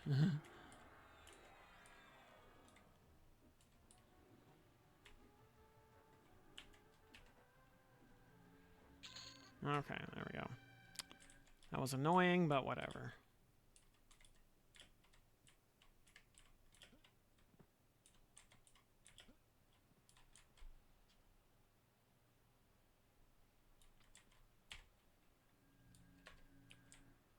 Alrighty.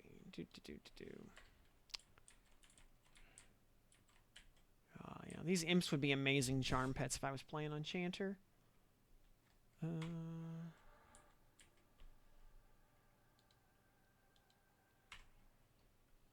Oh, and he's 47. I can't lull him. That's not good. What about that one over there? He's 46. I can't lull him either. There's a yellow con over there. We can lull him at least. Surprised we didn't crit resist, honestly. Okay. Alright. Well, we're gonna be fighting like 2 or 3 of these idiots, but whatever. Come on.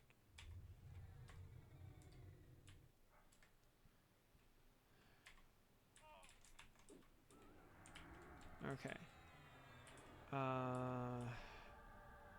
This imp protector right here. Let's get you slowed.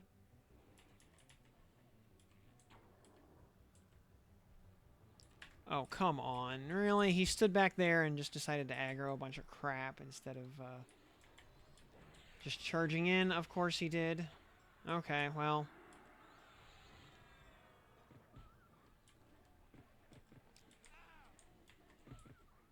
Oh, this is bad. Well, yeah, we're gonna die again. Alright.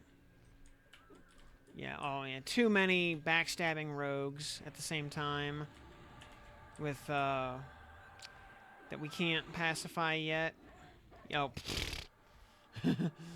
Well, our flesh just got melted off our bones. Okay. That didn't go so well.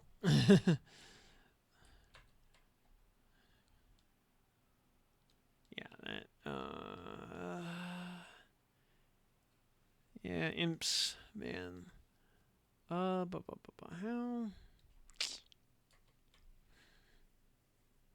When we drop it down to D2, these would get a lot easier. Because they wouldn't all be casters with pets. Which is kind of the problem. Yeah, them being casters, all being casters with pets, on top of having screwed up geometry and goofy aggro, is kind of the crux of the problem there.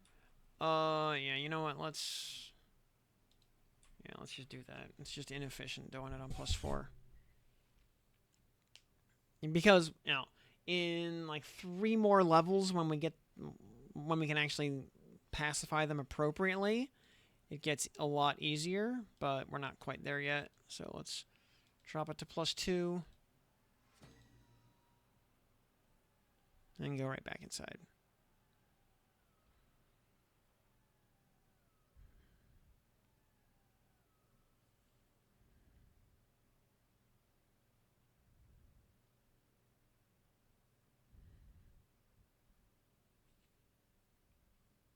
Yeah, also because they're all rogues by default, so they're all backstabbing for a lot, doing disproportionately more damage than normal mobs that level.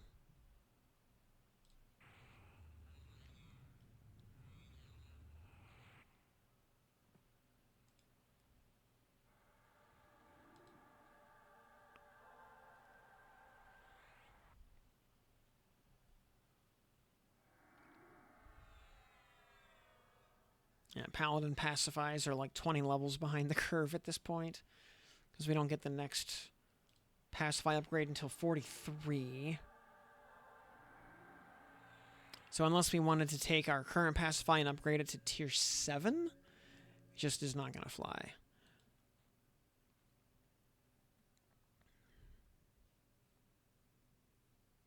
Yeah, it's just a little bit too low to be doing this.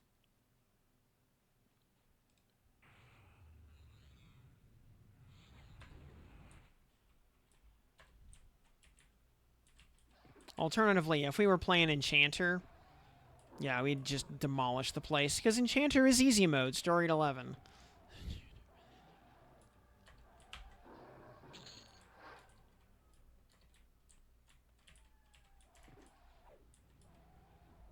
But Enchanter is not a hybrid, so we're not playing that right now. And of course we're indoors, so Harmony isn't gonna... Harmony doesn't work.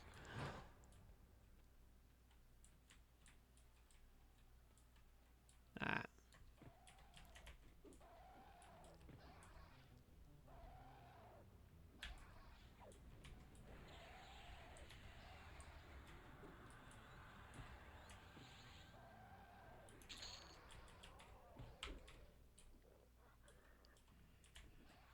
Ay, ay, ay, ay, ay.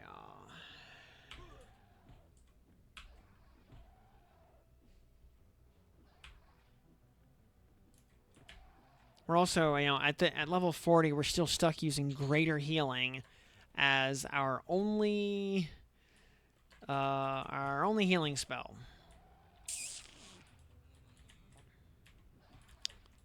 Because Paladin won't get Celestial Cleansing until 44. And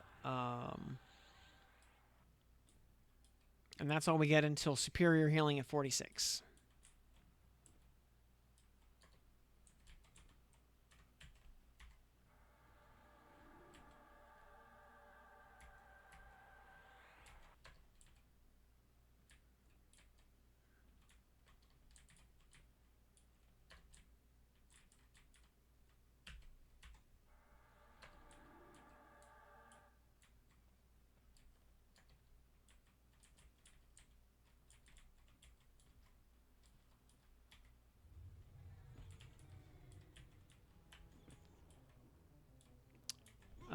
Ranger, yes, Ranger, actually, yeah, we have, actually, I think we actually just got Harmony of Nature, now that I think about it. Whoops, wrong button. Didn't mean to open the spell book. And to hit the actions bar. We have Harmony of Nature. Oh yeah, we actually just picked up, yeah, that's right, we just got Harmony of Nature at 39, so we actually do have that available.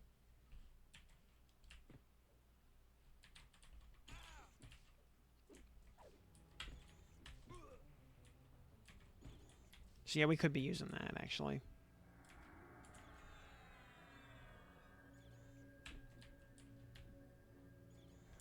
Because... Wait, does Harmony of Nature work indoors? Or is that one also outdoor only?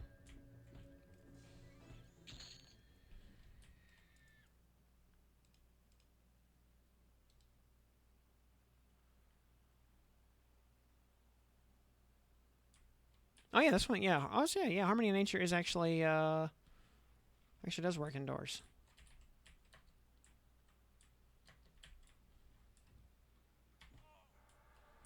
Yeah. Okay. So actually, yes, we do have that available.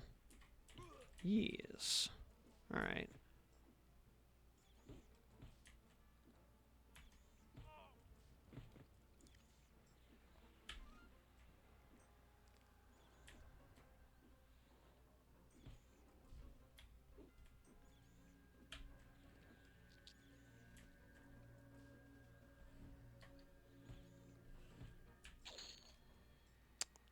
Oh boy, a Death Scarab gland. In case we ever want to cast Burrowing Scarab. So actually, yeah, we can, yeah, we can just put Harmony of Nature up there. And put our, Cure Disease right there. Yeah, okay, that'll solve some problems.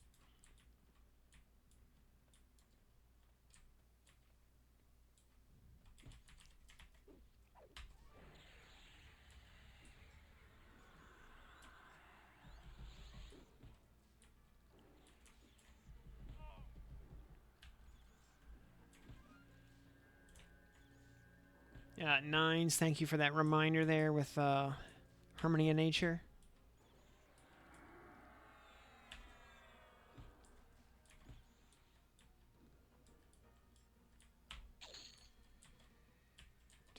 do.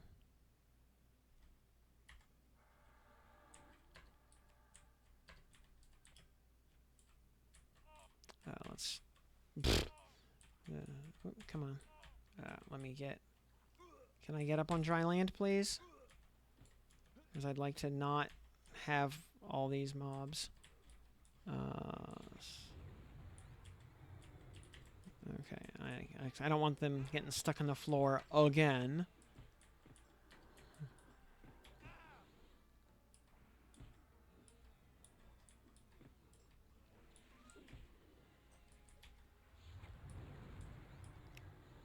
There we go. And his Lava Guardian... Oh, come on. Let's go ahead and get him slowed.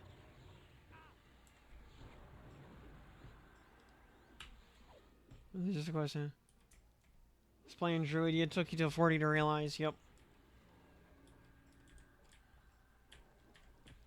Oh. Imp. Come on, I'd like to target you, please. Get you slowed. There you go. Lava Guardian.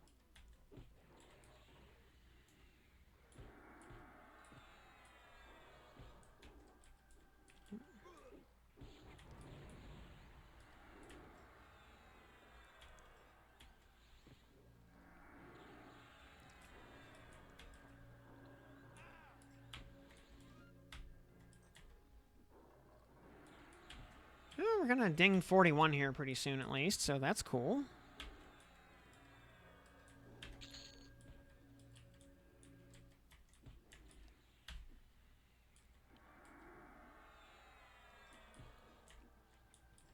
Also, if anyone was curious, our pet is using a Fiery Avenger.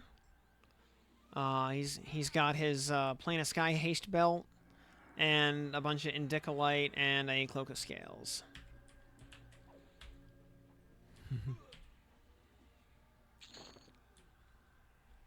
Oh yeah, yeah. 200 AC at the time you leave Crushbone. Yeah, those boots need to be made lore.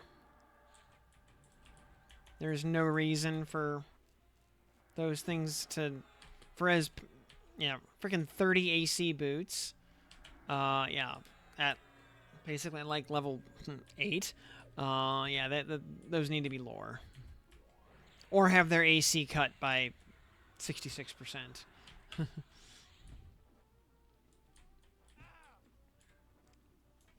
Our lion is apparently just like standing on his back legs, doing his best like human impression.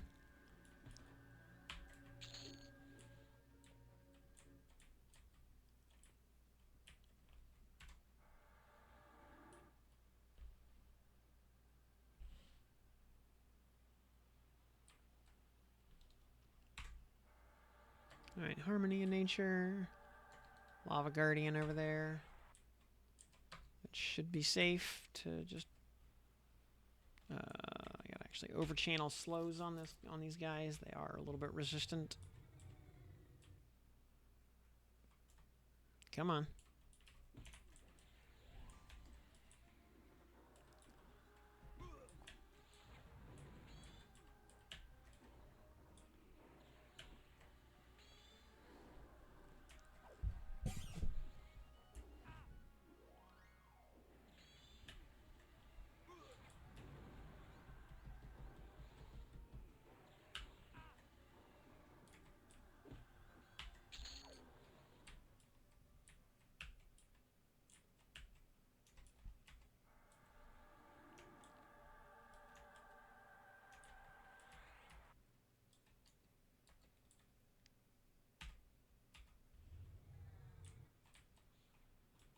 Come on.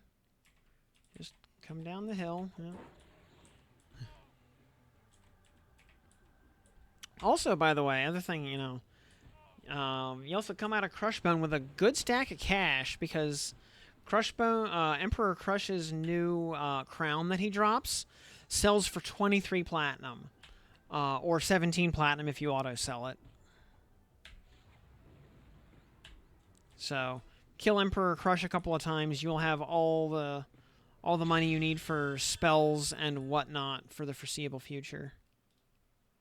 And 41. Do we get anything? Spiritual light. Oh, very nice. Actual, yes, that is a good buff, actually. And, oh, and the new strength buff. Okay, well, spiritual light, we absolutely want that. Mana, endurance, and hit point regen. Yeah, very nice. How much? Let's see. We go from 617.39.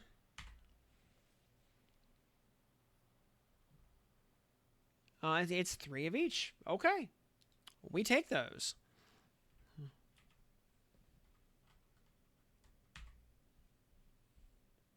Give it to our pet also. And oh yeah, it's a long duration buff too.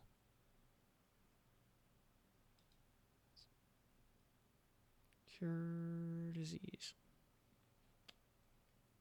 And the slave boots might be a 7 plat. I think that sounds about right.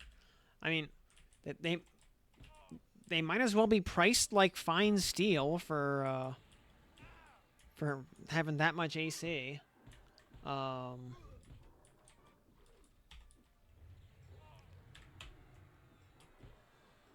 So, yeah, that tracks.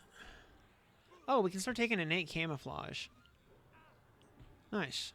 That's actually useful.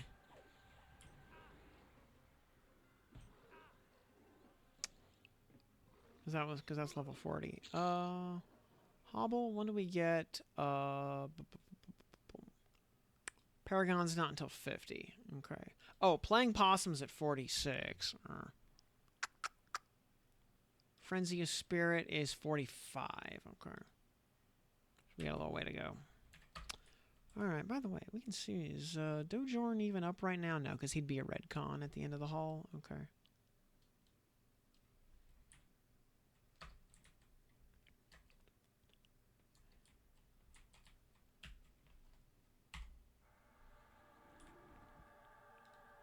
Oh, come on. It wore off on one server tick? Really?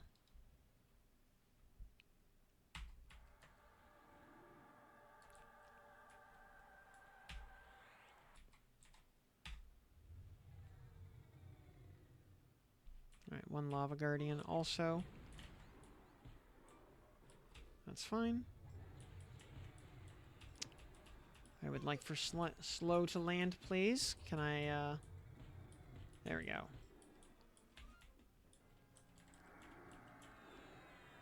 go. Good evening, J Media.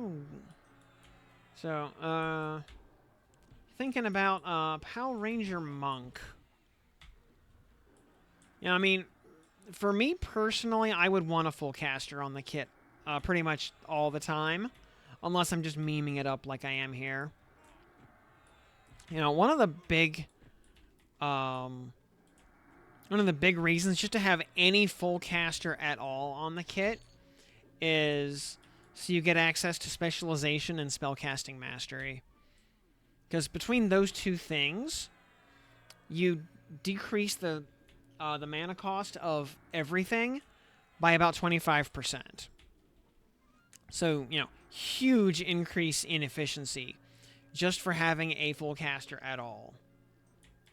That being said, though, yeah, Monk is so good. I was complaining a little bit earlier about how Monk is like the you know, like skill cap nepo baby. That just gets to be the best at almost every skill. And something I think would be very appropriate. So, like, Monk gets extra skill cap on the attack types that it specializes in. Blunt weapons and hand-to-hand. And, like, okay, hand-to-hand, whatever. But, like, the other melee specialists don't get extra skill cap. You know, Rogue has the same 250 skill cap on piercing that everybody else has. You know, Berserker has the same two-hand slash cap that everybody else has. In fact, Monk gets 270 on two-hand blunt. You know, Monk is better at using Cudgel of the Fool than Berserker is. And that 20 skill points, you know, does make a noticeable difference in attack accuracy. You know, Monk is better at almost everything than almost everybody in terms of skill caps. You know, both offensively and defensively.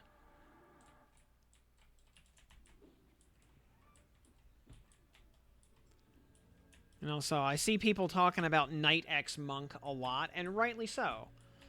You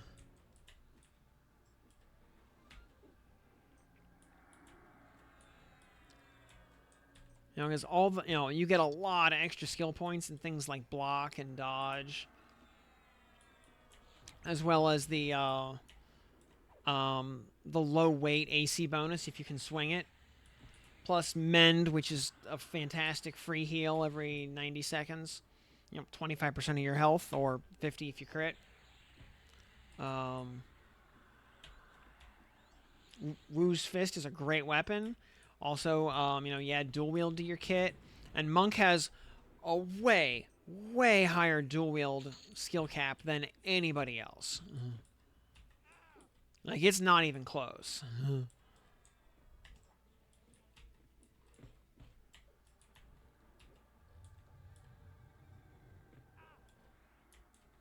Not worrying about the build. We will eventually have every class to 50, and you can just pick what you want. Yep.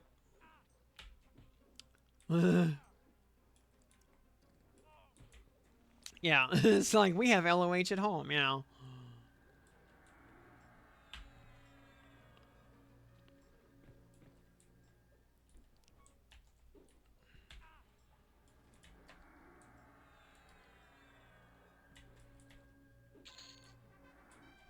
Speaking of AAs, we need to...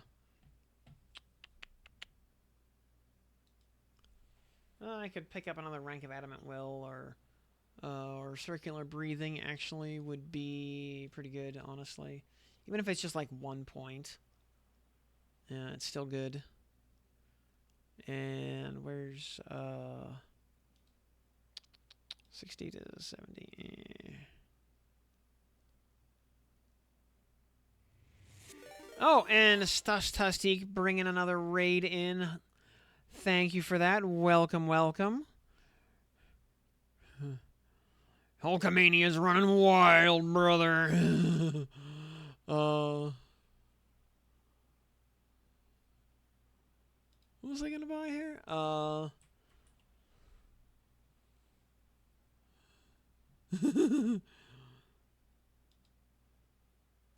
Hulkamania is eternal. So I totally forgot what I was gonna buy. I was gonna buy like a point of mental clarity or something. Oh, I could get oh, Mend Companion. I never. That's a thing actually. Yeah. It's a 10-minute cooldown. You know what? Let's go ahead and buy Mend Companion. Hotkey that onto like 6.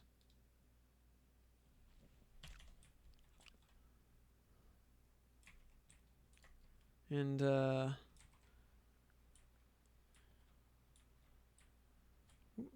boom, kill the rest of these imps.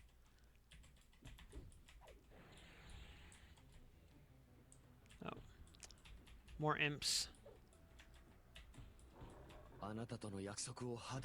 And Luther Inc., welcome. Thank you for that follow. Glad to have you on board here. Current hybrid build, well, I mean, it is 100% a meme build, which was kind of the idea.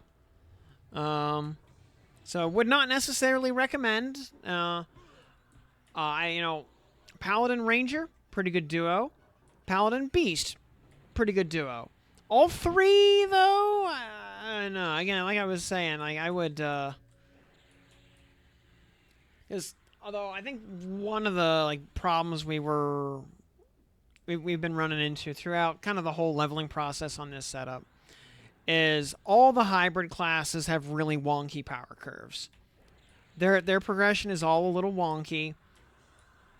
A lot of their actually useful, important spells come on pretty late, like after 40.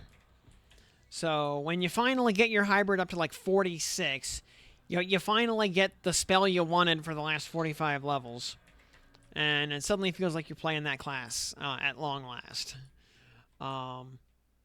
And having 3 hybrids at once, you really feel that.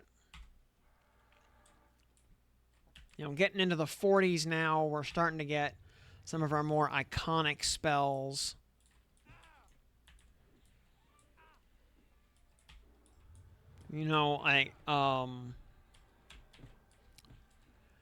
We're still stuck using greater healing for 5 more levels. At least in 3 more levels, we'll get a heal over time.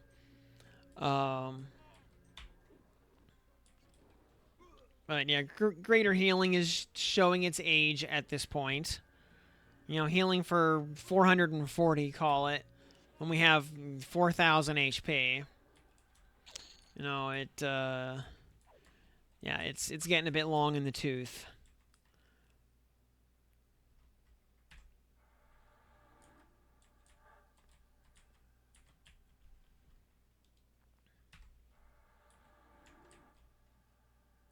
Likewise, Drowsy as our slow is a bit outdated at this point.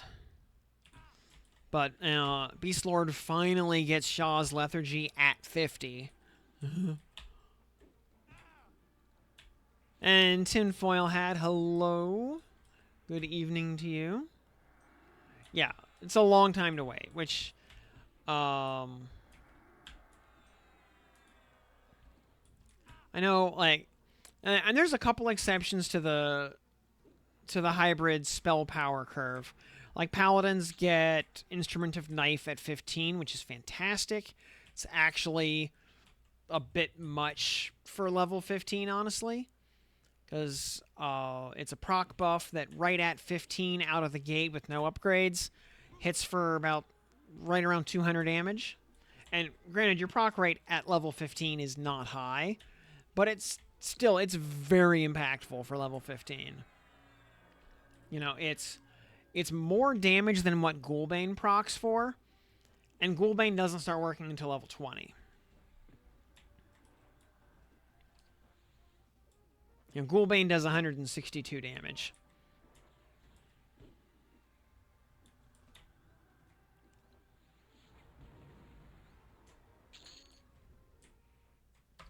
Yeah, Smite also, by the way, speaking of weird power curves, Smite has a really goofy curve on its skill cap. You get it at level 9, but at level 9, its skill cap is only 5. So, until you gain a decent chunk of levels and its skill cap becomes anything vaguely reasonable, its accuracy is just non-existent.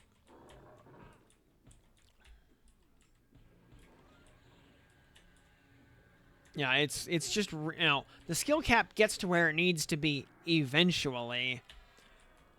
But yeah, you get it at 9. You probably won't even notice it doing anything until like the mid-teens. And while Instrument of Knife is undead only, Old World in particular is so full of undead that is not a big restriction. Especially when you consider zones like Befallen and Unrest and Lower Guk are, key leveling spots. Especially once Unrest presumably gets a revamp at some point to make it a little bit more relevant.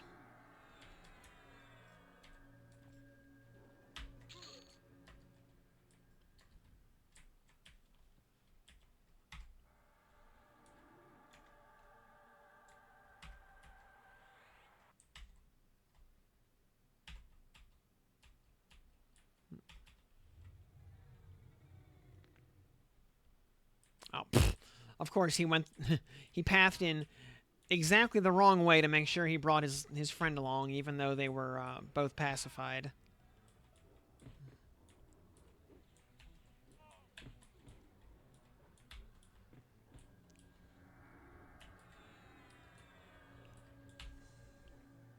Yeah, what I'm hoping we get one last patch on Tuesday. We'll only have that day to play around with whatever's in that patch, but would be nice to just get one last little bit of fun stuff to play with.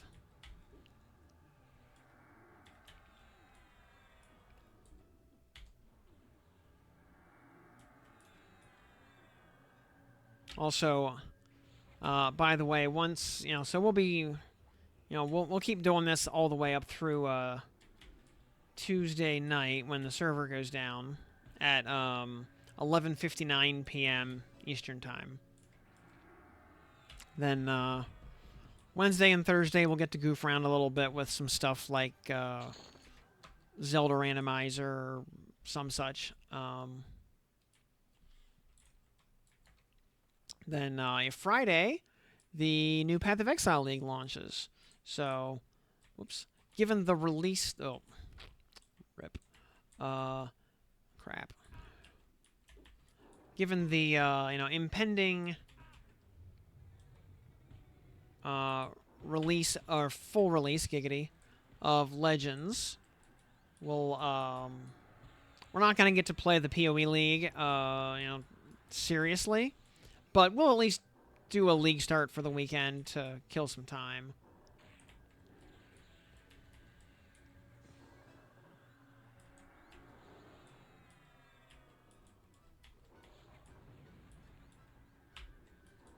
So we'll do a little goofy meme build or something for that. We won't get too serious on PoE.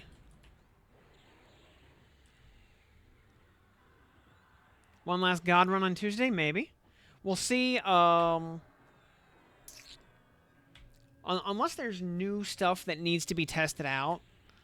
Yeah. One last round of Kazakhs and Interrooks for the road would not be bad. And Exoplasm. You want to know how to get stance window back if you lose it? You should be able to, QL actions, let's see, is it on? It's not there. Character, is it on here? Or, nav. Oh, it didn't get added to the EQL window yet. But, hang on, let me get this imp under control. If we go into options, if we go to controls, stances, invocations, it should be down here maybe. Or UI? There should be a stance window. Should be anyway. Toggle.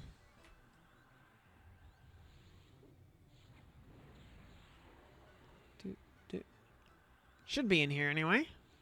Should be an option for this. Well,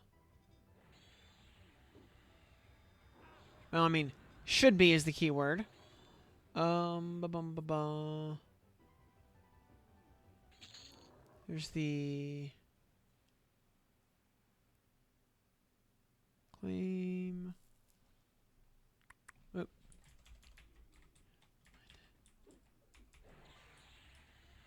Oh. Nothing in the menus. It's commands? Nope, not there. Hotbar. Wait. Okay, stances. Oh, there it is. Under stances / invocations, stance bar toggle. They're third from the bottom because it's alphabetical. So, stance bar toggle. Just assign that to a button press, and there you go. Yeah, I mean, yeah.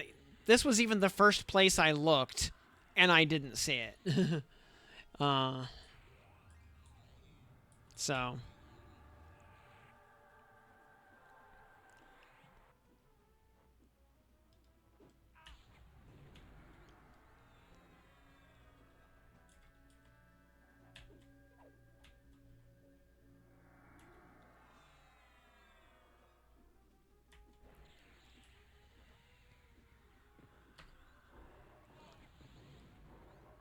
it looks like your Fruity Lord Jarn popped, maybe? Or wait, is that a Fruity Lord or just a red? No, just a red Continent Protector. Rip. Got excited there for a second.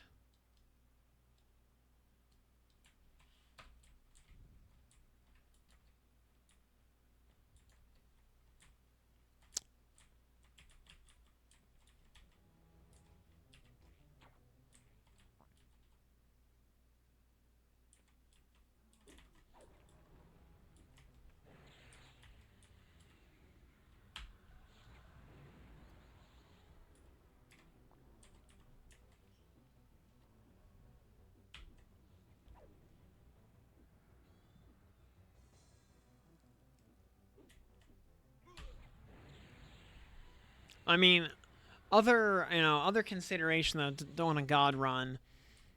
Do we want to blow up our loot luck right before server wipe?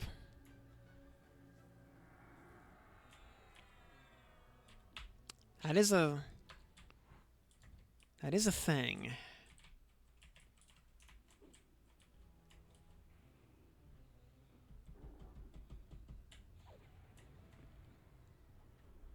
Kind of why I don't want to go pressing my luck on Plane of Sky, because I don't want to drop a Bixie sword right before server wipe.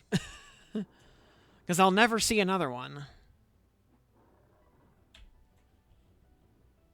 I mean, I feel bad that I dropped a Nebula Sapphire, finally. You know, after many sister kills on closed beta. Never saw a Nebula Sapphire. Then dropped one like right off the bat here.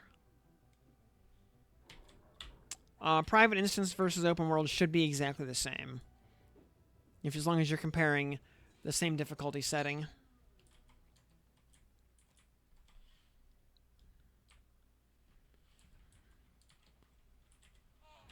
Though, of course, the operative word is should. Wait,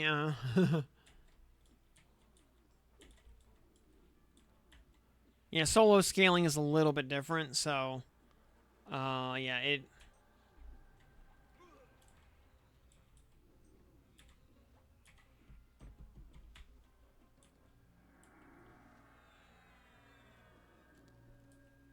Oh, whoops. Yeah, I don't need to be invasive.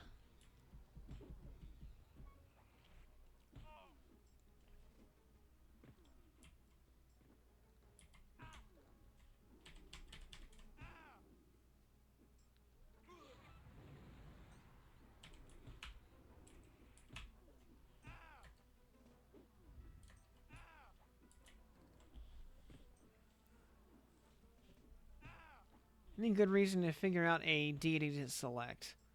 Ultra armors aren't as much impact. I mean, it is just for roleplay reasons. That's pretty much it. I mean, because right now the only deity, or generally speaking, the only deity that has mechanical value is agnostic. So you don't have faction problems anywhere. But that is also the one deity unlock that is currently in game and is easy. For growth memes, I mean, that's at least 2 expansions away, and there is no guarantee that Velius will be the second expansion. Because remember, we are going off on a whole new timeline here. So that may or may not be a thing. I mean, I do love me the graphic on Nature's Protector. Same graphic as the Sword of Shrestha. Or I should say the Sword of Shrestha has the same graphic as Nature's Protector, since Nature's Protector came first. Or Nature's Defender, excuse me.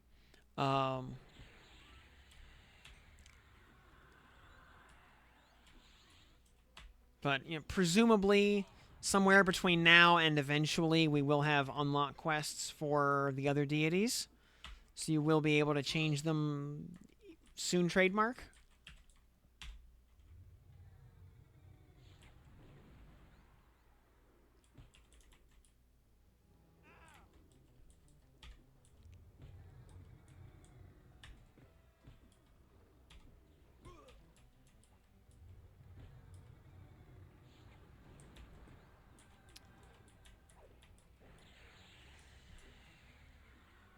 Oh, I mean, like, whiz damage just stays kind of crazy. You know, you push a button and just big dopamine numbers happen.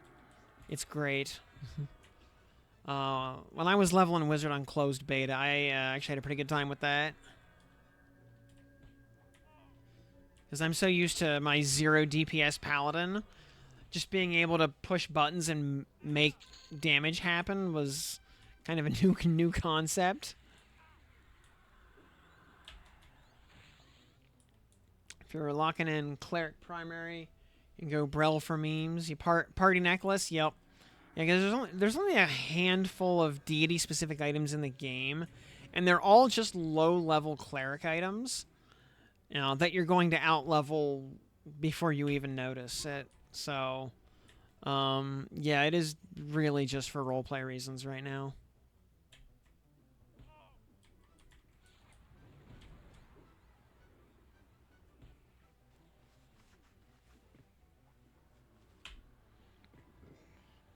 Excuse me.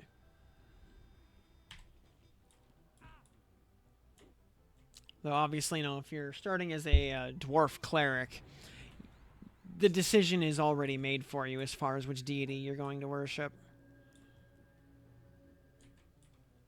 Of course, I will forever be a paladin of Erlissimar, as the our motto over at the Centuries of Passion is that Nathaniel's paladins know how to rescue a princess, but Erlissy's paladins know what to do with her afterwards.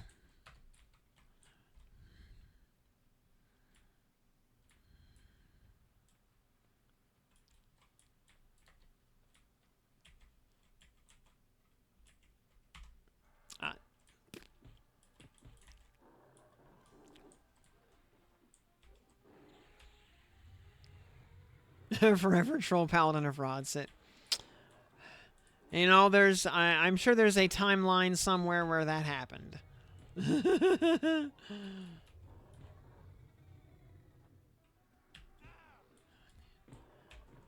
know, in the infinite expanses of the multi... Oh, dang it.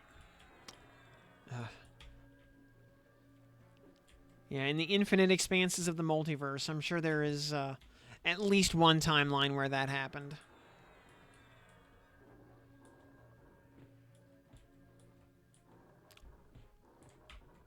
Yeah.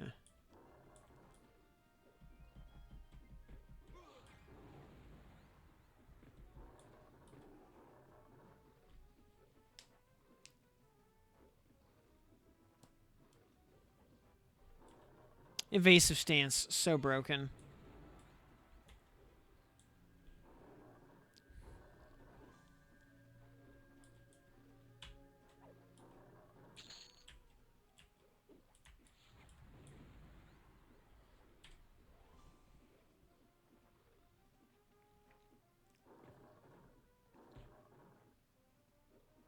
Very appropriately tuned. Oh, another imp protector. Hello there.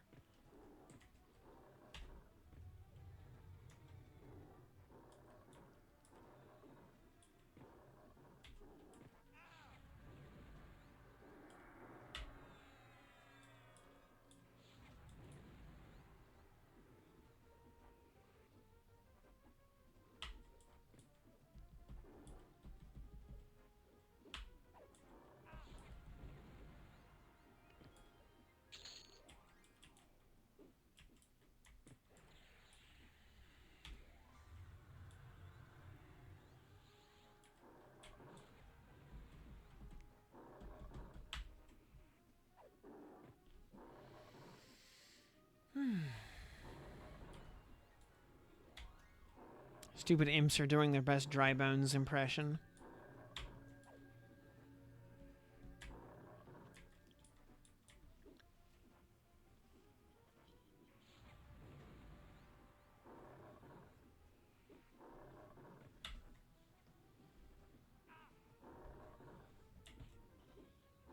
Also, now, I haven't actually played a Mario Party in, like... last time I played Mario Party would have been, what, 20... 2020, I think. I was always a Dry Bones main on the Mario parties where he was an option.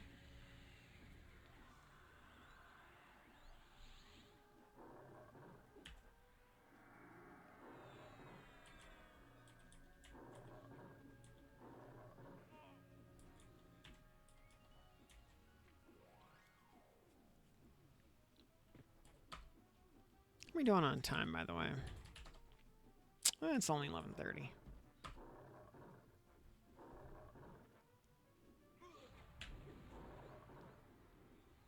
You got an early day tomorrow? Alrighty. I will see you tomorrow then. I will keep the crew, I won't say entertained, but at least occupied. I will keep jingling the keys at least. Oh crap, I left my keys downstairs. I can't even jingle keys if I don't have any keys on hand.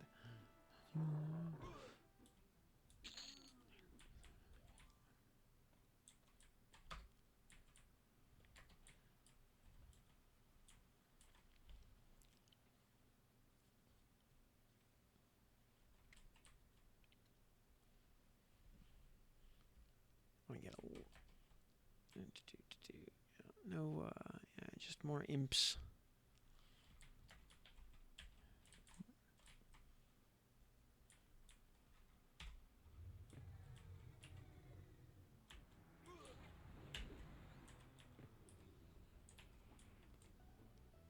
I'll go back to balanced for a while.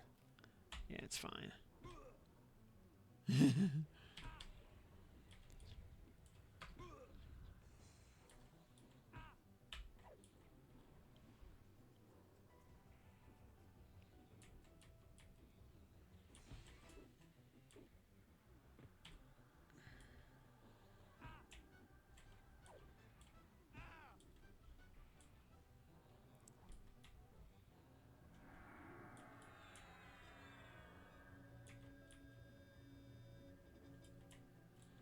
Also, it's totally unrelated, but I just had a thought.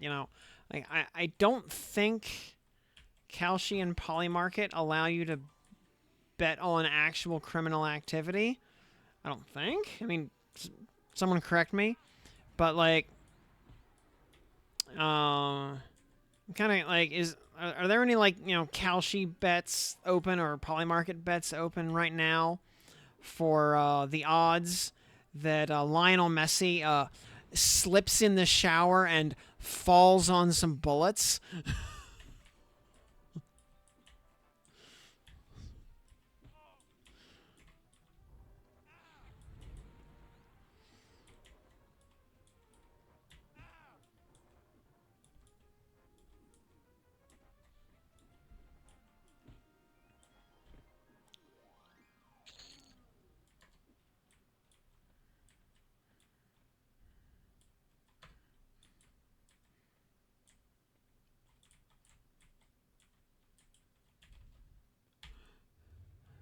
See, I'm totally neutral to Messi, generally speaking, but after today's game,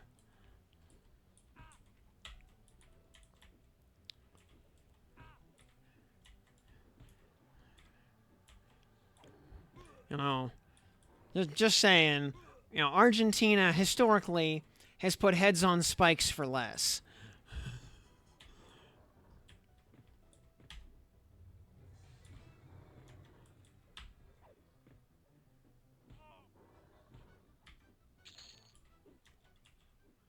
And Ivan Ark, welcome to the program. Glad to have you here with us tonight.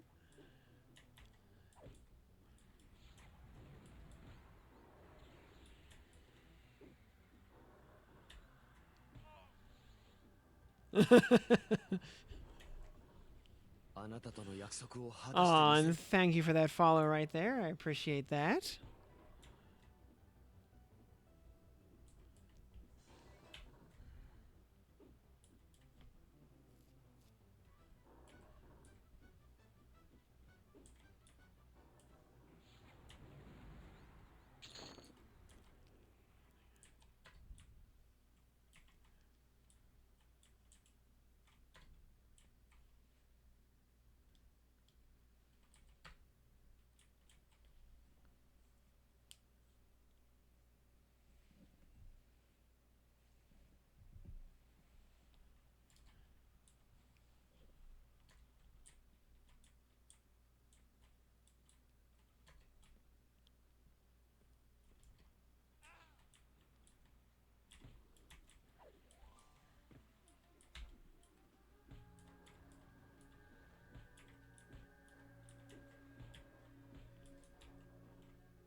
Oh, and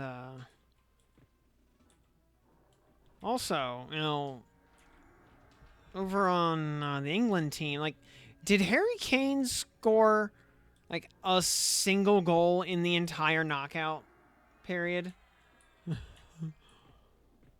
Like, was he even showing up to work?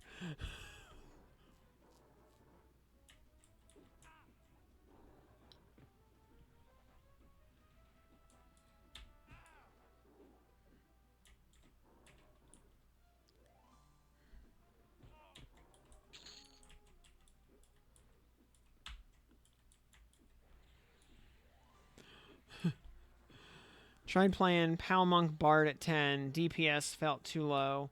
Well, yeah, because Bard's going to take a while to come online. So it's not going to be doing a whole lot at 10. You're going to be pretty much just leaning on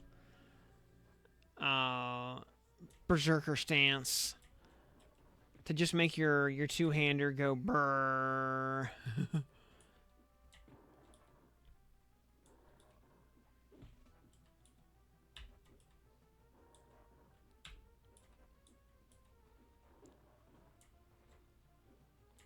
or excuse me, Pal Monk Bard. I totally misread that.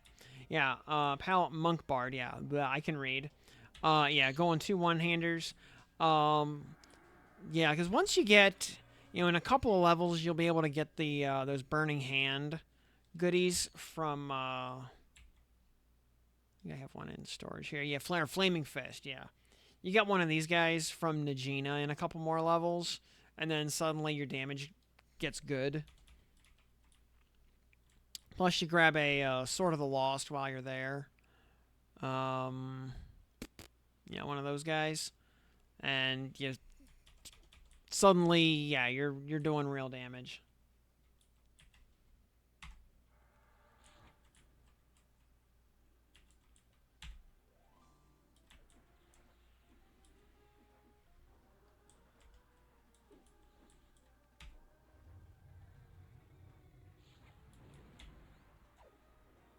Yeah. Plus, yeah, dual wield really does require ambidextrous to feel good. So it is a bit of an AA tax, because ultimately, yeah, for right now, dual wielding is, at least at the high end, strictly better than two-handers, because two-handers have no AA support of their own. Or anything like that. But yeah, till other thing with like the Paladin Monk one-hander setup, you get that Sword of the Lost for while you replace it with a Spirali Defender's Blade pretty soon afterwards by going to Runny Eye. Spirali Defender's Blade holds you basically until Plains.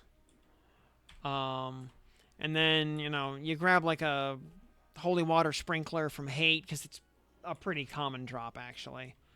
And that kind of holds you until you get either Aldrin or Thelvorn, because they both have the same ratio. Aldrin has better stats, but they have the same ratio. And then hope you pick up the mythical Nebula Sapphire for a Woo's Fist. But yeah, your weaponry kind of peaks early, and then you don't get an upgrade for a long time. Used to love Zerker Stance, but now I think it's trash. Double attack speed's basically the same as offense. Deals damage and the reduced cooldown thing, not that great. The skill cooldowns are affected by haste, so Zerker Stance. Smite is 7.5. But max haste thing's around 9. Well, until you get max haste and also Zerk Stance, you are just in full-on lawnmower mode at that point. And Smite truly goes burr. But yeah, the eternal problem that anytime you have to turn off Berserker Stance, say, to go into defensive or something, Berserker just kind of stops being part of your kit. It is a super one-trick pony right now. Still, oh, it still bottoms out at 7.5. Okay.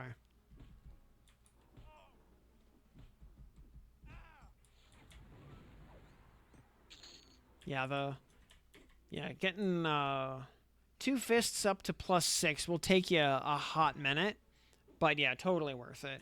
And it just straight up holds you until planes.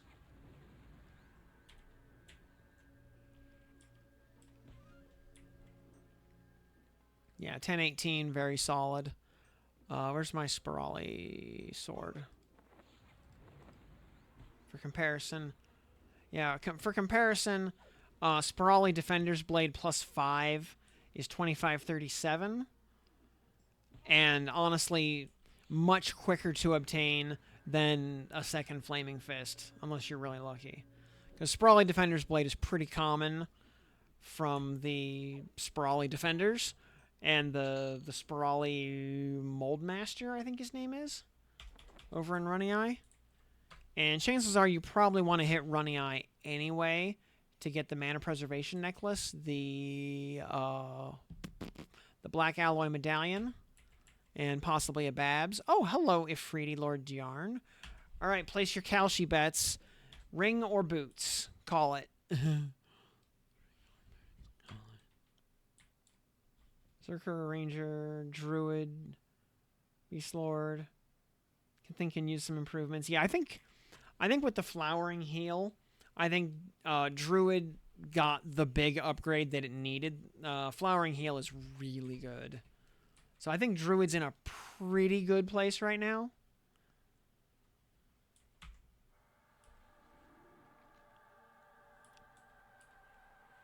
Druid being kind of like the hybrid caster. That, you know, not a hybrid class per se, but it's like the caster it's a little bit of a wizard, it's a little bit of a mage, it's a little bit of a cleric, it's a little bit of everything, like just all rolled into one. It's like a red mage from Final Fantasy. Like real red mage, not Final Fantasy 14 red mage. Yeah,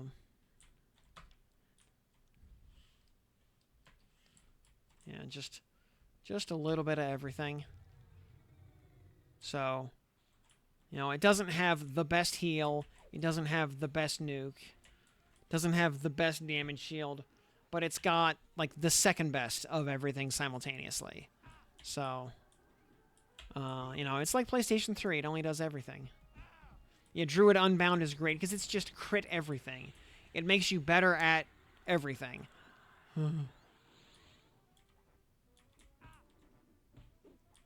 Yeah, and, like, yeah, third best dots.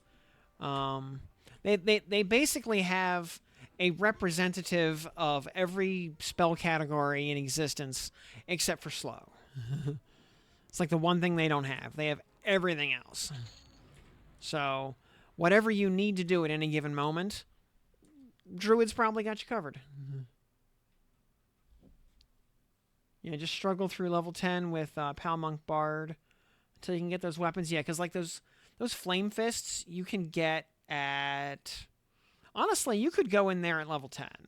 It'd be a little rough at level 10. You know, you might want to... Just because you don't have any good healing spells yet. You know, if you wanted to grind a couple more levels, you could. You know, before hitting Najina. Najina's a little bit higher level to start off with than like Befallen, but yeah, you know, you could probably do it.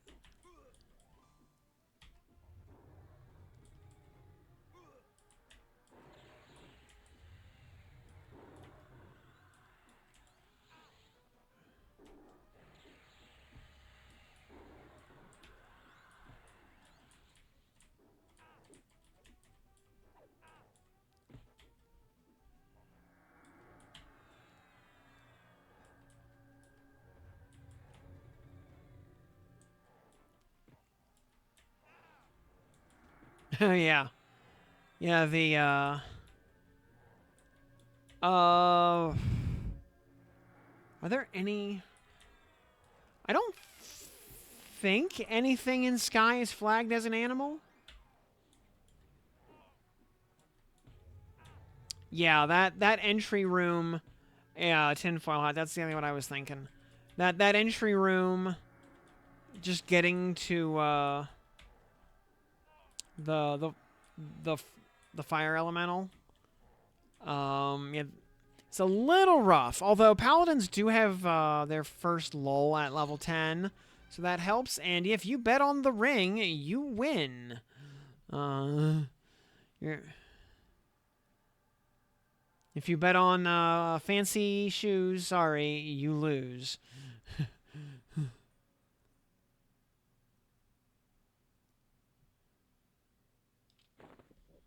So, yay, we have spell haste, huzzah. Because I had not gotten around to checking on the Froglock Crusader in a while. So, now we already have both Innerrook rings, so the ring itself has no value. But the focus sure does. Problem, though, is we need, a third ring, basically. We need, extended range or extended enhancement. We'll take the, which is why, ultimately, I think the body armor ends up being better. Or the, the Mithril Tunic spell haste. Because unless you're an int caster, pure int caster, you don't have a lot of options for body slot or chest slot focus effects. Whereas, yeah, rings, there are 3 good ring options. Just off, even for dinky hybrids. So, alright. And the ring goes away. Elzerk Ench was your starter this beta. Farmed Sky a lot, I bet. And notice you use defensive more than Zerk. Yeah, when I was doing Sky on closed beta, I was always doing it as Paladin Cleric Enchanter. And it was a breeze.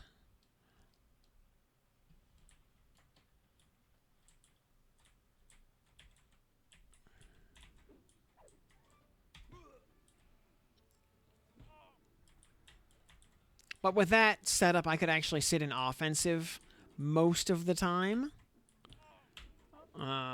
Maybe swap to defensive on a boss pull until I get it slowed.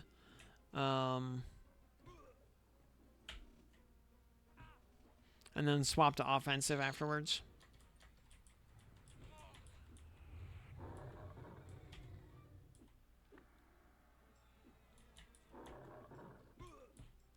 Doing D4 hate right now. Getting moats and last 3 levels before Sky at 50. I really like XP grinding in Plane of Hate. And especially with an enchanter there to just grab one of the abhorrents from zone in and just delete everything in your path.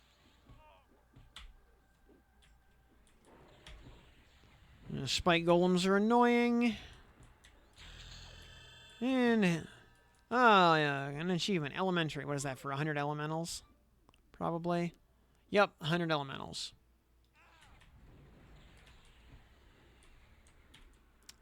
Yeah, friggin' triple class spike golems. Yeah. Also, it's really funny because spike golems are shaman, so they always sow themselves. So they're always running around like a bunch of Sonic hedgehogs. Which just looks really goofy.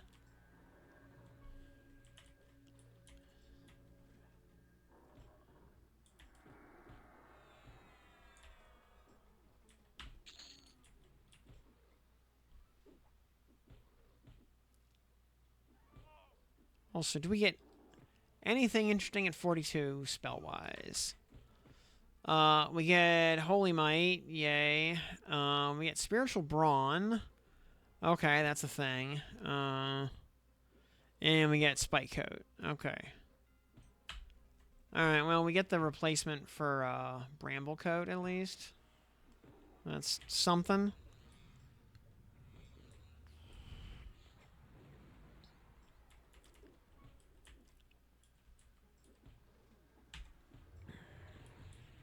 You know, one kind of sad thing about self-only buffs being permanent, because they're already permanent, you know, so you don't have to worry about duration. There's just no reason to ever upgrade those spells. They can just stay at tier 0 forever, because there's nothing to boost on them. You know, unless you really care about dropping the mana cost on a thing that you're casting out of combat anyway.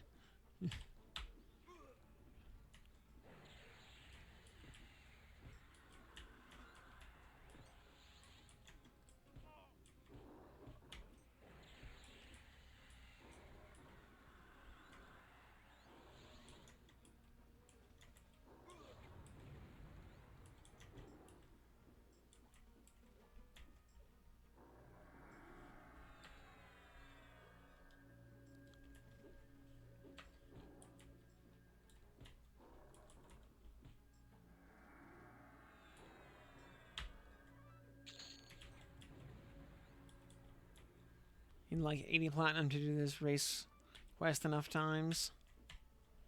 Well, go grind Crushbone crowns.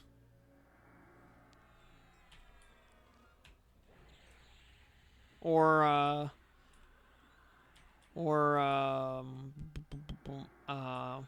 Hill Giants and Wrath Mountains. Those are always a thing. Those still drop money like the old days.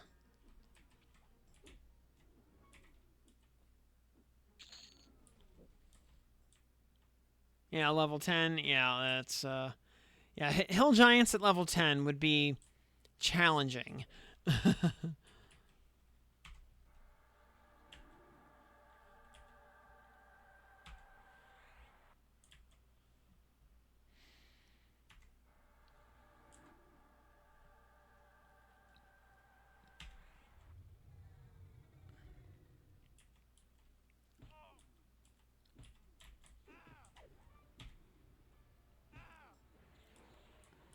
Hill Giants at 25 easily. Yeah, that makes sense.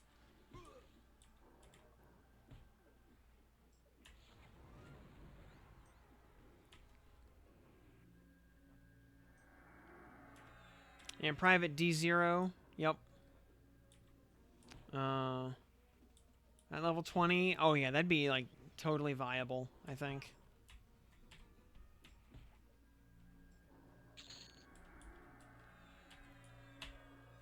Honestly, probably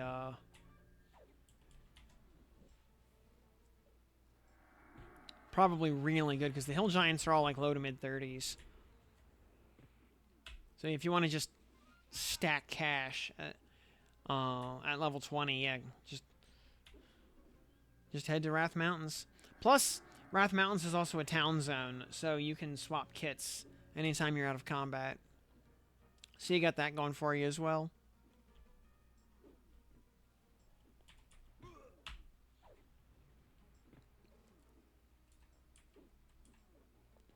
Plus, you've got, you know, merchants and bankers and whatever else you want right there over in the frog area.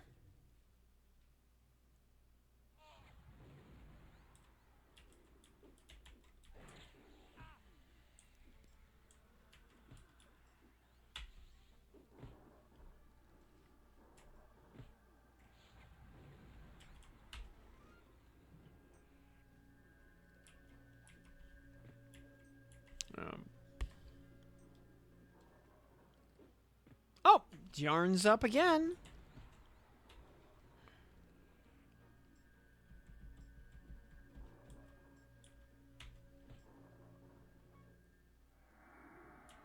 Maybe he's got some boots for us. Because we need our Fashion Quest boots. More so than, you know, the focus effect. We need, and boots are supposed to be the common drop, aren't they? thought. Like the ring was the rare drop.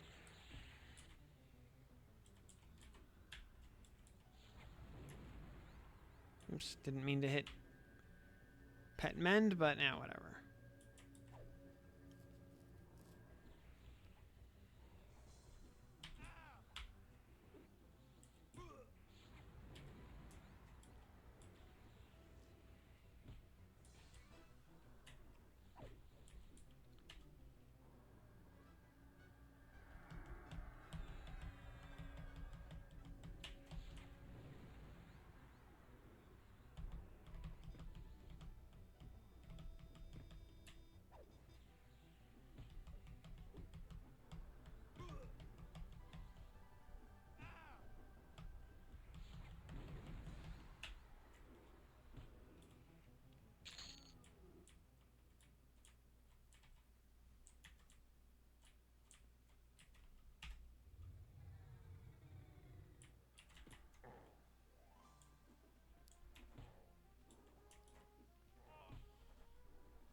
Agent 2. Let's see. How's Beast been? You know, Beast has been carrying its own weight. Like, the pet's been doing great work. Oh, you know, we only have Drowsy for slow right now, but it's something. You know, it's a better slow than Paladin gets. You know, when we get to 50 and get Shaw's Lethargy, it's going to feel a lot better. But like we were saying before, the hybrids, especially with spell progression, just have a really wonky power curve.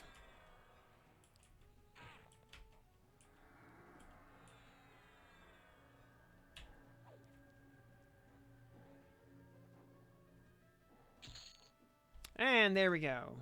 Some fancy shoes. Huzzah.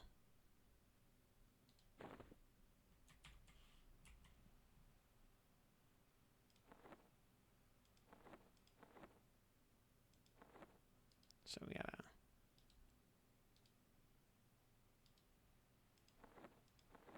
There they are.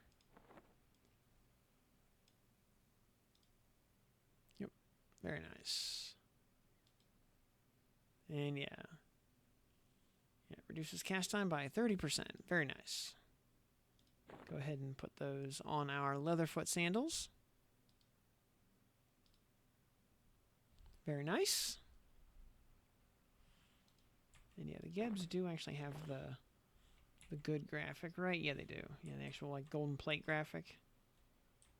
Yeah, peak Fashion Quest.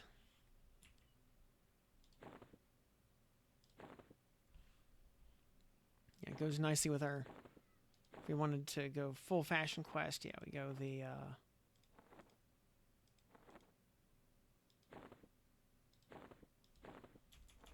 Put on the golden Afridi chest plate also. Yeah, looks very nice. Their fast DDs have a quick stun interrupt component, right? Yep. Yep, I've been keeping the Ice Dagger line right here, which is, you know, basically cease and desist, but with damage. And on a cold check instead of a magic check, for what it's worth.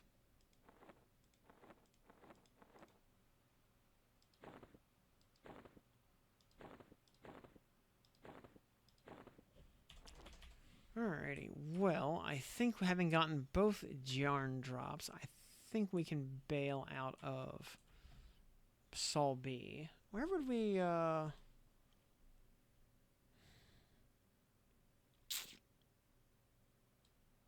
would we go? Would we just go back to Guk for 4 more levels? I feel like that's kind of the play.